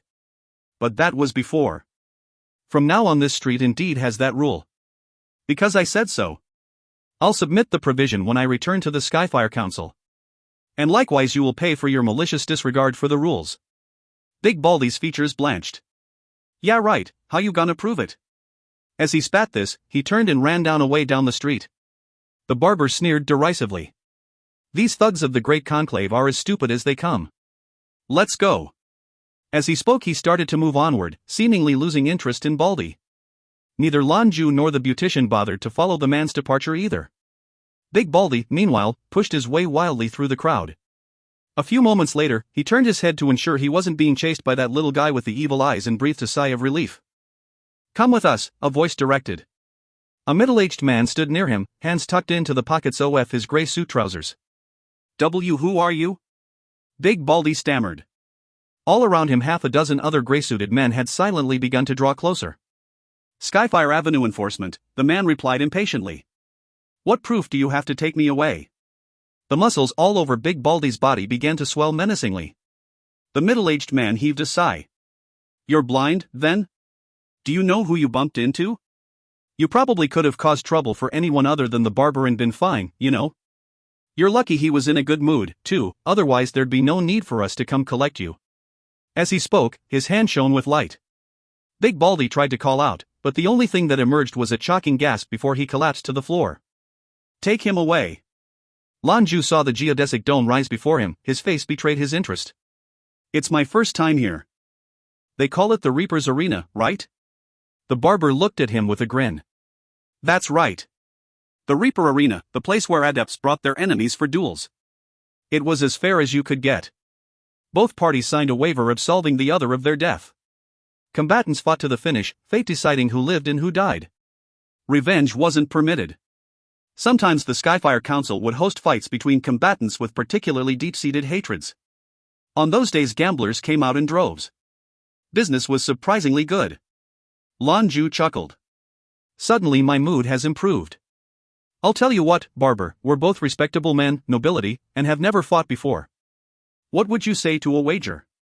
The barber blinked in surprise. "You want to bet me?" "Naturally." Lan Jue grinned. The barber clapped his hands, their sound thrumming through the area. Smiling, he replied, "Excellent idea. How'd you know what I was thinking?" "Ah, I'm not worthy of being a councilman, you understand me too well. Fine, to tell the truth, I've had my eye on that Soulfire diamond in your shop, the 50-carat one. Unfortunately, I'm embarrassingly short on funds. Seeing as we were never that close, it would have been improper to ask you for it directly." Realization dawned on Lan Jue's face. "You should have said something earlier. We're all councilmen, and the shop's discounts are at my discretion. But seeing you like this, I assume you hadn't intended to spend the money anyway." The barber nodded his head. The beautician stood nearby, smiling pleasantly. "Since you both have invited me to be the judge, I have to make sure the scales are even, and make this a fair contest. You want the Soulfire gem, little clippers, but you'll have to offer something of equal value in return." "Of course," the barber replied. "I'm a fair and equitable businessman. What do you think of this, jewel master?" The barber's hand searched his jacket as he spoke, retracting a moment later with something in his grip. A metal roughly the size of his palm emitted an ethereal glow, as though sunlight bloomed from within. It shone with the whole spectrum of color. Lan Jue's eyes grew wide. "That's a fair bet," he said, without hesitation. The metal held in the barber's hand was called harlequin silver. Like technetium, it was superconductive, but rarer still. In addition to transmitting the vast majority of power used with it, mixing only a small amount in an alloy would produce a weapon that would greatly amplify any Adept's power. A piece that size was worth far more than the Soulfire gem the barber had requested. There were several planets where technetium could be mined, but finding Harlequin silver came down to luck. It was exceedingly difficult to gather, only traces could be found accompanying special metals. Very difficult to get indeed. The barber handed the Harlequin silver to the beautician. Then it's decided. As he spoke, he entered the Reaper's arena. The Reaper's arena was in fact many arenas together. From outside, the building itself didn't look so large, but the arenas inside were all built with specific characteristics. Whether one entered to fight or spar, a fee was always required. This provided a professional referee, registration, and record keeping. Only then could you fight. Of course, for Lan Jue and his companions as members of the Skyfire Council, they had no need to pay. They also had free use of the best arena necessary for such a top-level fight. The barber registered them for a sparring session. Despite their status as councilmen, they were still required to register and enter into the records. As for bets, however, that was up to them. If they wanted the arena to act as arbiter, they would have to put down a 10% deposit against the value of the winnings. You want to make a deposit with the arena, Jewel Master?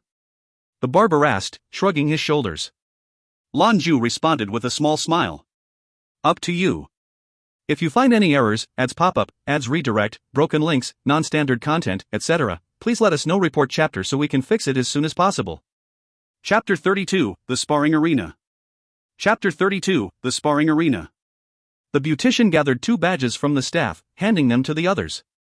Let's go on in. I can't wait. Peering at Lan Jue, the barber pressed the badge in his hand. Instantly a silvery light enveloped his body, and he stepped through a barrier of light with the number 23 above it. Lan Jue, in turn, bowed towards the beautician. After giving his regards, he employed the badge and entered the arena. With a flash of light, the scenery changed before his very eyes. The arena was circular, with a diameter exceeding 300 meters. The barber had already made his way to the far ends of the arena. He stood with his hands clasped behind his back, smiling.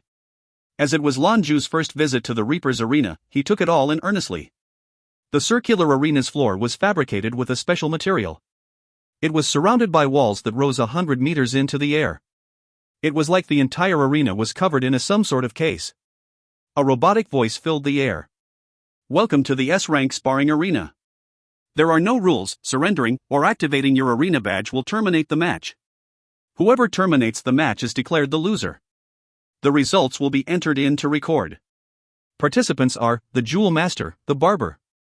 This match will not exceed 60 minutes. Match, begin. The series of announcements repeated, going over the rules. From the look of you, it really is the first time you've been here, Jewel Master, the barber said, in no hurry to attack. Lan Jue nodded in affirmation. That's right, first time. The barber smiled. I'll make sure to leave you with a good impression. No crying, though. Lan Jue returned the smile. We are nobles, fair, modest, astute, intelligent. We certainly aren't puerile. He stood about 150 meters from Lan Jue. The smile fled from his face. Are you calling me childish? Ha! The barber glared at him, and lifting his right hand palm upward. Without any clear motion, the barber caused the entire arena to warp, and a strange buzz issued forth. Boom! A violent blast was heard.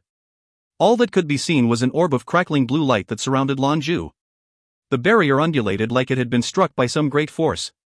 It flickered, undulating like choppy seas, and shimmered from the pressure. Quite the display, not bad at all, Lan Jue praised, honesty in his voice. And it was. The attack had come from the barber slapping his hand, the impact causing an explosion. A blast of 150 meters, produced only by a palm, it must have been nearly the speed of sound. Not bad yourself, though it's the first time I've ever seen a blue turtle shell, the barber taunted. In the next instant, he'd disappeared. Boom, boom, boom, boom, boom. A succession of thunderous blasts erupted, and the light shield surrounding Lan Jue shuddered like it had been fed through a wood chipper.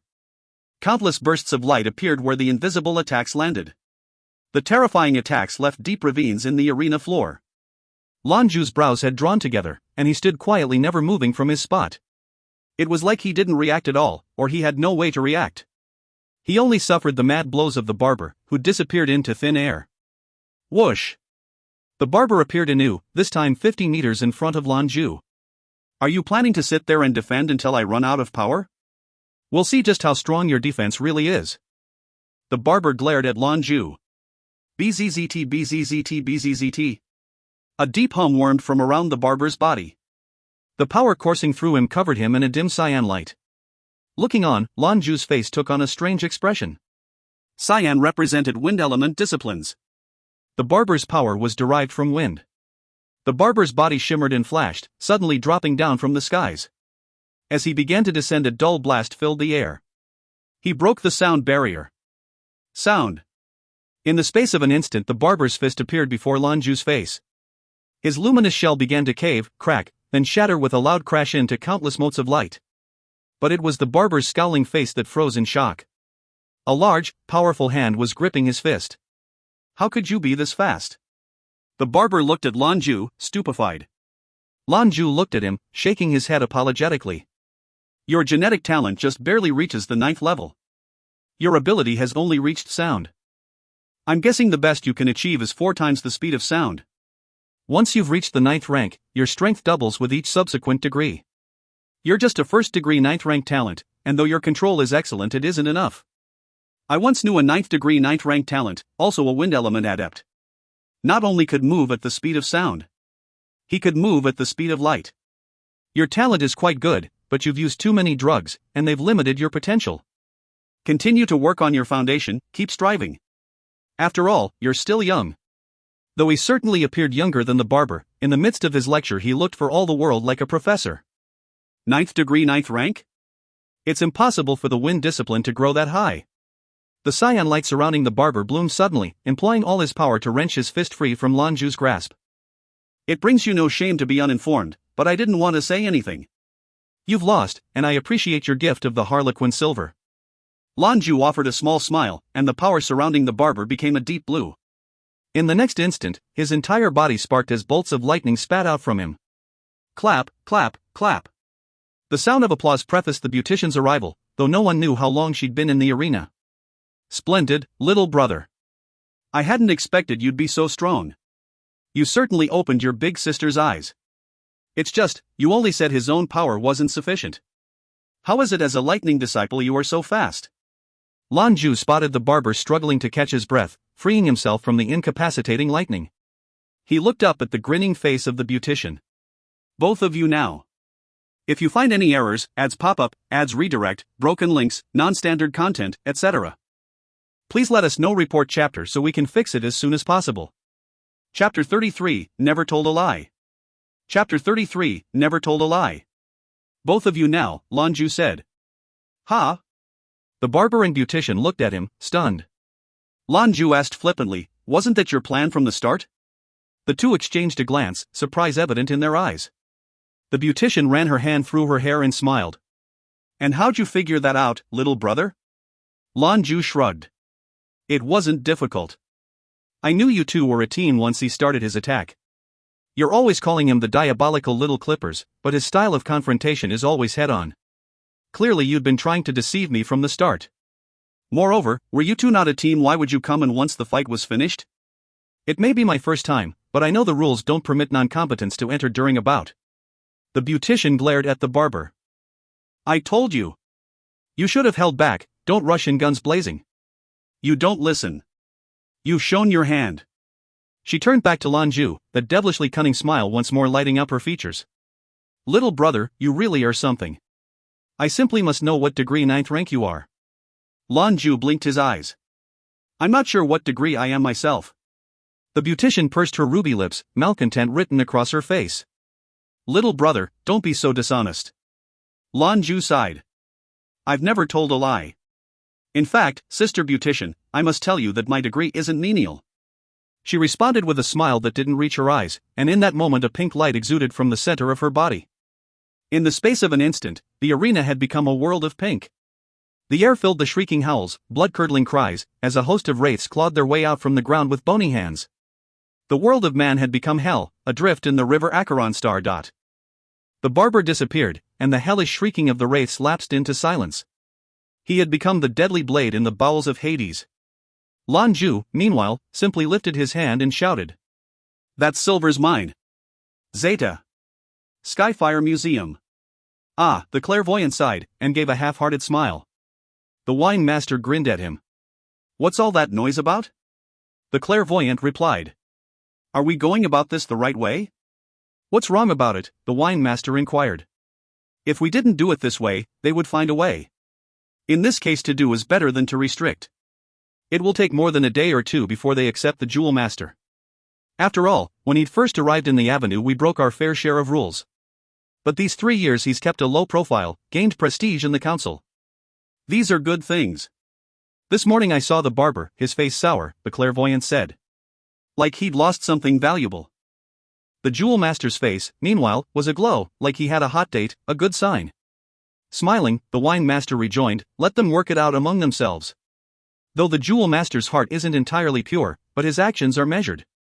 I wouldn't call that measured. Economical so as to avoid shortage, maybe. Take care of your precious liquors. The wine master snorted. The guy's quite rich, but exceptionally stingy. I haven't the slightest idea what he's planning with all of that money. And when choosing alcohol, he's even more sinister than the beautician. In these 3 years he's opened up more of my treasures than I care to count. The clairvoyant responded with a full-bellied chuckle. The fault also lies with you, good drinking buddies are rare. Were you to give me fine liquor, I wouldn't know what to do with it. No, it seems you quite like the boy. Although he takes advantage of you, there will certainly come a day when he'll pay you back double, Oh? The wine master raised a brow in curiosity. With the clairvoyant, this sort of talk was never to be taken lightly. Zeta. Skyfire Underground. It felt incredible to switch up his mood. Lan Jue toyed with the harlequin silver in his hand, throwing it up and catching it. As he left the arena, all his worries, his anger over Zhou Qianlin, melted away. It was like taking a long drink of ice water after leaving the sauna.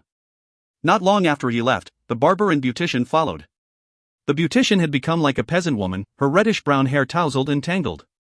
She looked like a lion after viciously defending its territory. She ground her teeth as she watched Lan Jue leave. The barber looked even more wretched. He lurched with a hand over his stomach, and his face looked like he'd been constipated for more than a month. He looked like he wished he were dead. Shameful loss, that guy trounced us, the barber nearly bellowed, flustered and frustrated. It's your fault, the beautician hissed, trying in vain to get her hair under control. Who made you so useless? My harlequin silver. The rage painted across the barber's features gradually disappeared, replaced with a stern and dignified look. The jewel master was far stronger than we had assumed. By my estimation, he's at least a 4th-degree 9th-rank talent. What do you think? The beautician nodded in agreement. Seems about right. I'm a 2nd degree, and you're a 1st.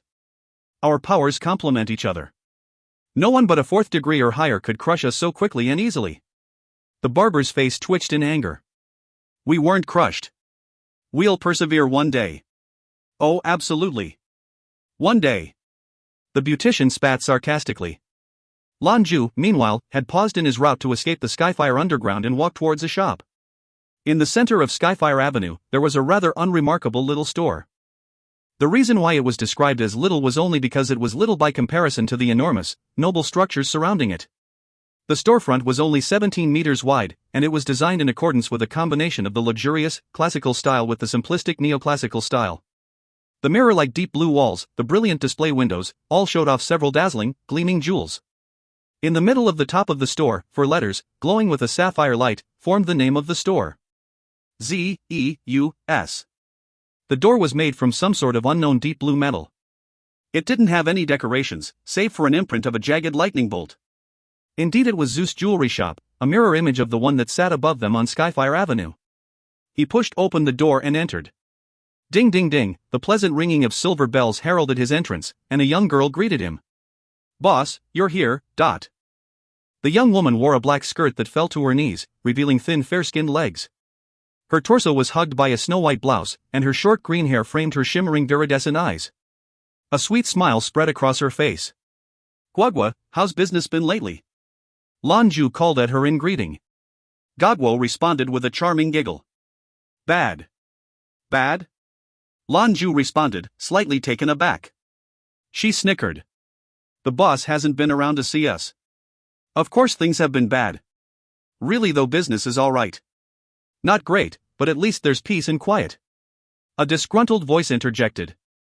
Another shop assistant appeared, fresh from entertaining a customer and clearly not in the best mood. She wore the same clothing as Guogui, but the two were as alike as apples and oysters. She rose 170 centimeters on long thin legs. Her deep breaths caused her figure to strain against the confining blouse. Her fiery red hair was tied in a bun, and the black-rimmed glasses perched on her nose lent her titillating aura and decidedly intellectual flavor. Her pink eyes glinted, like a pair of captivating gemstones. Acheron was one of 5 rivers in the Greek myths of Hades, the River of Woe. Here, it may also refer to hell in its entirety. If you find any errors, ads pop up, ads redirect, broken links, non-standard content, etc., please let us know. Report chapter so we can fix it as soon as possible. Chapter 34, The Power Gem. Chapter 34, The Power Gem. "Mika, you didn't miss me even a little?" Lan Jue smiled charmingly, leaning against the counter. His eyes swept over the fiery salesgirl. Mika huffed. "A boss who neglects his duty for over half a month? What's to miss?" Lin Guogua also spoke up, her own voice somewhat grouchy. "If you keep this up, boss, Mika and I'll apply to work with Shoshio and Kur. We're down here all day long, dead tired with no sunlight, and you don't even come to see us. It's heartbreaking." Lan Jue rubbed his forehead and smiled. Fine, girls. My mistake, alright? I'll change my ways, and definitely come more often to see you." Mika's anger turned to delight, and she fixed him with a softer gaze. "That'll do. Ah, right. You showed up just in time, boss. There's a matter you need to tend to." Lin Guogua's changed gears, all businesslike. Even like this, with her sweet flushed face, it could almost drive a man to bite her. "Oh?" Lan Jue asked. "What is it?" "Yesterday a guest came in with a gem to sell," Lin Guogua began. "Mika and I both had a look, but it was hard to tell. He wanted a lot for it, and we didn't want to proceed without asking you." Lan Jue nodded. "Let me see it." Zhou's jewelry store didn't only sell jewelry, but also purchase some, though of course at a lower price than they would at the marketplace. The shop above offered the flashy, the opulent, the magnificent. The avenue underground, however, was different. Jewelry was also sold here, but they weren't only for looks. In fact, each was fitted with a power gem for practical use. With the onset of the new era, humanity proceeded to excel at planetary development. Eventually they discovered a number of special gems which possessed special qualities. Their specific abilities were as various as the stones themselves, but they all became known as power gems. Regardless of whether they were affixed to mechas or forged into weapons adepts used directly, they advanced the abilities of whatever they touched. Particularly rare were the giant power gems, which often fetched exorbitant prices. An example was the Soulfire diamond he'd bet against the barber's Harlequin silver. The diamond's function was energy compression. In condensing energy by a factor of 5, the original volume was reduced by a fifth, but its power was increased threefold. The greater the size of the diamond, the greater its one-time use. The gem held in Zhou's jewelry store was sufficiently large to compress the entire power of a 9th-level talent into a single blow. Although the power gem would fracture after use, it was certain that single blow would be the deciding factor in any battle. In truth, single-use gems like the Skyfire diamond weren't exceptionally valuable. Of much higher worth were the reusable gems. Generally speaking, power gems of equivalent effect compared to precious metals increased functionality by a factor of 10. In terms of price, the difference could be 100-fold. Therefore, the highest level mechas were often a combination of precious metals and power gems. After a short time, Lin Guogui returned, bearing a silver metal box. The box was small and unadorned, but Lan Jue knew at a glance it was composed of heavy lead. This sort of box was only used for intense, radioactive gemstones. And most of those gems were harmful to people. Of course, it would also be capable of stimulating an adept's genetic abilities, strengthening their discipline. That sort of gem was invaluable. "Boss, we've already analyzed the radiation. Its emissions are strange, they aren't harmful, but also don't seem to have any benefit. But, the intensity of the radiation itself is quite large. It has a high metal penetrability." The man seemed like he desperately needed the money. "If you wait a little while, he'll probably return. He'd said that if we didn't take it, he'd go sell it to someone else." Lan Jue took up the box, opening it gingerly. A gentle blue light crackled around his hand, growing until it coated the box. Lin Guangwan and Mika had long ago grown accustomed to Lan Jue's power, and so were not surprised by the display. A precious stone the size of a ping-pong ball rested in the box. It was a light brown, and clearly unrefined. Still, its crystalline facade displayed no impurities, and light flowed easily through its center. But its surface appeared somewhat opaque. All in all, it didn't look worthy of much attention. The radiation it emitted was indeed strong, and his body tingled from the sensation. How much did the man want for it? Lan Jue muttered. The saleswomen had reverted to a more professional demeanor, retiring their playful smiles. He wanted 50,000 NED asterisk, Li Guoguan replied. Give it to him, Lan Jue said eagerly. Mika's eyes glinted in the pale glow of the stone. Boss, you know what this stone does? Lan Jue, in turn, shook his head. No idea. But judging from the strength analysis, his power gem is at least A rank. This radiation is directly derived from its power. Its power is quite pure, and it seems the compression abilities in it are hidden deeper in. The power itself doesn't come to the surface to dissipate, instead presenting as radiation with no distinguishable power fluctuation. A rank? Hearing this, the two women's eyes shone like luminous diamonds. The value of a power gem, from high to low were S-, A-, B-, C-, E-, and F rank. The discrepancy between rankings was tenfold. Generally, it was accepted that a gem's value and rank were directly proportionate to its volume. Only a few S-rank gems were uncovered a year in the three alliances, and nearly all were subsequent favorites at top-level auctions. It would be fair to say that A-rank gems were the best the average man could hope to encounter. The Skyfire Diamond, by comparison, wasn't even considered D rank. The capabilities of a single A-ranked power gem could rival that of an elite mecha. In fact, any elite mecha that wasn't fitted with an A-rank power gem wasn't elite at all. Mika and Lin Guanguan were both quite experienced in the industry, and knew all S or A-rank power gems on the market. Neither had seen this one before, but that didn't shake their confidence in their boss. If it was indeed an A-rank gem, then the thing was worth $100 million. I'll contact the seller, Mika stated promptly. She turned on her heel and left. Lan Jue wasn't in a hurry to leave, confronted with the A-ranked power gem. He played with it in the palm of his hand.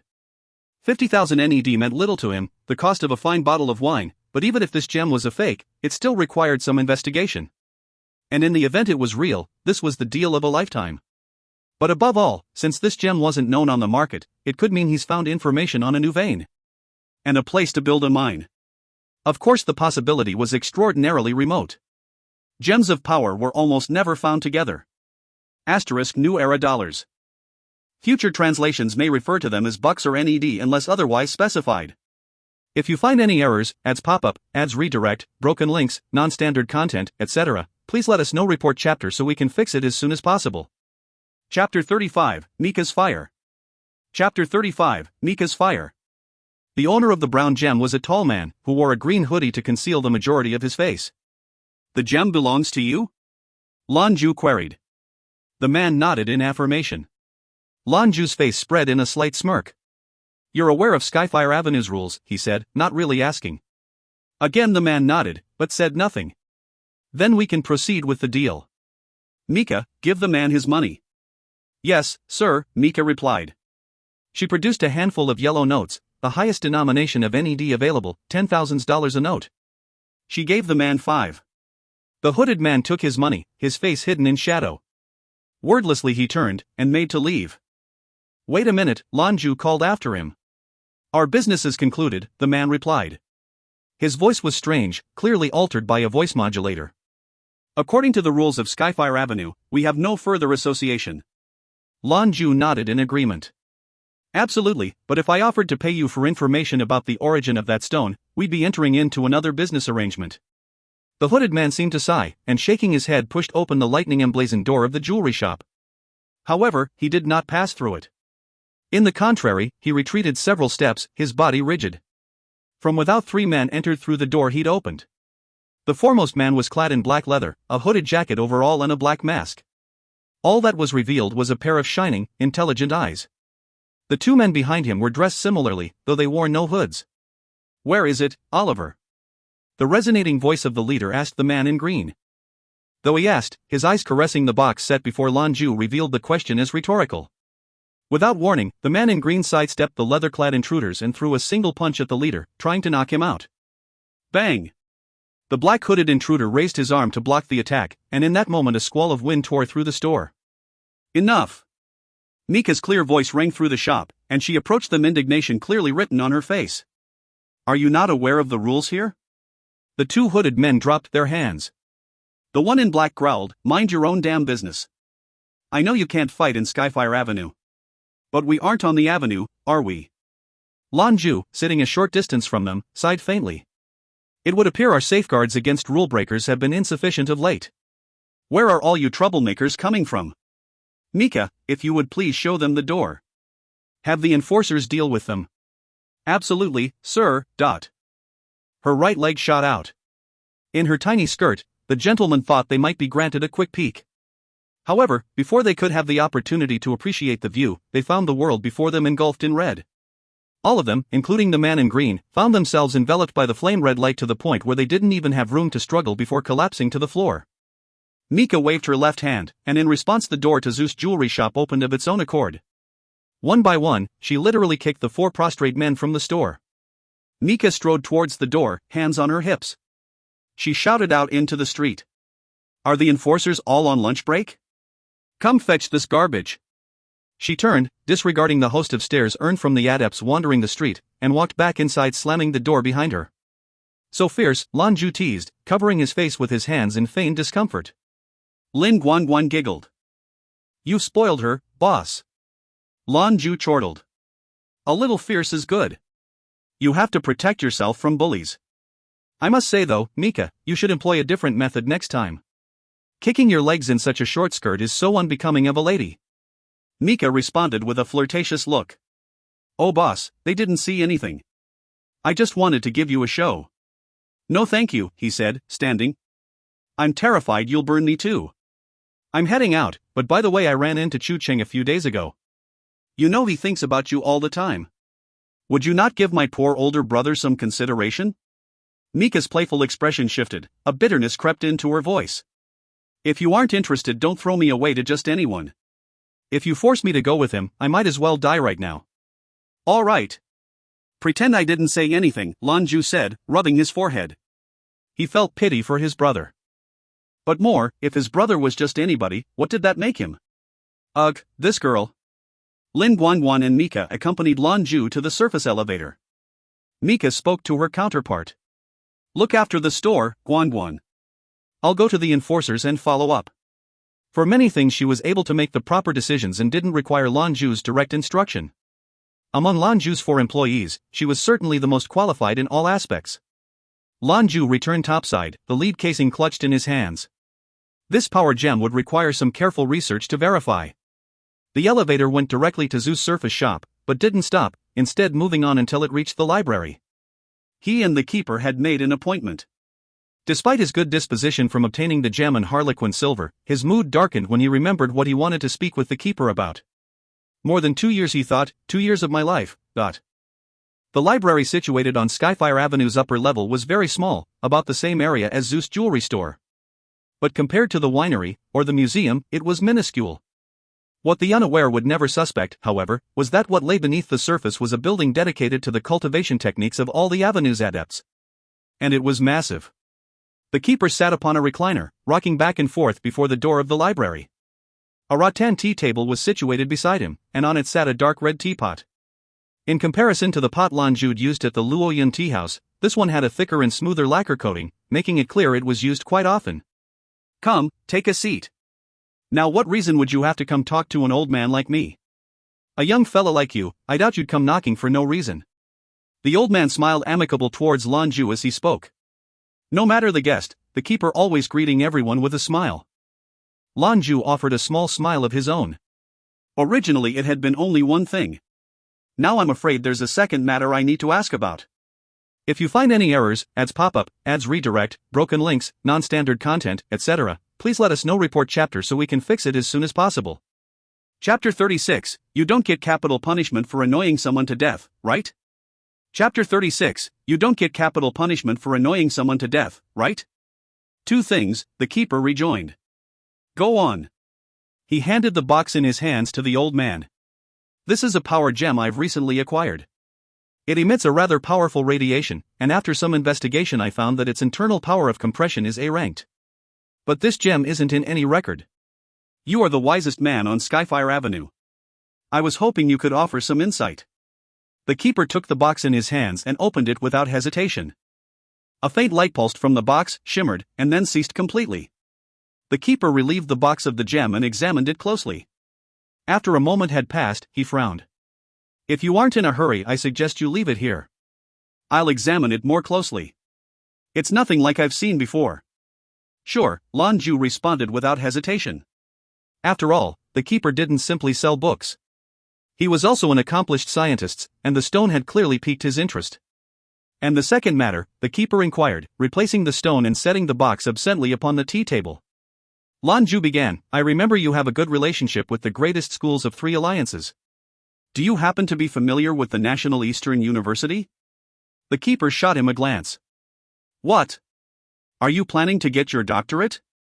Don't bother, you can't teach an old dog new tricks, and they have nothing to teach you anyway. He. Lan Jue's face scrunched in exasperation. This old guy, just a few alpacas short of a herd. Well, you're not wrong, I'm old hat. I was hoping to enter the university as an instructor. An instructor? The keeper blinked in astonishment and the smirk slipping from his face. He stared at Lan Jue in amazement. You want to be a teacher? Did I hear that right? You aren't going there to corrupt the youth of our nation, are you? Lan Jue forced a wry smile. Keeper, is that honestly what you think of my character? Oh, not at all, the keeper replied, it's just that not long ago I saw something about a man stealing another man's wife. Terrible business. Lan Jue's face grew rigid. He'd certainly blocked Skyfire's satellite network at the time. Had the keeper been there? I've some connections, the keeper continued nonchalantly. Getting you a job as an instructor wouldn't be a problem. It's just an old man like me who's spent his life enlightening the inquisitive. I hope the teacher I recommend doesn't end up being a poor influence.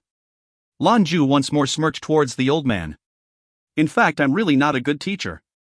I'm actually going there to act as a bodyguard, so some official post with no real responsibility would be best. Then what were you looking for? The keeper asked. Lan Jue, in response, leaned close to whisper into the old man's ear.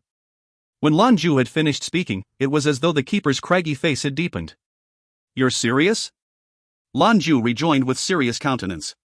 It's an area I'm skilled in, and I can promise you I won't be a bad influence or shoddy instructor.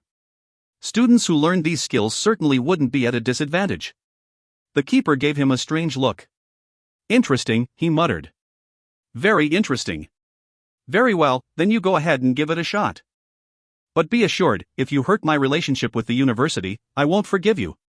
Be at ease. I know the implications.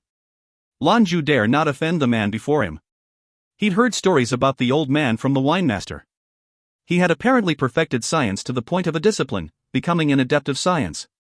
Rarely did he deign to act, but when he did it was world-shaking. A mad scientist capable of firing positron explosions from his hands while suspended in midair, probably not the best idea to make him mad. The wine master had once told Lan Jue that Skyfire Avenue had only known 2 synthetic 10th-level adepts. The keeper was one of them. He was also considered Skyfire Avenue's ultimate weapon. His power was considered synthetic because it was not derived from genetic talent, but from intense learning and cultivation. His natural talent didn't exceed 6th level. The second 10th level was naturally the clairvoyant. On the surface, the two looked incapable of holding their own in a fight. Only the inner council members knew the truth. They weren't bad at fighting, just bad at skirmishes. When they fought, they couldn't help but rip the heavens and drown the earth. Remember, young man, when the time comes to show your powers, don't hold back. Sometimes, the best way to avoid trouble is letting people know exactly what you're capable of. Zeta. 3 days later, a letter of appointment from the National Eastern University arrived at Zhou's jewelry shop. Boss, you're really going to be a teacher? Kor's bright eyes watched Lan Jue closely. Lan Jue nodded his head half-heartedly. Aha. Kor sighed wistfully. Then you'll definitely be the most handsome teacher there. It's just, why? Lan Jue smirked. I've got nothing to do in my spare time. Block. Kor seemed to be choking on her own saliva. I'll send you, okay. Oh, and by the way, the gourmet wanted me to remind you that the bluefin tuna will be ready to eat in 2 days. Lan Jue said, his eyes lighting up. It was certainly good news. I'm going into the back to rest for a while. I have to prepare to report for duty. Do you need me to start packing some things? Xiaoxiu's gentle voice inquired. Lan Jue shook his head. Returning to his room, Lan Jue extricated his interstellar communicator and input a number. After a moment, a pleasant voice rang through the speaker. "What are you doing?" Softly, Lan Jue answered. "At your request, I will be reporting to your school this afternoon. Do you need protection?" The fair-sounding voice on the other end fell silent for a moment. "Keep in touch. This afternoon I'll take you around the campus. After you're more familiar with the place we'll talk more." "Fine," Lan Jue torpidly responded. "Oh right, and what's your name?" Zhou Qianlin asked. Lan Jue truly didn't understand why it was so easy to upset this girl. "Didn't I tell you, that day?" "Did you?" "I forgot. I tend not to bother with unimportant things or people." "My name's Lan Jue," he growled through the receiver. Zhou Qianlin continued. "I was thinking, it would be better if we pretended we didn't know each other in public. You can protect me from behind the scenes. How you do that is up to you, it shouldn't be my job to tell you how." Lan Jue was confounded. "Why? What's with the sudden change of heart?" "Because," she said, "if my classmates discovered I knew you, they'd be bound to question my taste." "By the way, I wanted to ask you a legal question," Zhou Qianlin said. "You don't get capital punishment for annoying someone to death, right?" "Zhou Qianlin, do you happen to know what I'll be teaching at your university?" Lan Jue said, the indignation eating away at him suddenly dissolving and replaced with a sly grin. "Annoy me to death? **T, you haven't even seen what I can do. If you find any errors, ads pop up, ads redirect, broken links, non-standard content, etc., please let us know. Report chapter so we can fix it as soon as possible." Chapter 37, Etiquette Teacher. Chapter 37, Etiquette Teacher. "Zhou Qianlin, do you happen to know what I'll be teaching at your university?" Lan Jue's question confused Zhou Qianlin. Wasn't he going to be a mecha instructor? Lan Jue unfolded the acceptance letter in his hand, and read from its contents. "We are happy to accept Mr. Lan Jue as an associate professor of National Eastern University, hereby responsible for the ad hoc curriculum of etiquette." The communicator clicked off, his words still hanging in the air. "Expected a mecha teacher, eh? How quaint." Zhou Qianlin stared at the quiet communicator in her hand, her once proud demeanor now dumbfounded. "Etiquette? Since when did the university have this course? What is he even going to teach?" Lan Jue saw the communicator strapped to his wrist hum, but all it accomplished was to make him laugh and shake his head. Since when did these mood swings become so common, he thought. Probably because she looks so much like Hera. His memory conjured up that charming face, so like Hera's, and he couldn't help but feel a pang in his chest. And yet, at the same time he was looking forward to taking his post in the university. He knew very well she wasn't Hera, but in the deep recesses of his heart he still anticipated seeing her. At the very least, seeing her will remind him of his time with Hera.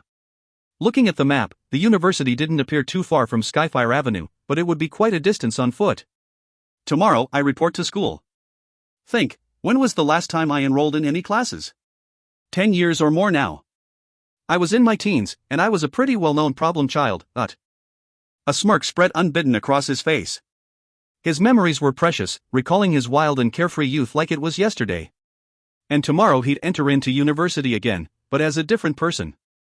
The student had become the teacher. But what sort of teacher would he be? The depression that had accompanied Qianlin's request had dispersed, what with the happenings of the last few days? He was adjusting to the rigors of life, or perhaps, it was the beginning of a new chapter. It was the desire of every man to shed the veil of sadness. He pressed a few digits into the communicator on his wrist, and soon a lethargic voice arose on the other end. Jue, what's happening? Did you find Hera?" A crooked smile split Lan Jue's face. The greater the desire, the greater the disappointment. The voice on the other end seemed to awaken. "It sounds like someone cheated you." The muscles of Lan Jue's face jerked. "And it sounds like you're gloating, . I'm not, really." Xu Cheng's voice solemnly swore from the receiver. Lan Jue smirked. "Fine. I'll deal with my own business. Give me an address, I have something for you." "What's that?" Xu Cheng asked curiously. "Some Harlequin silver. You know the kind of person I am." "You know you don't have to repay me," Xu Cheng responded in agitation. "Unacceptable," Lan Jue stated categorically. "If I take too long to repay a debt I won't be able to. Besides, I don't want to cause you any trouble. Although the silver isn't as significant as the refined technetium to you, you might be able to use it to trade for a batch." Xu Cheng's voice rejoined. "Jue, you really need to get out. It's no good being shut in all the time. Lan Jue acquiesced. I know. I'm trying, I even found a job. A job? You coming out of retirement, back to being the mercenary king? Chu Cheng's excitement was apparent. That's excellent. We've got a few missions that need tending to, all less ranked. They're yours if you want 'em. Price is no object. I remember your rules, you only need to ask. Whatever gem you need you'll get, I'll have the whole family out looking. During his time as a mercenary, Lan Jue never accepted money. He preferred to be remunerated in the form of power gems. It was the take from those days that allowed him to corner the gem market in Skyfire Avenue. Lan Jue chuckled. I said I was looking for a job, not that I was going back to merc work. I'm going to be a teacher.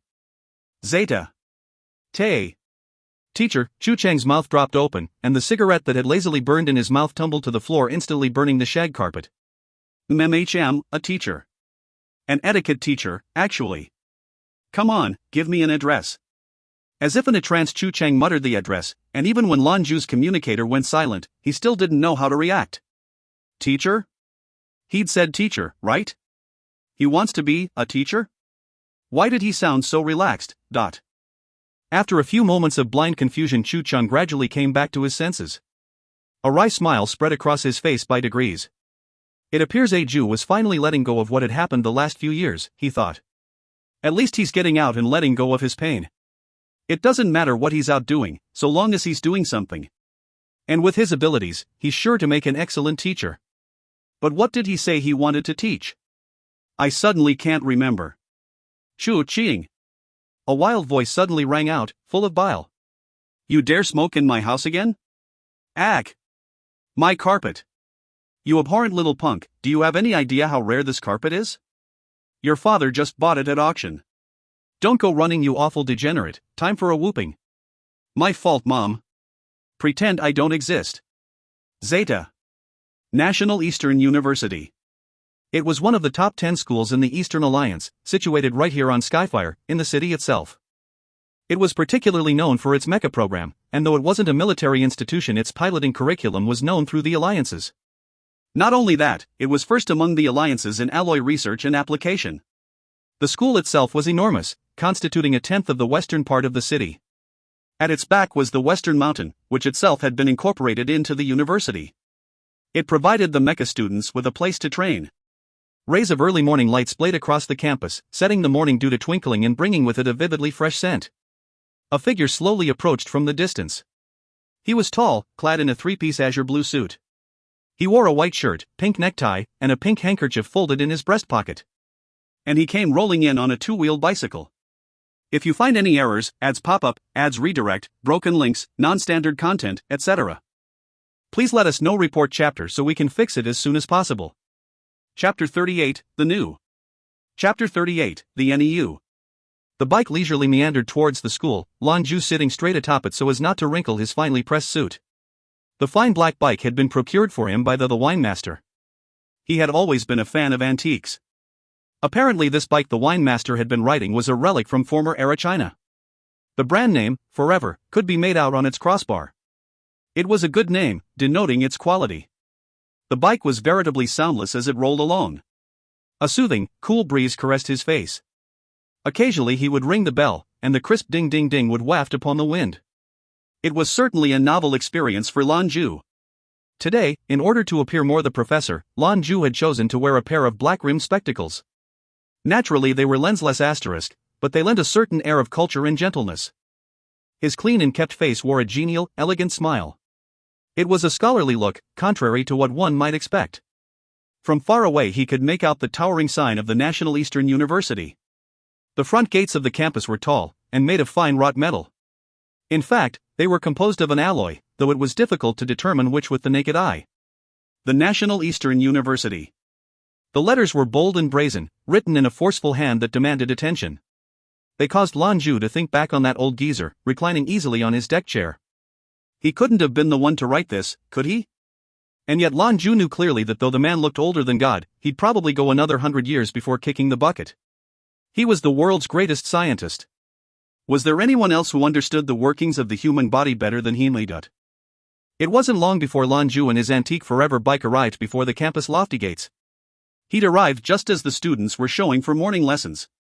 The school's gates were thrown wide to accommodate the occasional maglev vehicle. As the levitating cars drew near, they would slow, rapidly shifting from speeding bullets to full stop. Before the gates they would be scanned, and only then were they permitted entrance.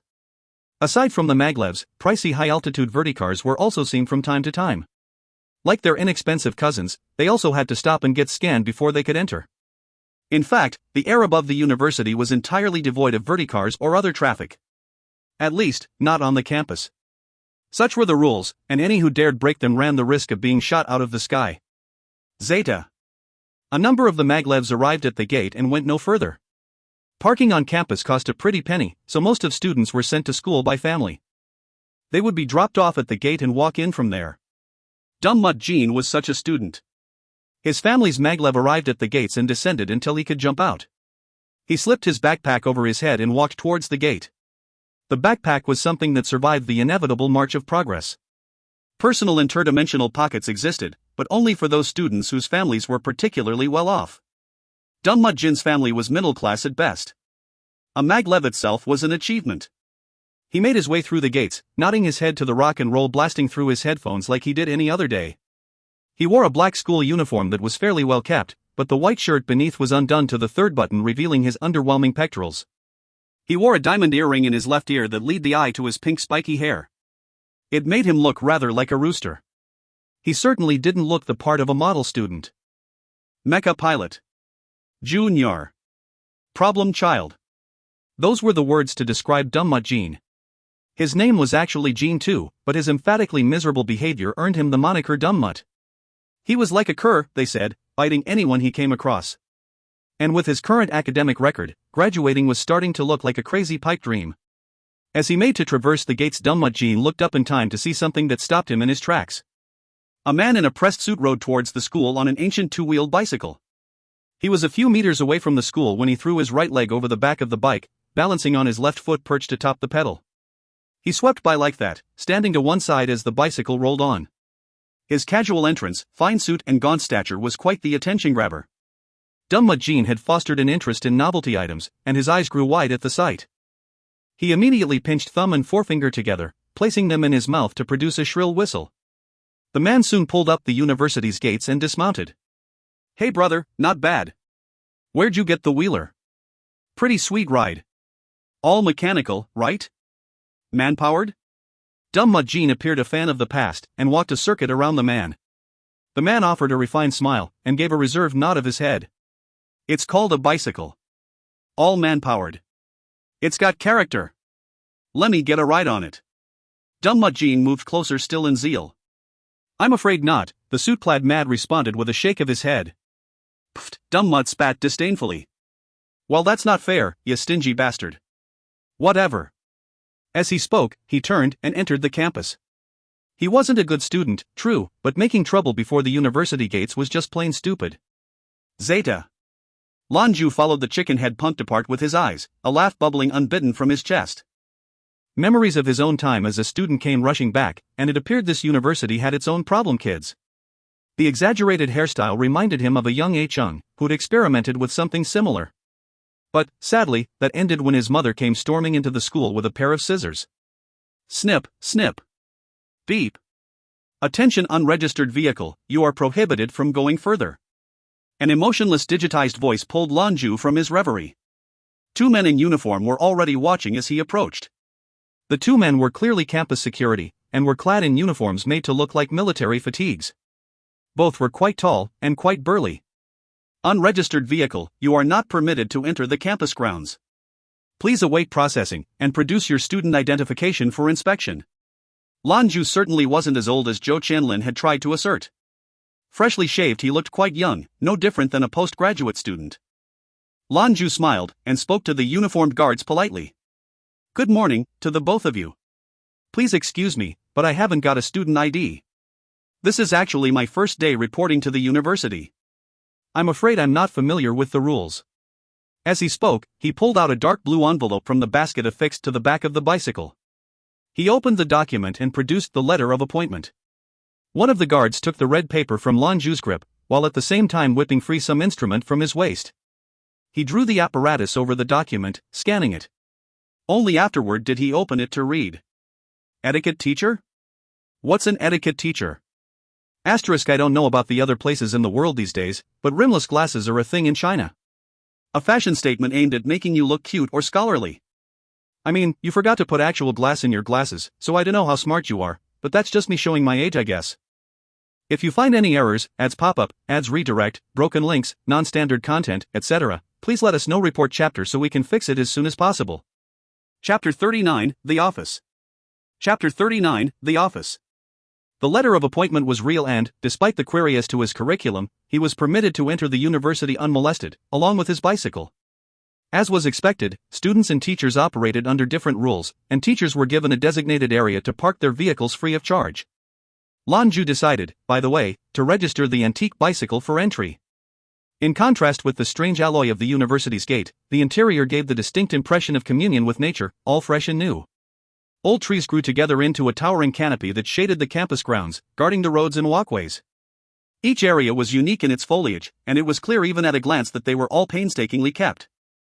The fragrant smell of mowed grass, the heady fragrance of fresh flowers, both mingled together and filled the nostrils. Walking the meandering paths of the campus was like reconnecting with nature. What a wonderful place!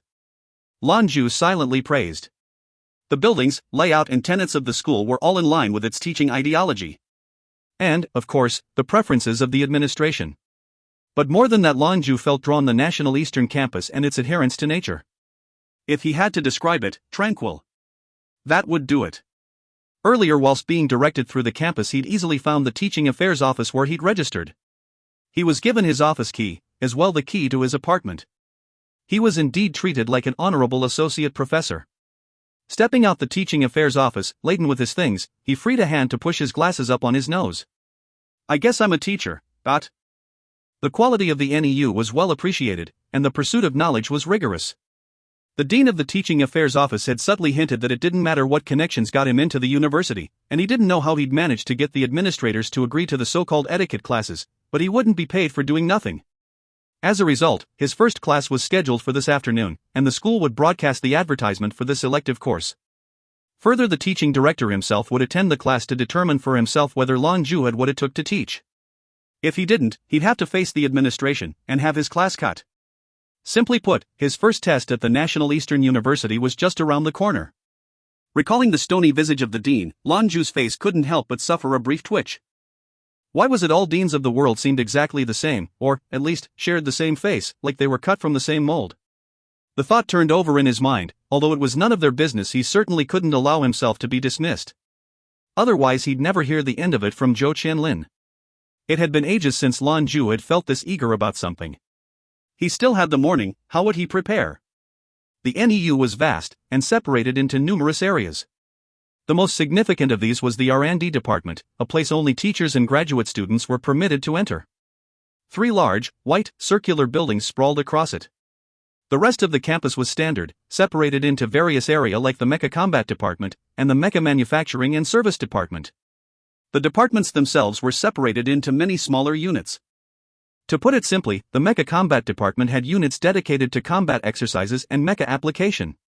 Mecha Manufacture and Maintenance, meanwhile, dealt largely with research and mecha building. The NEU was laid out so that the further reaches of the campus were considered of higher status than the front.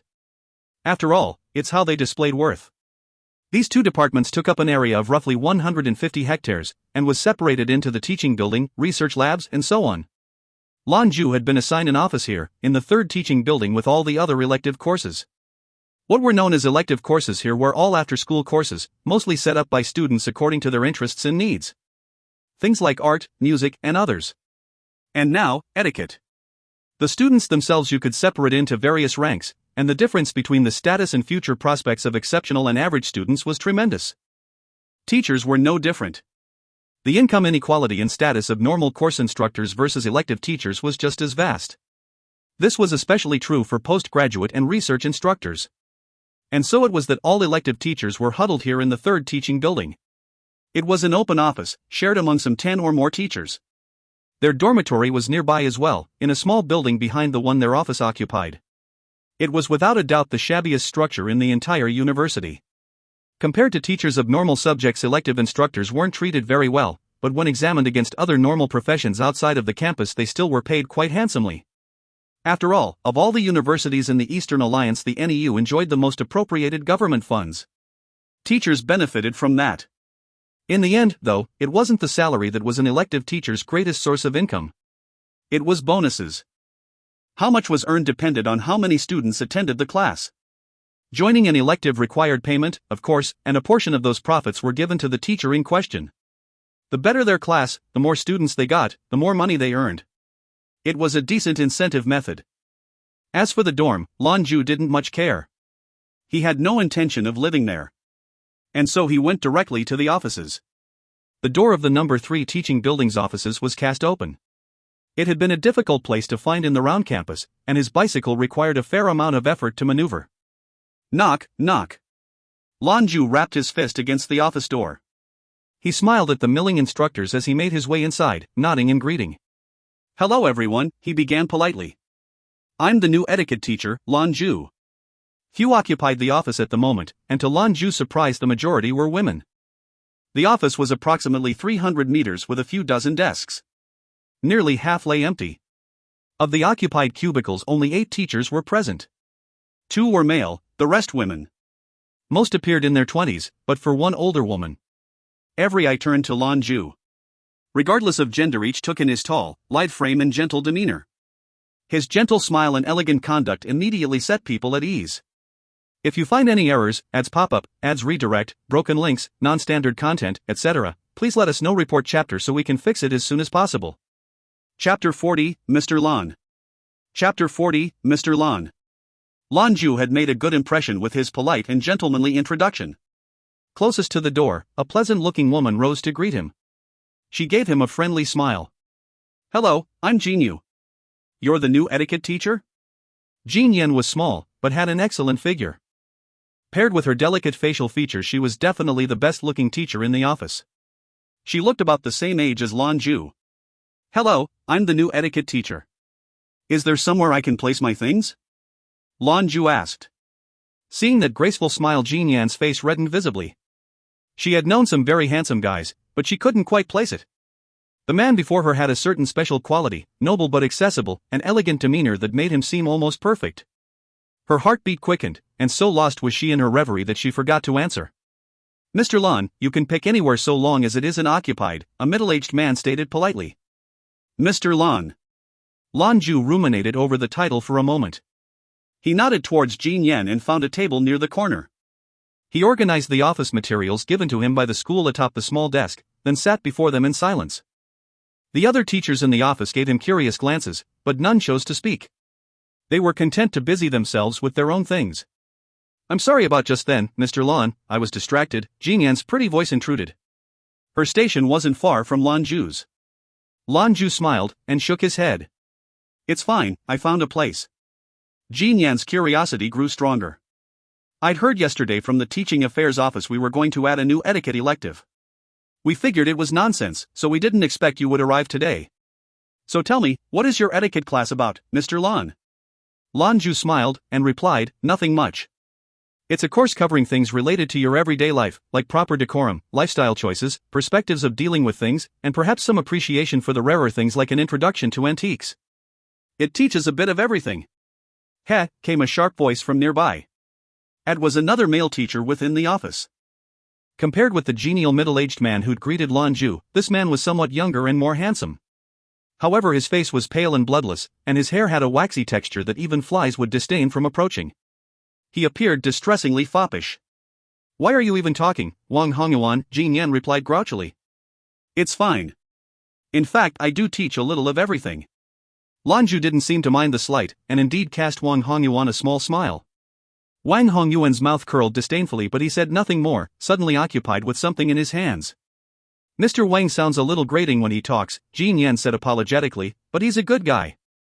Lan Jue chuckled politely. Seeing that Lan Jue didn't have any further interest in talking, Jinyan nodded politely and returned to her own desk. Lan Jue opened his communicator, quickly typing in a message. I'm already at the school. Where are you? Zeta. The roomy classroom was excellently lit. Even during the day, the solar-powered lights affixed to the ceiling glowed brightly. The graduate school students were all especially gifted. There were no tricks or shortcuts to entry. If you passed the entrance exam, then you were smart enough to be there. After graduation, they were all Eastern Alliance National Scholars, a title every young student dreamed of one day acquiring. Zhou Qianlin was stooped over her desk, working diligently on an equation. She was a sophomore scholar, but her workload was already greater than a junior bachelor's student. Not only was she required to complete her own studies, but she also had to work through research projects with her tutor. Bzzzzzt. Her communicator vibrated gently. While in school, your communicator was always set to silent, no matter who you were, so as not to interrupt the studies of others. Reading the message, a smile crept across Zhou Qianlin's pretty face. Both hands combed through her dark hair slung along her shoulders, and used a simple white handkerchief to sling her hair into a ponytail. It was a simple motion, but one that garnered the attention of all the boys in class. A few were audacious enough to stare at her outright, some merely stole a glance. Some veritably snarled, but of course those were the jealous girls. Zhou Qianlin was already used to the attention, and ignored it while she tapped her response into the communicator. Are you in the electives division? When do you start teaching? Lan Jue, this afternoon, first class. Dean said if it's not good enough, I'm fired. Think you can help give me a leg up? Zhou Qianlin, the universe helps those who help themselves. Lan Jue, you're so cruel. Zhou Qianlin, oh. How'd you know my nickname was cruel? Lan Jue. Zhou Qianlin couldn't contain herself, and snorted back a laugh after seeing Lan Jue speechless. Her laugh was like 100 flowers blooming, and even the blazing solar lights of the classroom dimmed in comparison. Zeta. Elective course teacher's office. Cruel, Lan Jue sighed faintly. It's a pity you aren't called Hera. Lan Jue's chosen seat in the corner was next to a window, and leaning against the back of the chair he looked out to see the blue sky, white clouds, and drifting leaves in the sunshine. In this moment his mind was empty, a smile lighting his face as he enjoyed the scenery. It had been ages since he'd known this sense of stillness. Most electives classes were held in the afternoon, so teachers spent their mornings in the office preparing class. The competition amongst elective teachers was far more intense than for normal professors. Their livelihood depended on having students not only enjoy the class, but applying it. As a result, instructors diligently prepared their curriculum. Other than Lan Jue lazily staring out the window, the only other instructor who appeared to be taking some leisure time was the one called Wang Hongyuan. Sitting quietly at his desk, he appeared to be reading a magazine. His spectacularly waxed hair was polished enough to occasionally reflect the blue sky and white clouds from outside. He moved methodically, gracefully. But, as he turned the pages, his fingers naturally held it delicately as though he were holding a flower. If you find any errors, ads pop up, ads redirect, broken links, non-standard content, etc., please let us know. Report chapter so we can fix it as soon as possible. Chapter 41, Before Class. Chapter 41, Before Class. The electives department had its own mess hall wherein the teachers and students ate in separate areas. The food was rather good, well, according to your average teacher at any rate. Lan Jue carried his tray to a nearby corner and sat, having only picked a plate of steamed vegetables and a bowl of rice. You eat so little, Mr. Lan. Jin Yan's fair voice reached him as she placed her tray across from him on Saturday. Lan Jue smiled. I'm not very hungry. But you're so tall and strong, she replied with a smile of her own. Surely that isn't enough nutrition there. Lan Jue only laughed. So accustomed to fine cuisine, Lan Jue had lost his taste for the more conventional fare, but still he finished everything on his plate. Not a grain of rice went to waste. If the food wasn't to your liking, you could eat less, but you absolutely must not waste. Lan Jue made no effort to press the conversation further, so Jin Yan ate in silence. After he'd finished, Lan Jue made no motion to leave, instead sitting quietly until Jin Yan had cleaned her plate. But he was sure not to stare. After all, staring at young women was not polite. Even still, Jin Yan's pretty face still grew slightly flushed. It had been somewhat abrupt, she felt, to sit beside him in the mess hall. But for reasons she didn't quite understand, Lan Jue's every word and deed made her feel at ease, and not the slightest bit awkward.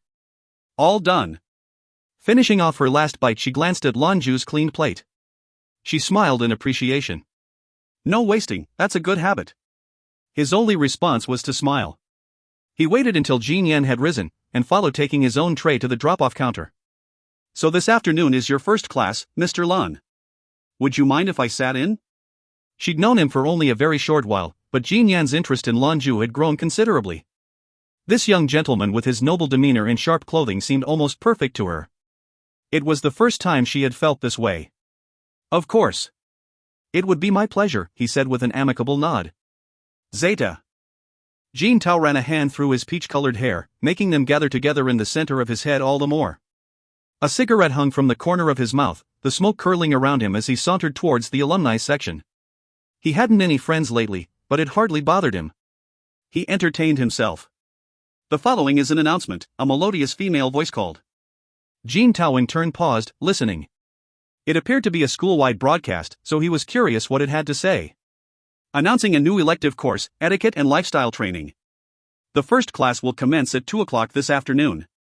Instructor Lan Jue leading. Any students with time and interest are invited to attend. The broadcast repeated 3 times, echoing throughout every nook and cranny of the campus. Jin Tao's lips curled in contempt. The hell is that? Etiquette? Put. As he spoke, he stuck his middle finger up to the sky in defiance. Just at that moment, he spotted a couple figures in the distance making their way towards him. His eyes lit up, and he darted out of sight. 2 women in school uniform were walking his way. The first woman was wearing the formal dress of a university lady. White shirt, a black skirt stopping at the knee, white stockings, and a black suit constituted her outfit. Her black hair hung loose, free to flow down her back, and her glimmering blue eyes seemed like they could look right through you into your soul. Her beauty was breathtaking. The second young lady stood at her side and was wearing a tight-fitting mecha pilot flight suit. These flight suits were excellent at protecting the body, but it also served to perfectly outline the figure of this long-legged beauty. She had a hair full of blonde hair and deep, penetrating green eyes that shone like quartz. The uncommon length of her legs might have been somewhat off-putting, but her posture and well-built figure exuded a tameless, alluring beauty. The normally fearless Dumb Jin had a reason for hiding away. Upon seeing the black-haired vixen, he had been immediately smitten. However, that blonde Amazon filled him with an odd sense of fear. She was a name among the mecha department. The NEU had but a few special grade pilots, and this was one, special grade second rank. But rumor said, she was just a hair's breadth away from special first rank. And what's more, a sophomore national scholar like the black-haired beauty she accompanied. Jin Tao had managed to earn a 3rd rank in piloting with no small amount of effort, still the lowest rank to be found in the school. In front of this beautiful maverick he wouldn't dare act arrogant. What's more, both were top of the charts for the most beautiful girls on campus. At the very top? Black Beauty. Some students might not even know who the dean was, but the blue-eyed goddess Zhou Qianlin, not a soul was unfamiliar. So what do you think, Qianlin? Why do you want to check out this etiquette class? Could it be you have some lifestyle defect? I really don't know what the university was thinking, suddenly opening this class, Tangni said querulously. Zhou Qianlin walked beside her, textbook clutched to her chest, and said in resignation, I'm not forcing you to go with me. It's you who really wants to tag along. Tangni snorted. Oomph, you still really don't understand public sentiment, do you? Who do you think are the people with nothing better to do than attend electives? Problem students. You rush over there and they start to harass you, what then? I get the worst of it, that's what. What are you talking about? Qianlin muttered quizzically. Tangni giggled in response. Don't you remember? You said if I were a man, you'd have married me. You're my woman, dot. Zhou Qianlin stuck her tongue out at her friend. Big breasts and no brains. Nonsense, Tangni blurted out, mine clearly aren't as big as yours. Her voice had risen markedly. Hidden behind a nearby tree, the racy visions surging through Dumb Jin's head threatened to send him spiraling into a coma. Fine.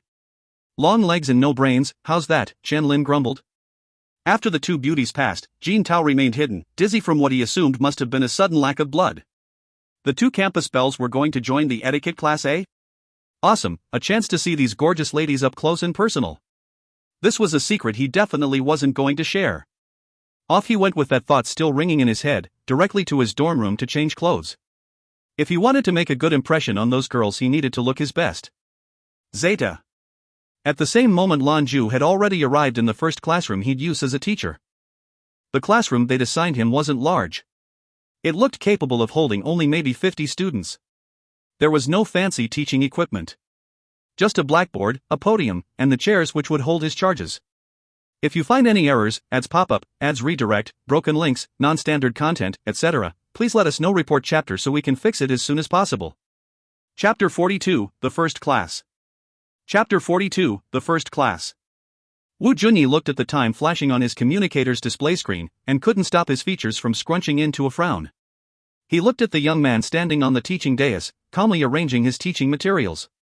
His first impression of this Lan Jue had been pretty good, intelligent, modest, and refined. He was precisely as a teacher should be. But in his capacity as the teaching director and keeper of the rankings, he couldn't simply make decisions based on appearances alone. This gentleman had been handpicked and appointed by the university's dean himself, and given the title of associate professor. It was, in a word, unprecedented. Elective teachers had a rather high turnover, and as a result weren't very reliable. Generally they were just given a lecturer post. This guy became associate professor in a day, which needless to say was quite the pay bump. One Junyi had argued vociferously, and the dean had agreed to hire this Mr. Lan provisionally as a normal teacher. He didn't appreciate this guy's willingness to circumvent the normal order, sneaking in through the proverbial back door. But more than that, he simply didn't agree with the course subject. Etiquette? If it hadn't been expressly permitted by the dean, Wu Junyi definitely would have considered whoever made the decision to add the class had been hit on the head. It was utterly useless. 10 minutes till 2, and not a single student had arrived. If, in the end, no students chose to attend, it would still be recorded in the annals of university history. And would be remembered as a big joke. But in truth, his respect for this teacher has grown despite his reservations.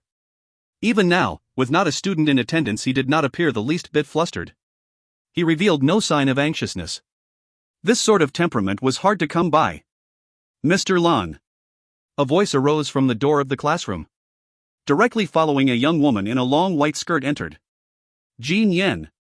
She had intentionally changed her clothes in the interim, wanting to appear more youthful and attractive. Ah, Miss Jean. You've come, Lan Jue greeted with a smile and a nod of his head. I'll sit in the back, she stated. Oh.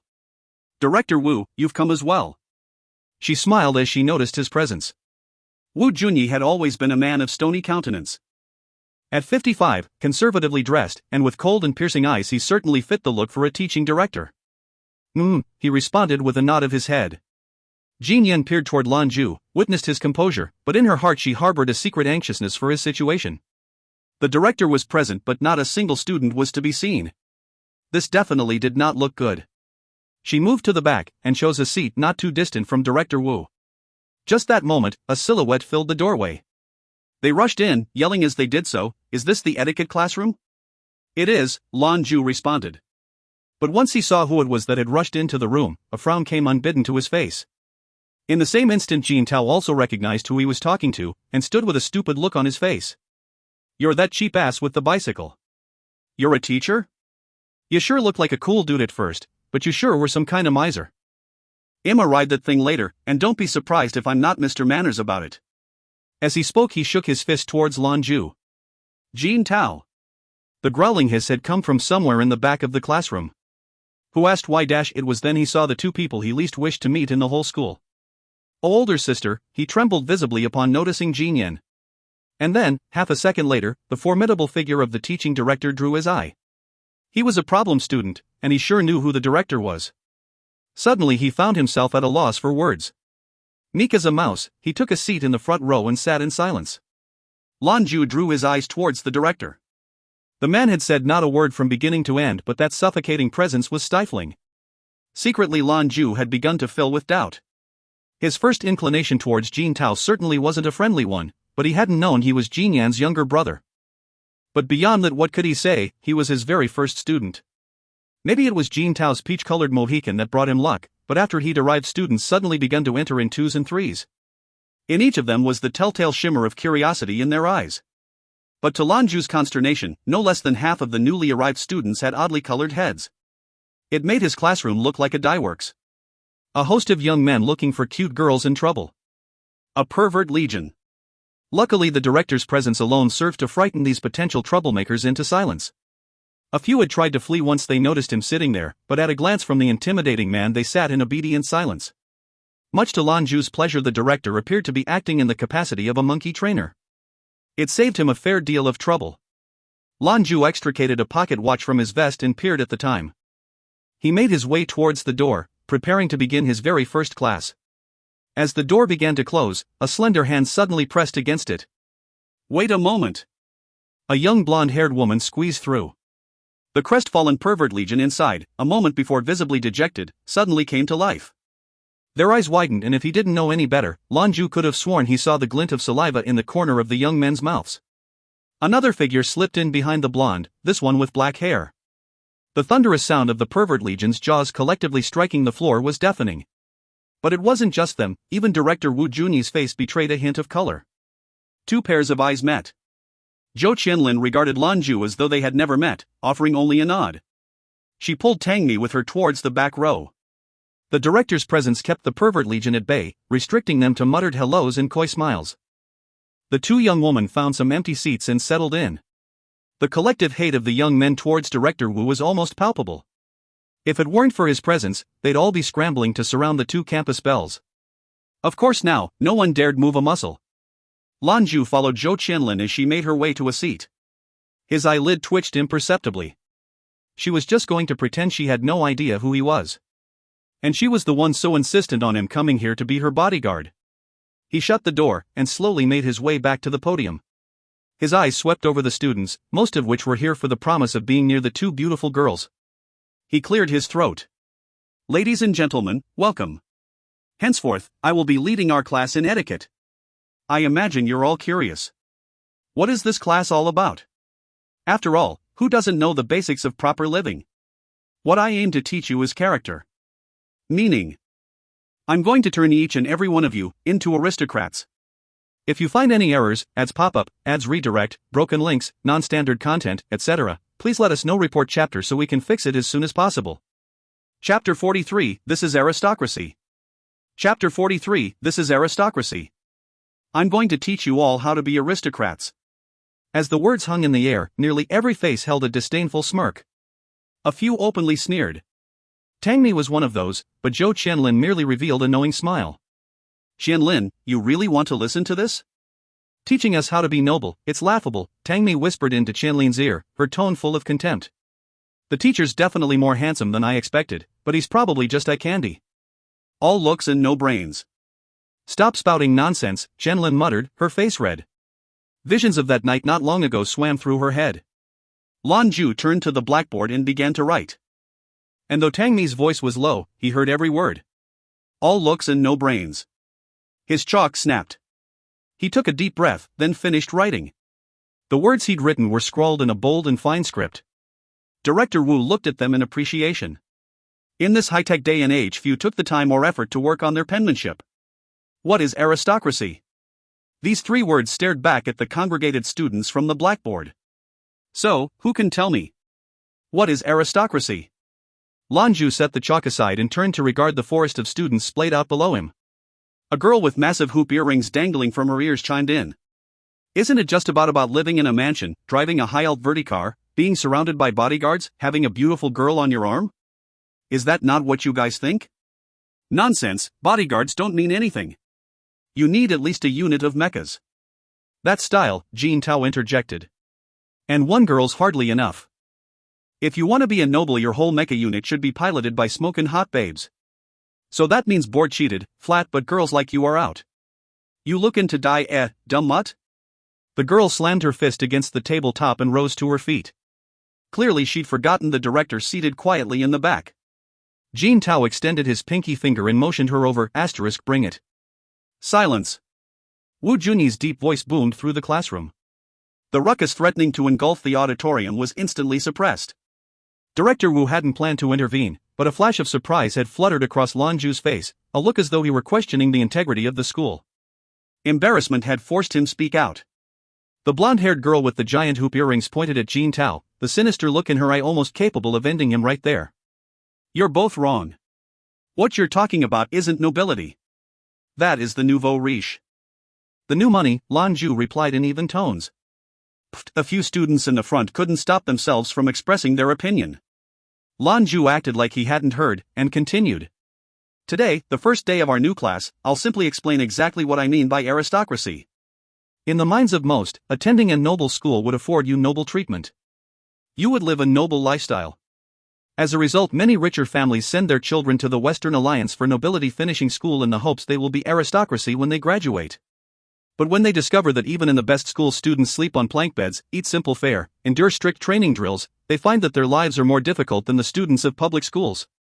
They don't understand that this Buddhist-like asceticism is the key to the noble spirit. In fact, this shouldn't be the least bit surprising. Aristocracy is different from the nouveau riche. It does not conflict with spirit of civilians, and especially different from a lifestyle of leisure and self-aggrandizement. Instead, it is about cultivating a pioneering character based on courage, honor, self-discipline, and responsibility. There was no change in the students as Lan Jue spoke, but seated in the back Wu Junyi's eyes were fixed upon him. He gave a slight, almost unconscious nod of approval. The most famous nobility finishing schools in the Western Alliance implement strict, arduous military drills for the purpose of instilling cooperation and self-discipline in their students. True nobles are possessed of an iron will and a mighty strength of spirit. It's a sense of character that must be instilled from a young age. Public schools in their alliance also employ these methods to foster many first-class citizens such as General Wellings, who defeated Admiral Huna and his Tiger Brigade of the Northern Alliance. He was the top student of a Western public school. His name is renowned in the three alliances, famous in military history.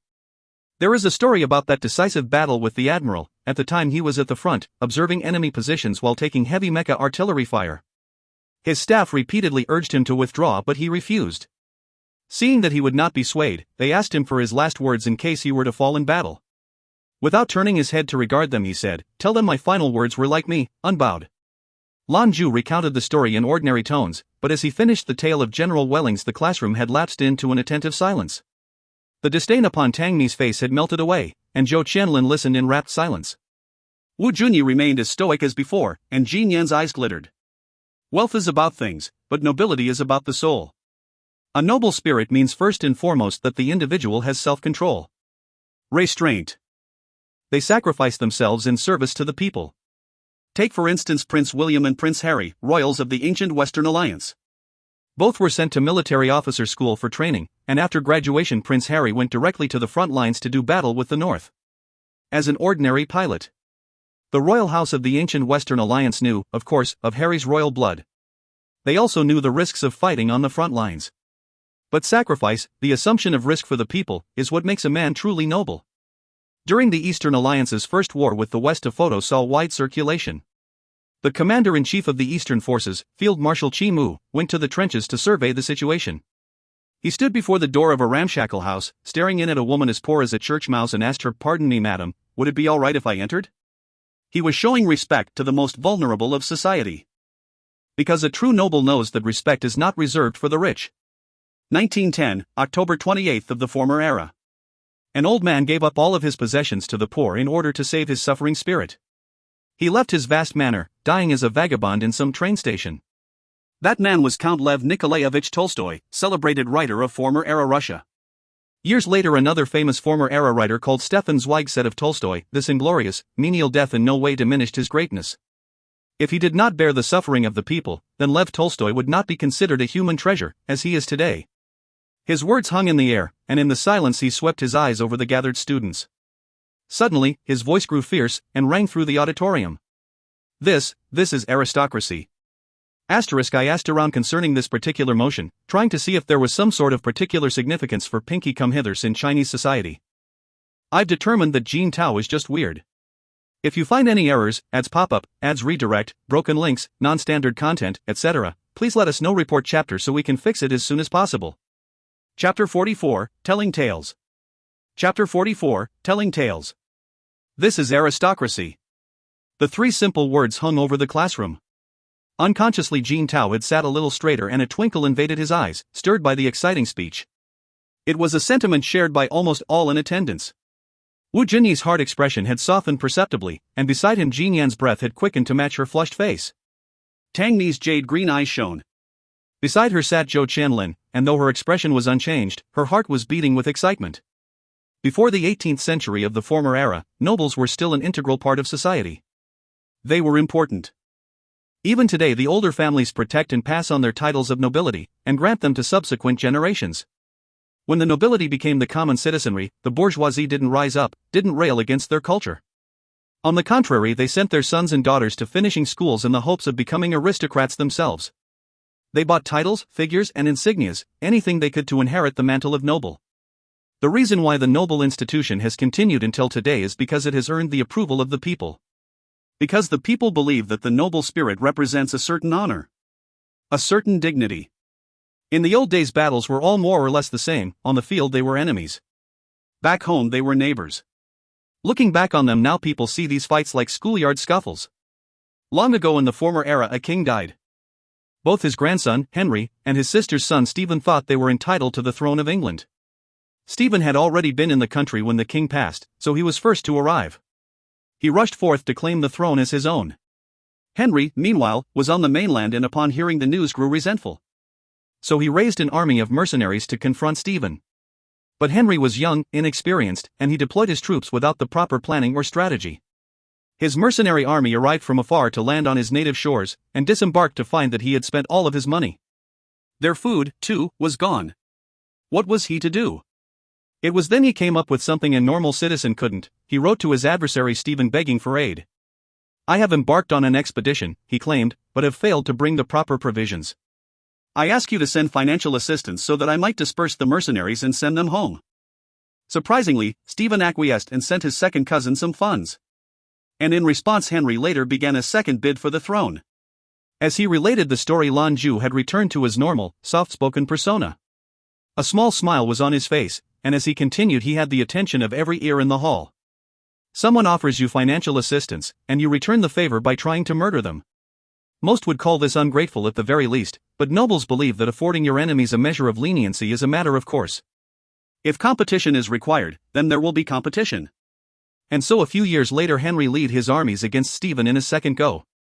At this point he had grown older, wise, and this resulted in Stephen's defeat. He had won his victory, but the result was quite interesting.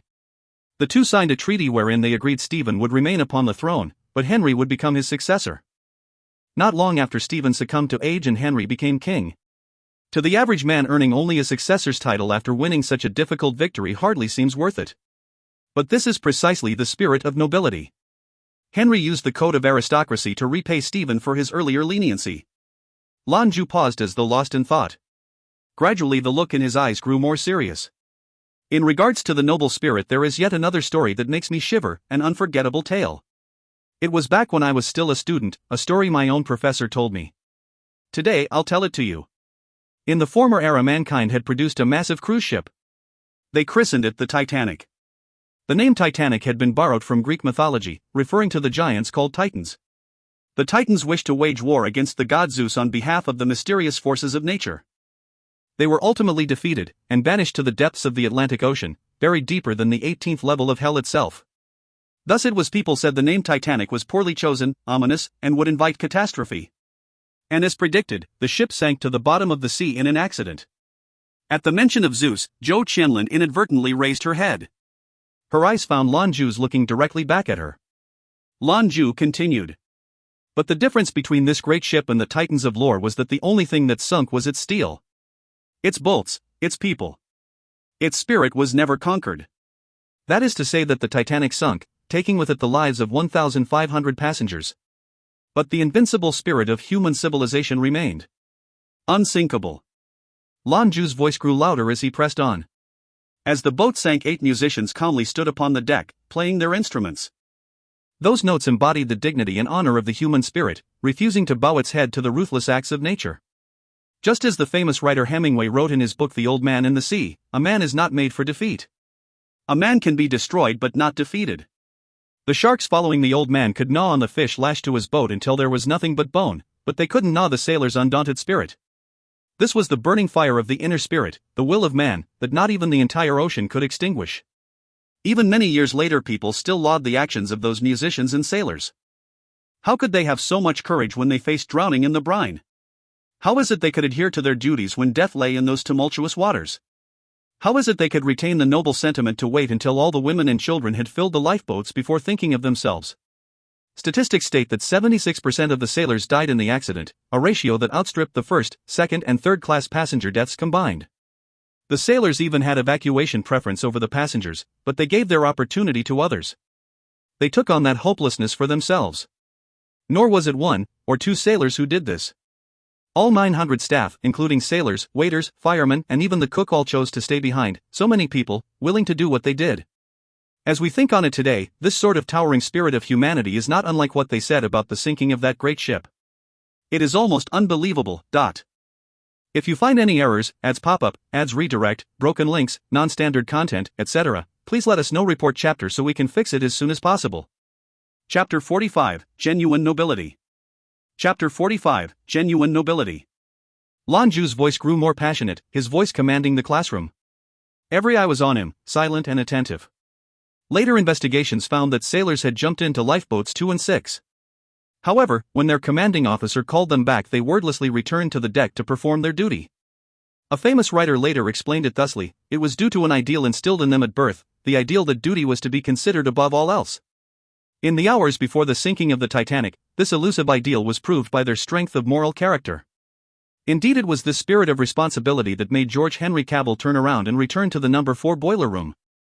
He had made his way up, but returned to see if any of his fellow boilermen were still trapped. It was this spirit of responsibility that kept signalman George Thomas Rowe atop the deck sending messages in Morse code, even when all was beyond hope. It was this spirit of responsibility that made lifeboat paddler Samuel Ernest Hemming remain behind so that others could take his place, and waited until the last possible moment before releasing the boat into the water. It was this spirit of responsibility wireless operators Jack Phillips and Harold Bride employed to remain working diligently in the radio room until the very last minute when Captain Smith came to relieve them of duty, imploring them to abandon ship, but still they remained, tapping away at that radio to send death tolls, dispatches, and final wishes. It was this spirit of responsibility that filled Chief Engineer Joseph Bell and all under his charge when they toiled in the engine room, knowing they had given up any chance for escape. It was this spirit of responsibility channeled by band leader Wallace Henry Hartley and others of his band when they played their ragtime tunes, ending in their solemn rendition of Nearer My God to Thee until the rising waters drowned their music and their lives.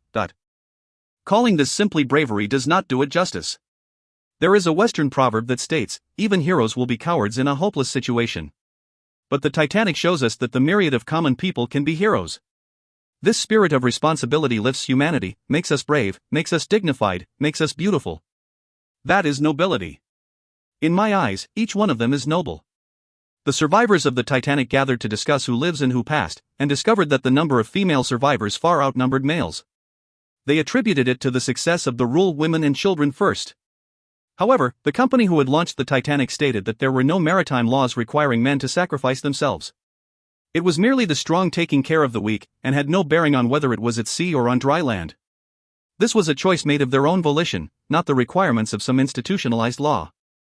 It was an adherence to those ancient and eternal human values. At that time, multimillionaire John Jacob Allister asked the officer in charge of the lifeboat if he could join his pregnant wife on board the skiff. The crewman stopped him, telling him to allow women and children first. He did the gentlemanly thing and sat quietly on the deck, until the ship sunk, and its smokestack smashed into the Atlantic Ocean.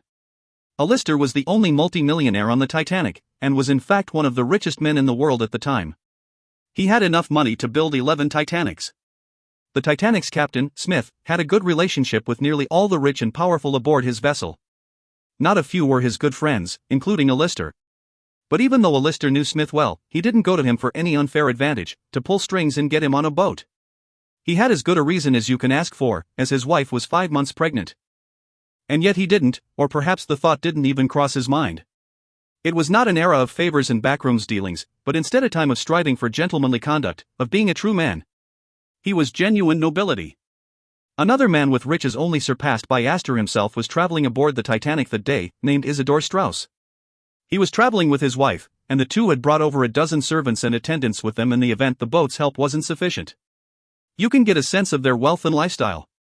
After the ship had collided with that iceberg, Madame Straus had managed to board the number 8 lifeboat, but the moment before her foot left the deck she had changed her mind. She returned to her husband, and said, "We have been living together for many years. Where you go, I go." She gave her spot to a young woman, and threw her fur coat to the maidservants. "I won't be needing it," she said. Someone spoke up, saying, "I promise there is no one who would oppose you climbing into this boat." Straus' response, "Far be it for me to take another man's place." Taking his wife Ida's arm, the two staggered away to sit upon a pair of deck chairs, an affectionate couple spending their final moments together in silence. Pipeline magnate Benjamin Guggenheim also knew his time was nigh. His response was to don his finest dining jacket. He said, "I wish to die with dignity, like a gentleman." He handed his female companion a slip of paper upon which he'd written, "Not a woman remains on this ship because I have helped them into the lifeboats myself. I will not die like an animal, but I will instead die like a man. I am nobility." Star. The stories ended, and Lan Jue's eyes had grown moist in their telling, but were full of an enthusiasm that had infected everyone in the room. I cannot know if you will be called noble in the future, but I stand here today as an instructor of the National Eastern University, and in this first class it is my duty to teach you, what is the noble spirit. It doesn't not mean riches, for not all wealthy are noble. Nor is it possible to purchase with riches. If one day you all can stand tall, raise your head and call yourself nobility, then I would be filled with pride. According to my research, all of these stories appear to be true. The author credits parts of this story to Danny Allen Butler's Unsinkable, the full story of the RMS Titanic. If you find any errors, ads pop up, ads redirect, broken links, non-standard content, etc., please let us know. Report chapter so we can fix it as soon as possible. Chapter 46, DreamNet. Chapter 46, DreamNet. Lan Jue rolled down the street on his antique bicycle, leisurely meandering down the lanes with a small smile curling the corners of his mouth. His right hand still felt the grip of the teaching director, who'd vigorously shaken his hand following the class. "Thank you," he'd said before leaving. As for the students, they left the classroom with slack or terrified expressions. Lan Jue, meanwhile, felt a contentment in mind and body as the class concluded. Perhaps it was the transmission of positive energy that had him so upbeat. He still remembered clearly his own days as a student, that stodgy professor who'd taught a class very similar to his own. Even now it was like that enlightening voice was speaking right by his ear. He'd experienced so much in these last few years, but his origins were still fresh in his memory. Leaving the university, Lan Jue meandered towards Skyfire Avenue. Suddenly he stopped, and slapped his forehead as though he'd forgotten something. Wrong. This is an etiquette class, not a philosophy course. I have to teach them how to live a quality life. I went way off topic. Beep. Beep. Beep. The familiar ring of his communicator interrupted his thoughts. What? Lan Jue spat into the communicator, distracted. On the other end, Zhou Qianlin looked at the number scrawling across the communicator on her wrist. She heard that familiar listless voice, and for a moment confusion crept into her face. Was this really that impassioned teacher from before? The one who had made those rowdy students sit in silence for more than 10 minutes, who even after class filed out wordlessly. "You taught well," she said. Although her tone was somewhat frigid, Lan Jue couldn't help but feel a smile of pride turn his lips. "Only, weren't you supposed to be here to protect me?" "Right." It sounded like the thought had just come to him. Zhou Qianlin's voice snarled through the communicator. "Then where are you?" Lan Jue applied the brakes, slowly coming to a halt. I forgot. I'm heading back now. I'm a bodyguard." Lan Jue quietly chastised himself. "Where can I find you?" he asked evenly, suppressing his agitation. "I'm in the Mecha Combat Department. Come find me here." "Didn't you say being seen with me would hurt your image?" Lan Jue asked. "Not scared of that anymore? You can't stand a little ways off? Just don't talk to me. You're a teacher, you can go anywhere on campus and no one will pay attention. We're in the simulation area, classroom 3. Zhou Qianlin hung up. Lan Jue slapped his forehead once more. This hateful woman. He fought off the sudden gloom that had surrounded him and turned the bike back towards school. The Mecha Combat Department wasn't the most important sector of the school, but it took up the most room. Proper mecha instruction needed a host of high-tech equipment and sufficient space to use them. The area was split into various areas for theory, simulation, operation and more. The simulation wing Zhou Qianlin had mentioned was the Mecha Combat Department's most oft-used training module. Learning to operate a mecha was a rather lengthy process. Before even beginning, a certain level of talent was required, otherwise the body couldn't endure the effort or control the machine. Lately each of the three alliances had ways of promoting the capabilities of normal people to perform the job, but only the highest-ranked talents could hope to be top-level mecha pilots. Mechas were expensive to manufacture, and required delicate advanced technologies to produce. If students were permitted to train with real mechas, it was not only dangerous but financially wasteful. As a result, the simulation department was created for the need. In fact, the simulations were just as good as the real thing. They emulated mecha combat reactions in situations very well, and so were just as effective as reality. The results were fewer accidents and less upkeep. Only, wasn't Zhou Qianlin a postgraduate mecha pilot? Why was she studying mecha operation? But when he arrived at the simulation department's third classroom, he had nothing to say. Because Zhou Qianlin wasn't anywhere to be seen. The classroom was massive, and looked like a giant metal warehouse. Its interior was filled with over 100 spherical simulators, each 3 meters in diameter.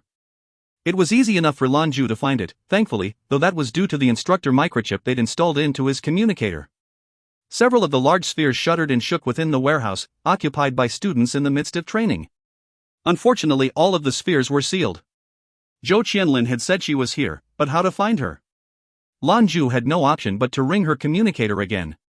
"I'm here." "Which pod are you in?" "Wait for me at the door," was her terse response. "I guess I really am her bodyguard." His eyes, bearing no small measure of anger, swept the warehouse. He spotted a pod, its side open. He clambered into the pod with practiced motions and took a seat. He couldn't suffer standing around in vain, and there was an open pod available. Leaving the lid ajar, he shut his eyes and leaned back in the makeshift cockpit. Zeta. Simulation Department Number 3 Classroom, Corner, Pod 12. Zhou Qianlin sat quietly in the cockpit, but had no begun her scheduled training regimen. The conversation with Lan Jue concluded, she found her warm moist lips pressed tightly, and a tear filling her eye. Lan Jue. A Jue. Zeus. Zeta. ZZZZZZG. The trembling of the pod caused Lan Jue to awaken with a start. To his surprise, the door to the cockpit quickly began to close. He knew he had the capability to leave the cockpit effortlessly and with time to spare, but just at that moment he saw two students approaching from outside. To leave quickly would mean revealing his discipline. And as he hesitated, the door to the simulator sealed shut. Ding. Scanning microchip. Greetings, Instructor Lan Jue. Welcome to the National Eastern University Simulation Department. Will you be using an existing DreamNet account, or would you like to register a new account? Lan Jue was temporarily stunned. It had been a long time since he'd used a simulator. DreamNet was an interstellar company developed jointly by the three alliances, made specifically as a large-scale network platform for simulated mecha training. It was used both for study and recreation. Well, it's better than doing nothing, he thought. Might as well mess around a little bit. New account. 5 minutes later, a new face was wandering DreamNet. Meandering through the Eastern Alliance, along the avenues of the NEU, Nublet appeared. If you find any errors, ads pop up, ads redirect, broken links, non-standard content, etc., please let us know. Report chapter so we can fix it as soon as possible. Chapter 47, Prometheus. Chapter 47, Prometheus. Eastern Alliance, Planet Enluan. Rolling hills and stretching mountains surround a valley. Within the valley buzzes a world of metal buildings, metal machinery, metal verticars, and massive metal mecha suits. The valley's sky is torn by countless soaring peaks, the tallest among them lying to the west where its head was hidden by clouds. Two people stood upon the summit of that great mountain. Clouds and mist roiled like a floating sea, causing their figures to appear indistinct like spirits. Chu Cheng stood with his hands in his pockets. The flickering light of a cigarette flickered through the mists, a fiery red like his hair. "So I guess you didn't just call me here to shoot the breeze with you, boss." Chu Cheng's lazy drawl hung heavy in the surrounding clouds. He was always like this, no matter the situation, like he'd just woken up. A man stood a few paces from him, dressed in black military fatigues. He was tall, stocky, with wide shoulders and a straight back. However, it did not approach the level of excessive. He wasn't overly robust, but instead was like a javelin. A golden star had been affixed to the epaulette of his uniform. A general. This raven-haired man, certainly no older than 30, was in fact a general. As the era of science and technology progressed, it took a special level of talent and military ability to rise above the rabble. By the estimation of most military organizations, a man at 30 was only beginning to work his way up the totem pole and nothing more. The average general in the Eastern Alliance was 51. With the average life expectancy at 120, a 30-year-old general was unheard of. "How is he?" the man asked, turning to face Chu Cheng. His eyes were a viridescent green, and when paired with his black hair gave him a wicked appearance. However, at present, their firm expression pushed the sinister light away. His face was stoic, weathered, as though it were chiseled by a knife. An almost imperceptible, oppressive power exuded from him like some indestructible blade. Not so good. Chu Cheng lazily rubbed his nose, struggling for a response in the face of the man's piercing presence. The raven-haired man's eyes softened somewhat. 3 years, and he still hasn't come out? Chu Cheng's voice was thin as he responded. You know his temperament. If it were so easy to get him out, why would we be worrying about him? Boss, if you have the time, the best thing is to go see him yourself.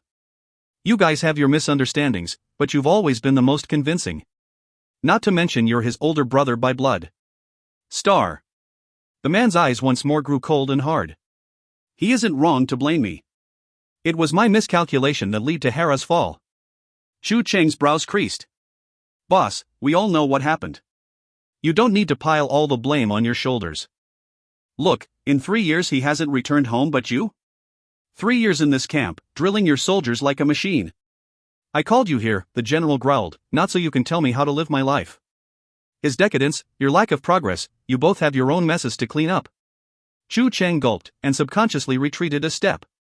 You're mad at Zhou boss, don't take it out on me. This isn't me angry, the man responded faintly. My own abilities need honing, and luckily here you are. Show me how you've progressed these last few years. As he spoke his long legs took him forward, and in that instant his green eyes shone with a dazzling light. The clouds around him dispersed, replaced with a towering column of bluish-green. Boss, you're serious? Xu Cheng quailed, his standard indolent expression melting away. A blazing flame burst from his back. It began as a pure red, but in the face of that opulent teal pillar before him it became orange, then crimson, ultimately settling on an undulating maroon. The heart of the fires burned black. The raven-haired man said nothing further. He lifted his hand, and the column of light melted into his arm, blooming like a lotus flower to create a blazing spear of light that engulfed Xu Cheng. In the valley, the bustling personnel paused to look when the peak of the western mountain was consumed in light. In the space of a moment the entire horizon was tinted teal, and within it flickered a persistent maroon. The two coronas of colored energies clashed, and their fluctuating exchanges caused the clouds over the valley to flee. Zeta. Half an hour later.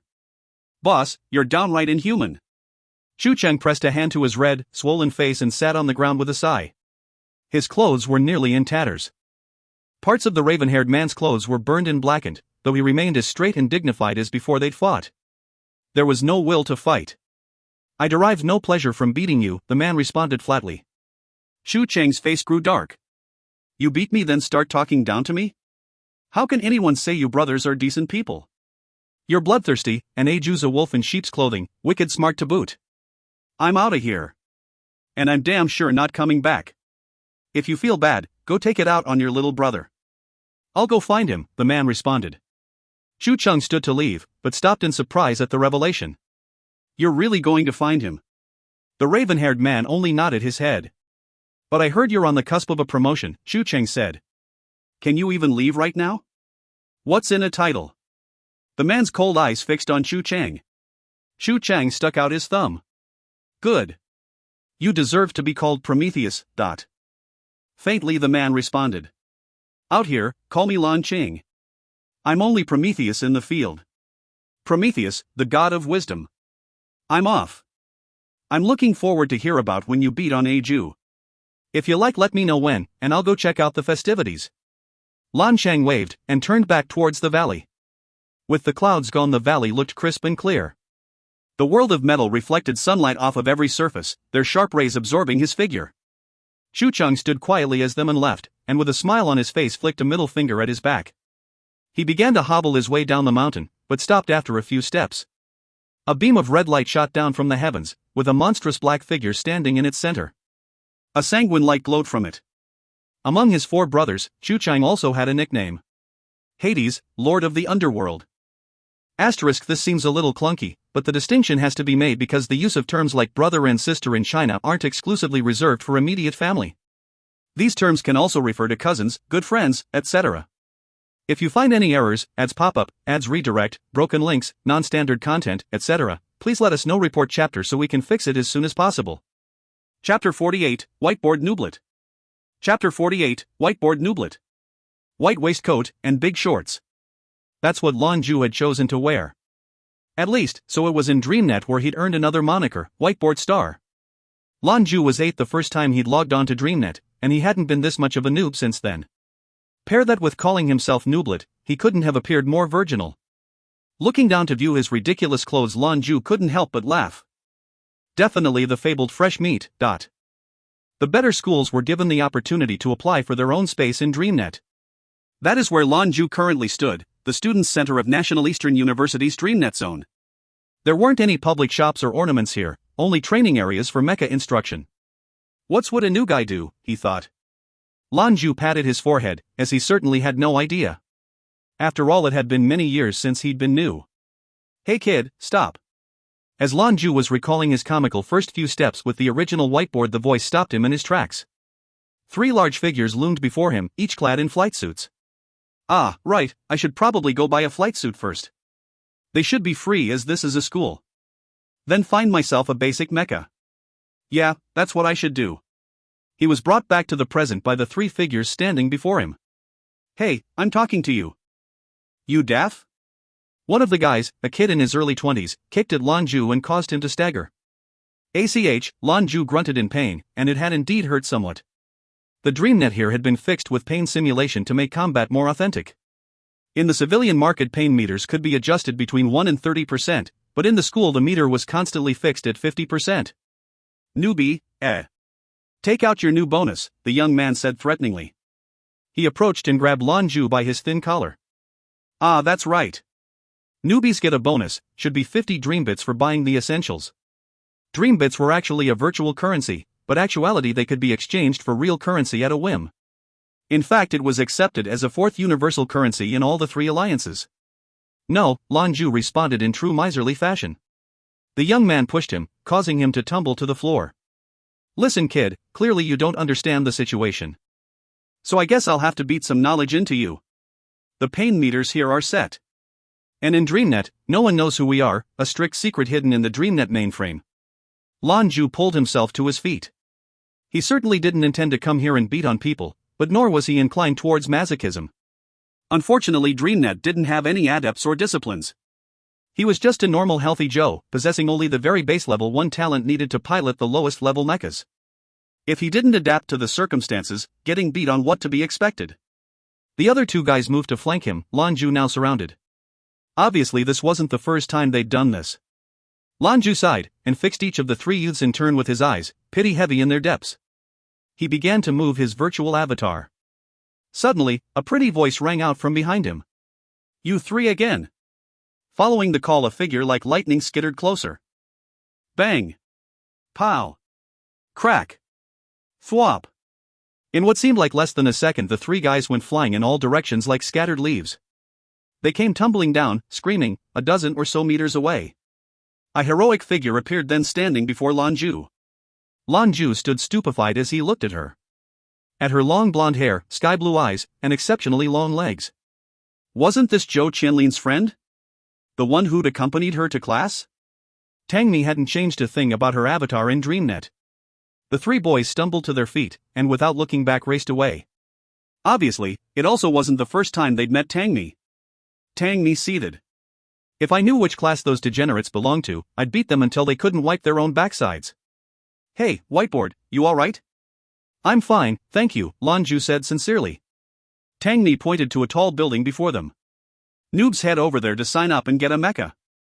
Grab one, then head to the combat area for training. If you run into those punks again, just call out. The campus security will be there right away. And you don't need to worry about those guys, they scare all the new blood but they aren't dangerous. Ah. Lan Jue responded. Tangmi turned and left, her valiant figure pacing off into the virtual sunset. Quite the sense of justice in this girl, Lan Jue silently praised. A sign hung over the high-rise building, the classroom building. 5 minutes later, Lan Jue exited, newly registered and with a brand new flight suit. He did regret, however, the nooblet scrawled across the back of it. Next was choosing a mecha. Mecha development ensured the machines were humanoid in appearance, but there were different sorts of mechas for various specific purposes. And so as a blank slate, Lan Jue had his choice of 2 suits, long range or close combat.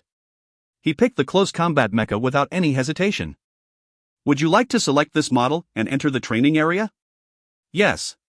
A light filled his eyes and in an instant Nooblet was settled in the cockpit of his new mecha. Saber Mech, that was the name of the suit Lan Jue had chosen. 10 meters tall, weighing in at 30 tons, the light mecha was equipped with a shield and sword of titanium alloy. His 10 fingers flew across the cockpit's control panels, and in response Saber Mech rose to its feet. Steadily it began to lumber forward. Modern mechas were controlled by a combination of physical manipulation and brainwave reading. Pilots with particularly high talent were able to even fuse with their mechas, in a matter of speaking, amplifying their power. But that required top-level suits. Operation by brainwaves alone was unstable, and influenced by one's body. Operation by hand, meanwhile, didn't allow for quick enough reaction. Together, though, they allowed for complete, perfect control. The training area had been separated into 3 regions, for elementary, intermediate, and advanced pilots. 10 victories in the elementary region advanced you to intermediate. 100 victories earned you a spot in the advanced area. Once 1,000 victories were earned, even higher levels were made available. However, it was usually only national scholars who reached that level of success. In fact, earning 1,000 victories in DreamNet Sim Combat was a requirement for graduation as a national scholar. Bachelors required only 100. As a result, every Mecha Combat student was required to enter here. Their courses required a basic mastery of control, and that meant a minimum of 10 victories was needed to earn course credit. Asterisk whiteboard here is like the equivalent of fresh slate, totally untested.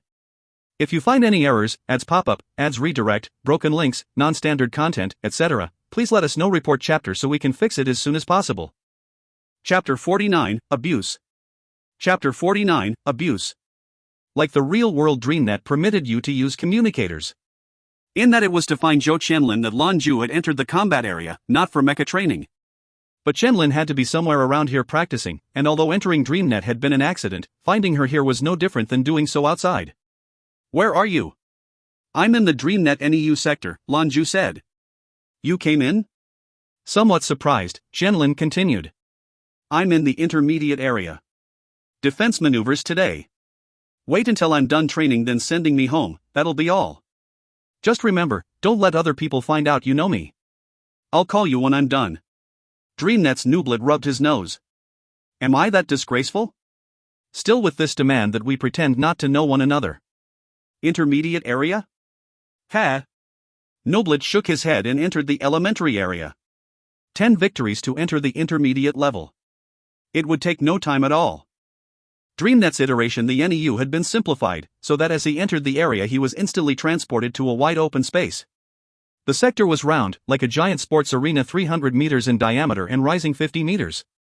It was the standard construction for a combat arena, and was the most commonly used. There was a flash, and suddenly a black mecha had appeared before him, another saber mech. But in contrast to Nooblet's, this one had pieces of silver plate armor affixed to its head and legs. In DreamNet, students were able to upgrade their mechs with payments of dream bits or winning point from victories. In theory, this meant that the lowest levels mechs could be upgraded to top-ranked fighting machines, but that would require exorbitant amounts of time. In reality, most of the better pilots simply exchanged their old mechs for higher-end models and upgraded those. It ended up saving them a lot of time and effort. Clearly, the saber mech in the opposing corner had seen some improvements. Judging by what could be seen, it looked like it had had its speed and defense upgraded. Nooblet? Haha, lucky me. It looks like I'm finally getting my 10th win. The voice that echoed from the mecha was supremely arrogant. Without warning, the thrusters burned at the mecha's back and it advanced hurriedly. Zeta. Jin Tao was really excited. He'd been moved by the stories he'd heard in Lan Jue's etiquette course, to the point that his customary laziness had melted away. He'd went immediately to the training area to work on his skills. Though a student of mechanized combat, he still hadn't managed to pass the elementary stage. He'd only just managed to master the very basics. Maybe it was the inspiration he'd gained from Lan Jue's class, but today he felt as though his control of his mecha was better than ever. He'd just won a contest, bringing his total wins up to 9. He only needed one more, then he'd finally be considered intermediate. Like this, he wouldn't have to worry about the finals this semester. If he got to intermediate, staying enrolled another year was a given. The one before him very obviously had just enrolled in DreamNet. His saber mech hadn't been refitted at all. He'd never been so lucky. He remembered his own time as a newbie, and clearly recalled the blows his self-confidence took when he was beaten down by upperclassmen. He never even hit them. Newbie abuse, that's definitely something he could enjoy. In a flash, Jin Tao's saber mech was standing before Nooblet's, and his titanium alloy sword was cutting a murderous arc towards his enemy's throat. Nooblet, apparently frozen with fear, did not move. The glimmering blade came streaking right for his face. Jin Tao was filled with self-satisfaction, and yet a sense of pity snuck up within him. If this newbie had worked even a little bit, it'd show off his own skill all the more. In this moment of consideration, Nooblet suddenly moved. It was so simple, he squatted. Jin Tao's sword skimmed right over Nooblet's head. And that right arm bearing his sword kept right on going, flying off into the air. Everything went dark, and an emotionless digitized voice spoke in his ear. Defeat. Mecha damage has exceeded 40%. Please repair your suit, and continue. Defeat? How is that possible? Jin Tao couldn't understand how that could happen, and quickly hit the fight replay button. The fight had been brief, and it took Jin Tao only a moment to see what had happened. He sat in the simulated cockpit, incredulity veritably bursting from his eyes. In the midst of his coup de grace, Nublet had crouched, as he'd seen, but what he missed was the unfitted mecha's right foot pinning his own before Nublet's sword masterfully severed his arm from its joint. His pinned foot prevented the suit from recoil and added to the power of the strike, which ultimately led to his arm flying off into the distance. Nublet had then taken advantage of the strike to sweep behind him, weapon poised. The whiteboard strike obliterated the power unit on the back of his head, and the fight ended. The whole thing took less than 3 seconds. Nublet's movements were not fast, nor fancy. They were just very, very accurate. Jin Tao cursed under his head, and left to repair his mangled mecha. Each mecha combat student was required to learn suit maintenance, in order to improve their own combat efficiency. Students were expected to repair their own units after a fight, and though you could certainly pay to have them restored, the price was outstanding. Zeta. Just as Jin Tao was being made aware of his defeat, Lan Jue also heard a digital voice addressing him. Victory! No damage to your suit was sustained. Perfect victory. Total wins, 1. Dream bits earned, 5. Elementary victories earned pilots anywhere from 1 to 5 dream bits on average. Clearly Lan Jue's display earned him full marks. Ha! Lan Jue's grin bordered on obscene. With a push of a button he continued to his next fight. Lights flashed and he was back in the same area, though this time a gunner mecha stood as his opposition. Gunner, 8 meters tall, 9 tons, equipped with the standard laser rifle. Gunners had the advantage in flexibility and speed, while also have considerable reach. Saber mechs, on the other hand, were more capable defenders and had a higher base attack power. Each had its advantages. The gunner mecha seemed to know what it was doing, and quickly drew its laser gun to aim towards Lan Jue. Nublet, in return, did something unexpected. Moving quickly to the side, his left arm shot out, the shield that had been held there tore through the air like a frisbee. The vicious arc raced towards the mecha, the impact sure to sever both its legs. If you find any errors, ads pop up, ads redirect, broken links, non-standard content, etc., please let us know. Report chapter so we can fix it as soon as possible. Chapter 50, Nublet vs. The Ace. Chapter 50, Nublet vs. The Ace. The gunner jumped, startled, and hurriedly moved to dodge the shield attack. His control was significantly better than Jin Tao's, which allowed the shield to skim harmlessly past his legs. Still, the screen went black. Defeat. Mecha damage has exceeded 30%. Please repair your suit, and continue. How'd that happen? The Lancer's pilot reacted in much the same way Jin Tao had, and pounded the replay button. Nublet hadn't just thrown the shield, but in the next moment had thrown his sword as well. The attack had caused the gunner to reel away, and he'd essentially impaled himself as the undefended cockpit was pierced by the titanium alloy blade. Which one of us is long distance anyway? The gunner mecha's operator roared. He. Lan Jue cackled wickedly and hit the button for his third fight. Rocking newbies really did make you feel good. And no one even knows who I am. Another flash. Another fight. Another saber mecha. Much like Jin Tao, the saber mecha raced forward to attack Lan Jue's Nublet. As he did, Lan Jue saw clearly the name floating above its head, the Ace. What ironic parallelism! The Ace flew forward, titanium alloy sword in its right hand, and again like Jin Tao attempting to strike at the neck. Nublet waited until the last moment, lifted his right foot, and tried to surreptitiously pin his opponent. But it was Lan Jue's turn to be surprised, for either by coincidence or from true skill his enemy lifted his leg the instant before his foot found its mark. The action caused Nublet to ram his abdomen right against the rising knee, while the sweeping sword overhead buried itself in his shoulder with a staggering blow. The two were locked together, a hair's breadth apart, affording no room to maneuver. Nublet turned his wrist to point the tip of his blade upward and thrust at the Ace's exposed arm. In the same moment he slammed his shield against his adversary's side. Ding! Pang! The two sounds rang out almost concurrently. The Ace drew its arm back and the crossguards of the two swords clashed. The second muffled sound was Nublet's shield striking against the enemy's knee. The strike came at an angle and caused the Ace's suit to tilt. When you and your rival's equipment were the same, victory came down to control. The Ace made no effort to stabilize itself, instead spinning around and out of reach. Its steps were irregular and erratic, causing the body to twist. But instead of toppling, it was clear the body was compensating intentionally with the steps. Disordered stepping? Lan Jue looked on in surprise. It was a pretty standard close combat move for intermediates, used to avoid both close combat attacks and ranged artillery. This was a technique an unfitted cadet could pull off? This guy was full of surprises, and it certainly piqued Lan Jue's interest. He changed up his own footwork, matching the disordered stepping of his opponent and swerving into his path. Zeta. Tang Ni's pretty face was a hard mask. What the hell was this? It wasn't easy finding a way to re-register a new account, specific to prevent this sort of noob abuse. And who could have known a landmine would find a landmine? This saber mecha shield strike had expertly offset her rhythm. How long had it been since she's seen something like this? And this guy still dares rush me. You really think I'm that much of a pushover? Suddenly a vicious thought came to Tang Ni. The titanium sword in her hand lashed out, the blade twinkling, and like mercury wound towards her rival. But in that exact moment Nooblet saw her hand rising and the tip of his sword rose to meet the flat of her blade. The ace's streaking blade was knocked away. Tang Ni was mad enough to spit blood. Nooblet's figure rushed quickly, and almost as though he'd flashed right through her. Clink. The soft sound wafted towards her. Tang Ni's reaction could not be called slow. She sent her mecha spinning outward, slashing towards Nooblet. However, to her continued amazement, when she turned Nooblet was nowhere to be found. Clink, clank, chink, clang, chink. The sound of metal striking metal filled the cockpit from behind her. Tang Ni was flabbergasted. She changed up her footwork with each step, but no matter what she did she couldn't catch a glimpse of Nooblet. A drop of sweat raced down her forehead. Is he shadowing me? Mirroring was an expert close combat technique. The greatest sin of close combat was giving your enemy your back, and a master at mirroring could take advantage of that when their strength is inferior to stick close to their adversary without them even knowing. But Tang Ni knew where her assailant was. Why couldn't she shake him? Suddenly, everything grew black and calm. A computerized voice filled the cockpit. Defeat. Mecha damage 100%. Please repair your suit, and continue.